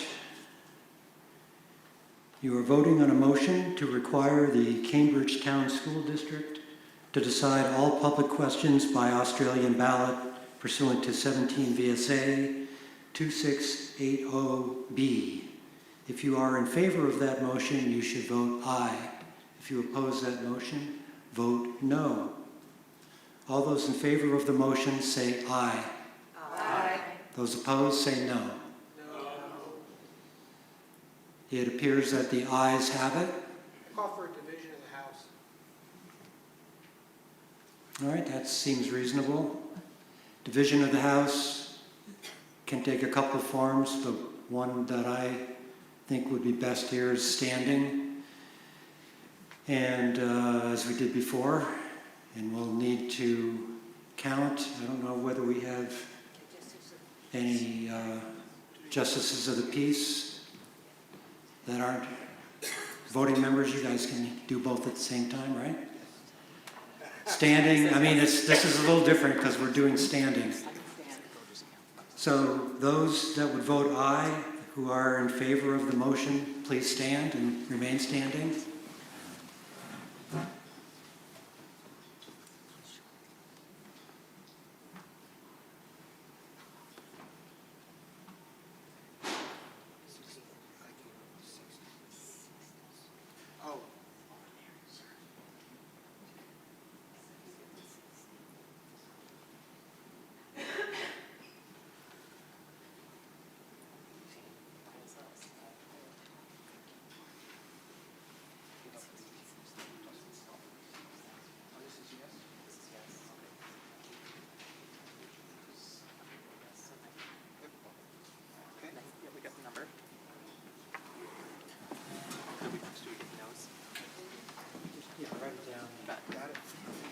All right, please sit.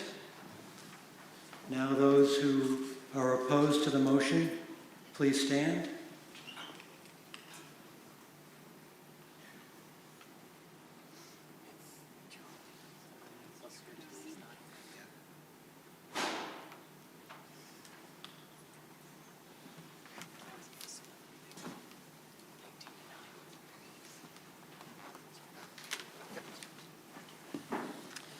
Here's the vote result. We have 19 who were in favor of the motion and 9 who opposed it. So you have approved Article 7.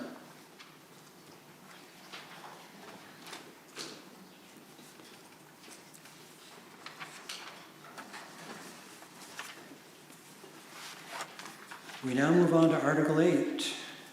Article 8 says, shall the voters of Cambridge Town School District rename the reserve established for student pandemic recovery to be named unfunded student programming, which will be used for supporting unfunded student programming. Would someone please make the motion to adopt Article 8 as written? Rachel Mascalino, so moved. Thank you. Is there a second? No? Okay, so we are all set. It's been moved and seconded. Nancy seconded.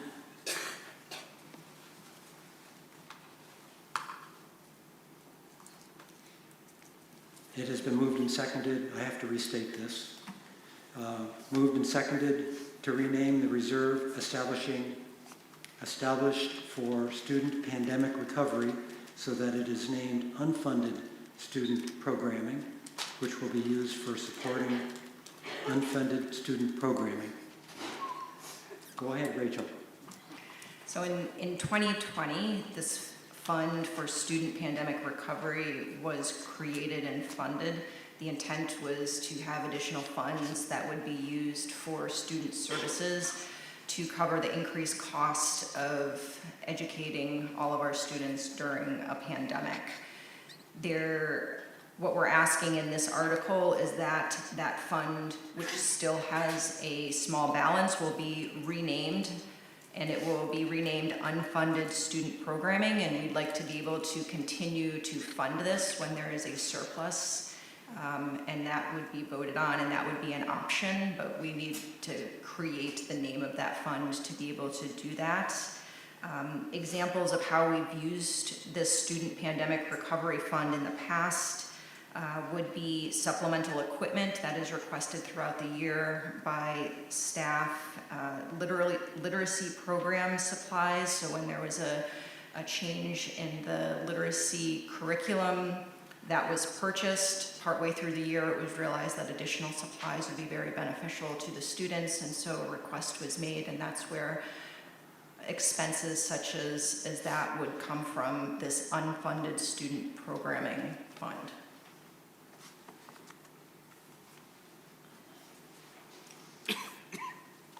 Would anyone like to speak to the issue?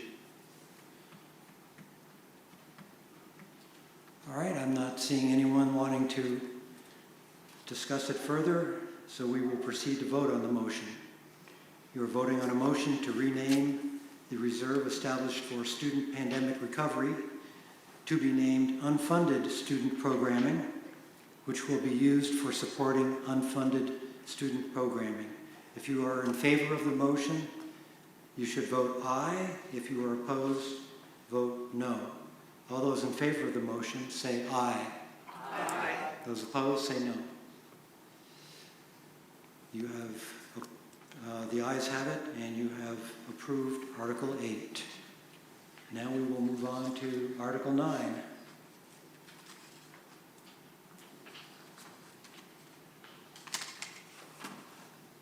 Article 9 reads, shall the voters of Cambridge Town School District authorize the Board of School Directors for the Cambridge Elementary School to hold the audited fund balance as of June 30, 2025 in the amount of $92,645 in the newly renamed Reserve Unfunded Student Programming to be expended under the control and direction of the Board of School Directors. Would someone, hopefully Rachel, please make the motion to adopt Article 9 as written? Rachel Mascalino, so moved. And is there a second to that? It's been moved and seconded to authorize the Board of School Directors for the Cambridge Elementary School to hold the audited fund balance as of June 30, 2025 in the amount of $92,645 in the newly renamed Reserve Unfunded Student Programming to be expended under the control and direction of the Board of School Directors. We can now discuss this item since it's on the floor, and because Rachel made the motion, she has the right to speak to it first. Rachel? Thank you. So now that we have an unfunded student programming reserve fund, this is looking to allocate $92,645 from the surplus into this fund to be used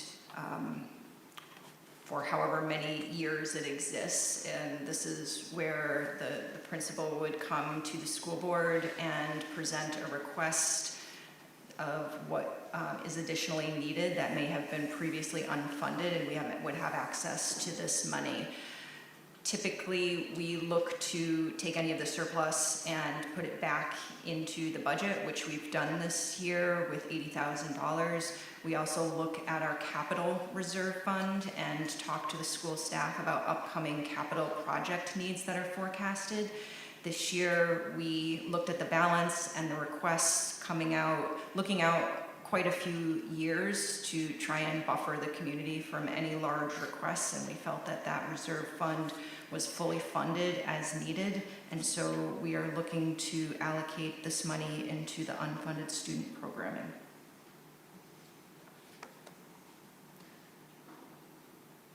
Nancy, do you have a question or a comment?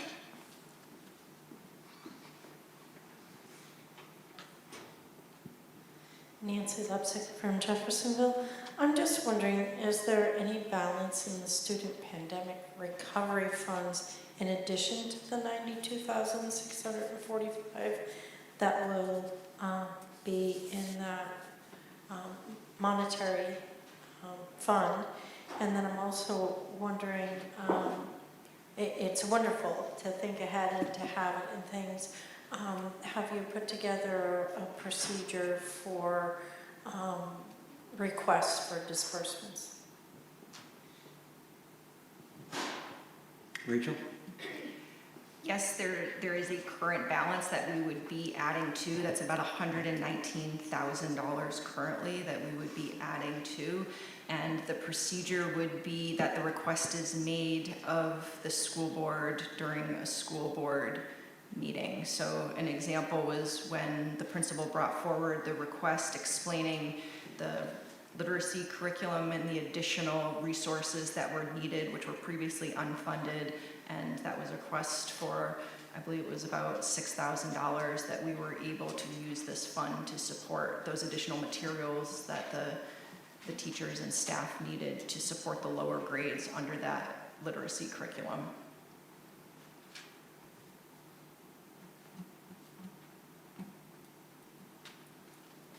Would anyone else like to speak to the article?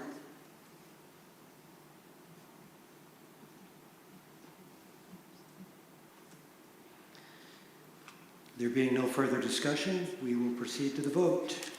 We are voting on a motion to authorize the Board of School Directors for the Cambridge Elementary School to hold the audited fund balance as of June 30, 2025 in the amount of $92,645 in the newly renamed Reserve Unfunded Student Programming to be expended under the control and direction of the Board of School Directors. If you want to authorize the school directors to take the specific action contained in that motion, you should vote aye. If you oppose authorizing the school directors to take that action, you should vote no. All in favor of the motion, say aye. Aye. Anyone opposed, say no. The ayes have it, and you have approved Article 9.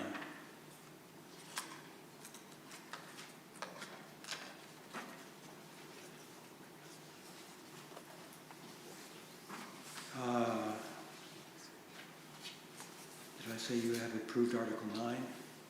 Yes. So now we'll move on to Article 10.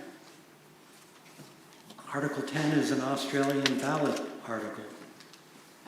It says, shall the Cambridge Town School District approve the proposed education spending for the 12 months ending June 30, 2027 in the amount of $6,708,903, which is the amount determined to be necessary for the ensuing year.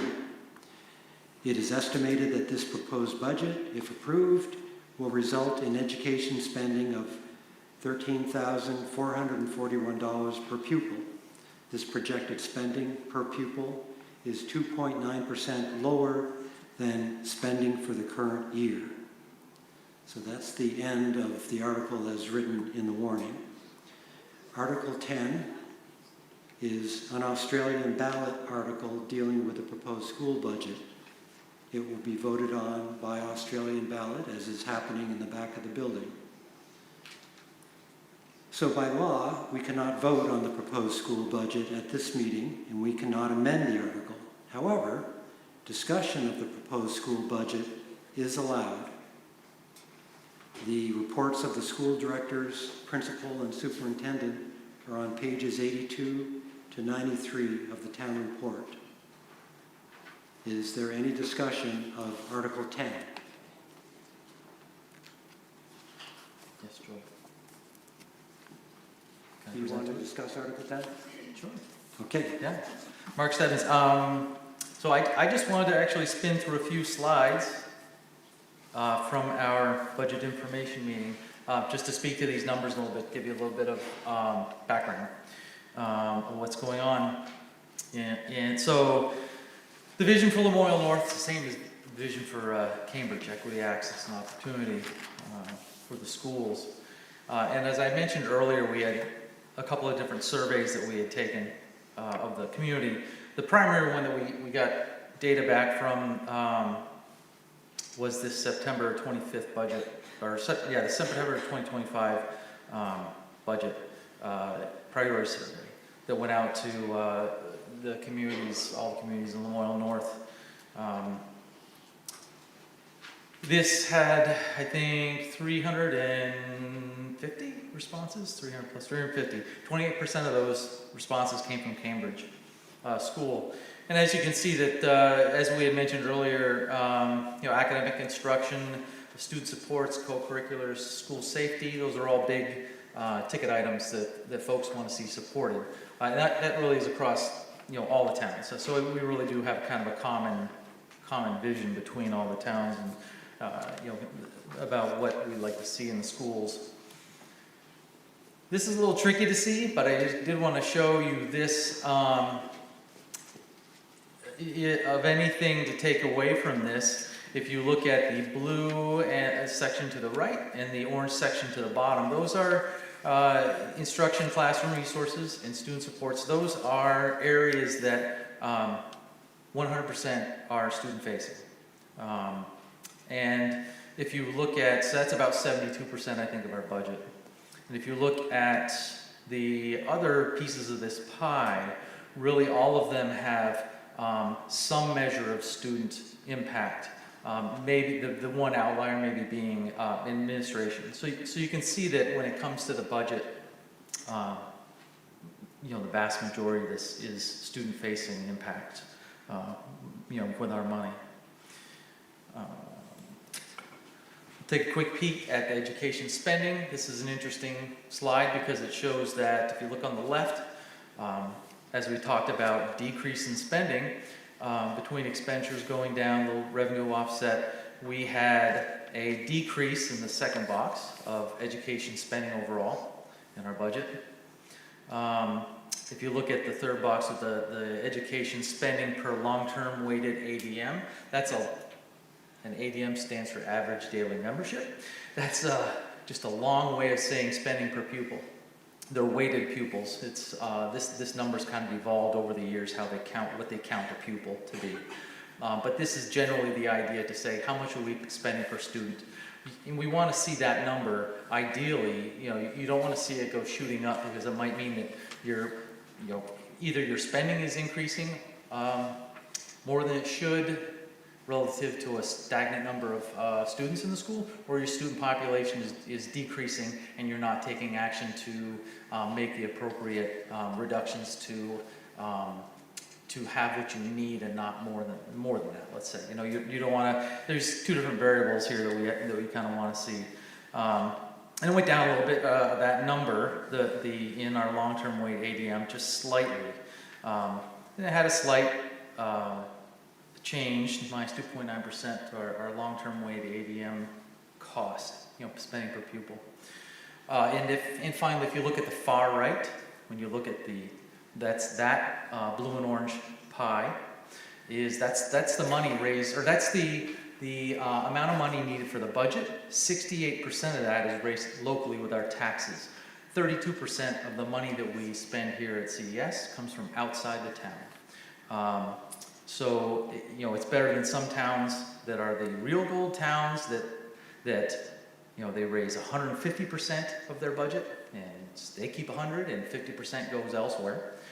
So we're fortunate enough that we're able to get that 32% from the state to support us. This is always an interesting one to look at. If you look, these are, if you go back to the basically per pupil spending, you look down at the orange bar going along, it's the fifth one up from the bottom, that's Cambridge. The one in the middle that's green is the state forecast for the average. So, we're below average for the state per pupil spending by about $1,400. We are, and if you look at just below the state averages, the Lamoille North Mused A, those are the elementary schools in the Lamoille North District. Okay, and they're just about average. And if you look just below us, at $12,965 per student, that's the high school, up at the high school. So there's a little bit better bang for the buck up there than we have, but we're both below average. And as you can see, some towns, some of these districts have some pretty high cost per pupil, and I'm sure that's where some of the really high tax burdens are. And this is always a discussion that goes up. It comes up occasionally. What if we had merged or did merge or do merge or whatever with somebody? Just to give you some kind of idea, if you look at Lamoille North in blue, the two ones in blue, if we merge with Lamoille North, it will bring, this is basically, these numbers are reverse engineering cost per pupil into a combined number with another district, and then bringing that number back out to basically a combined cost per pupil between us and some other districts. You can see with Lamoille North, it would bring us up a little bit by about $300 in our cost per pupil. And just for comparison, say if we merged with Mount Mansfield to the west, that would bring us up a couple thousand per pupil. So it just kind of gives you kind of an idea what you know, if we were moved around or whatever, you know, something, or if we went somewhere, this is, these are kind of the impacts that we would have from a, say, a cost per pupil perspective, which would, as you can see in the bottom right corner, impact tax rates. For those two districts, they go up $77 per 100,000 in Lamoille North and $203 per 100,000 at Mount Mansfield. These are, of course, projections based on this, you know, these, you know, current numbers and not, you know, not really future, but it's a, you know, an academic exercise to look at. Some of the budget factors to note for this coming fiscal year. If you look at 6.8%, the top one is the average increase in education spending statewide. A lot of these numbers you hear in the news. The governor will put a lot of these things out. CES, we're looking only at a 2.9% increase, I think it was, per, or decrease, I mean, per pupil. So, yeah, so obviously doing better per pupil than statewide average. Again, per pupil spending, that's just the raw number of it. The property yield is, the governor's talked about buying down the tax rate. That will, any action he takes on this by injecting money into this formula is only going to lower our ultimate tax rate in the end. So any of these kind of changes where he says he's going to buy something down or whatever, that will just help us out. And reduce kind of the, I guess, the state's impact on our, the difference between our budget change and our tax change, our tax rate change. Income yield, all right, it's not, I think I'll jump down to the next to the last line. That's the long-term weighted average. You can see it's just a slight decrease from fall of 24. And really those, I mean, those aren't obviously not real numbers because we I believe currently have less than 300 students actually here in the building. But when you see you do the weighting, it changes the number to what it currently is. And finally, that was the unfunded balances that Rachel had mentioned. 80,000 went into the budget, 92,000 went to the unfunded student programming reserve.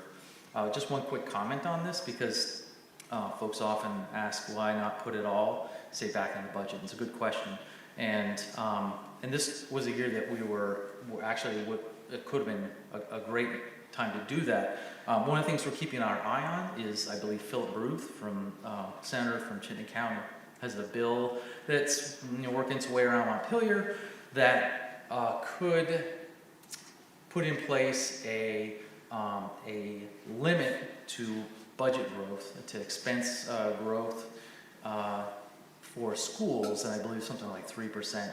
If the further that we artificially deflate our budget this year, say next year if we didn't have a reserve to help artificially deflate, we would suddenly have a bigger increase, and we didn't want to get caught in the position where we might get penalized in the future because we tried to drive our budget down artificially as far as we could. So this was kind of a intentional thing. We wanted to put a little money in there, but we also didn't want to make it as low as possible, which is why we split it up and decided to hold it as a reserve.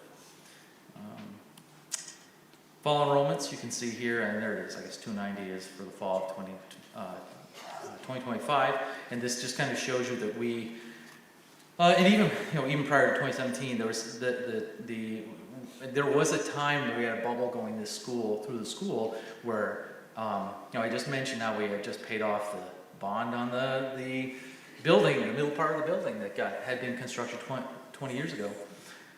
There was a time where we started to think about, wow, we're heading toward, are we going to hit capacity here? Because we were awfully close to 400 students. Now, we could take 400 students, more than 400 students in the building. However, it's when you start getting near that ceiling and not knowing what the future was holding, we weren't sure what to expect. However, you can see here, just like the rest of the state, we are seeing a decrease in student population.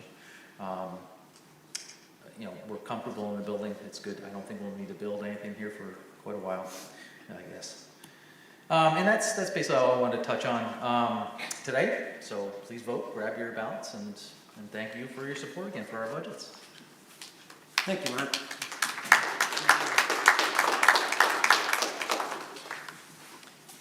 Would anyone else like to speak to this Article 10, the Australian ballot article and sort of general school matters? There being no further discussion, then we will move on to Article 11. Article 11 is discussion of other non-binding business. This is an opportunity to bring up other business that has not been warned. Any action taken under this article will not be binding because it has not been warned. Votes can be taken under other business on motions presented in order to provide a sense of direction to the school officials and our legislators, but those votes are not binding. Other business can also include opinion, comment, and acknowledgement of individuals and agencies. Does anyone have other business they would like to discuss?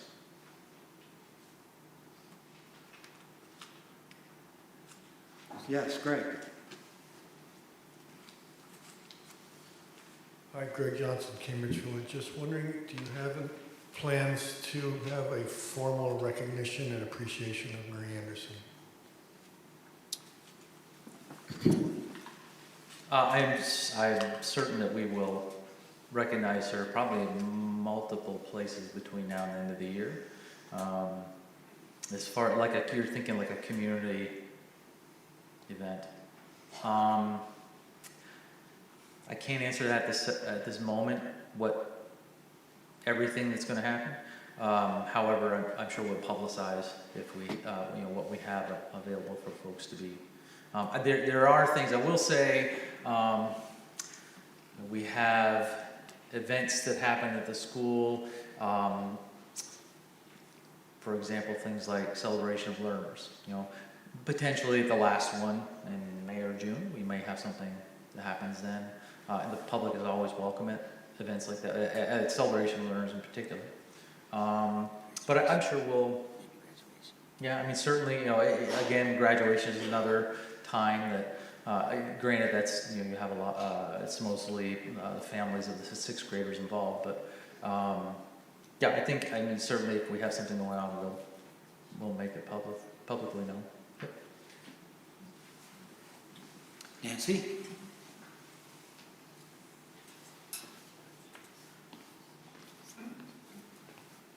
Can you give us an update on replacements for Mary? Have you hired or are you in the process? Yes, I can talk to that just quickly. They do have, we opened up a posting on that. The Human Resources did right after the new year, and I believe it was open through, it was either February 15th or 28th. I can't remember, but it was opened up for a few weeks. I believe they had 4 candidates that were doing follow-up interviews with. It won't get to our involvement till later on, but there will be, they will get down to some semifinalists or finalists, I don't know what level you would call it, and there will be a community meet and greet for all of those involved. I believe they had done the same procedure with both Eden and Johnson last year or two years ago. I can't remember when they hired, last year I guess was, when they hired their 2 new principals. But yes, there'll be a time that the community can come in and talk with each candidate and just kind of get the feel for who they are. And yeah, definitely. And that will be, probably that communication might come from Rainey Tebow when we have further updates on where they are in the process and when they're ready for this. But I can tell you there is a preliminary hiring committee that involves administration, staff, students, community members from here in Cambridge are involved with it. So it's a pretty large initial hiring committee that is sorting through resumes and doing initial interviews. Yes. Yep. Is there any other non-binding business that anyone would care to discuss?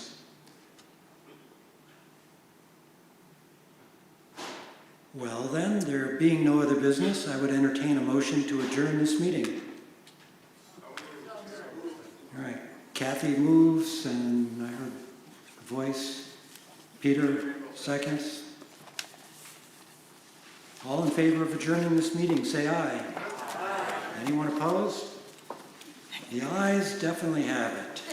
This meeting is adjourned. Thank you all for attending and participating, and thank you for your patience and civility. See you next year.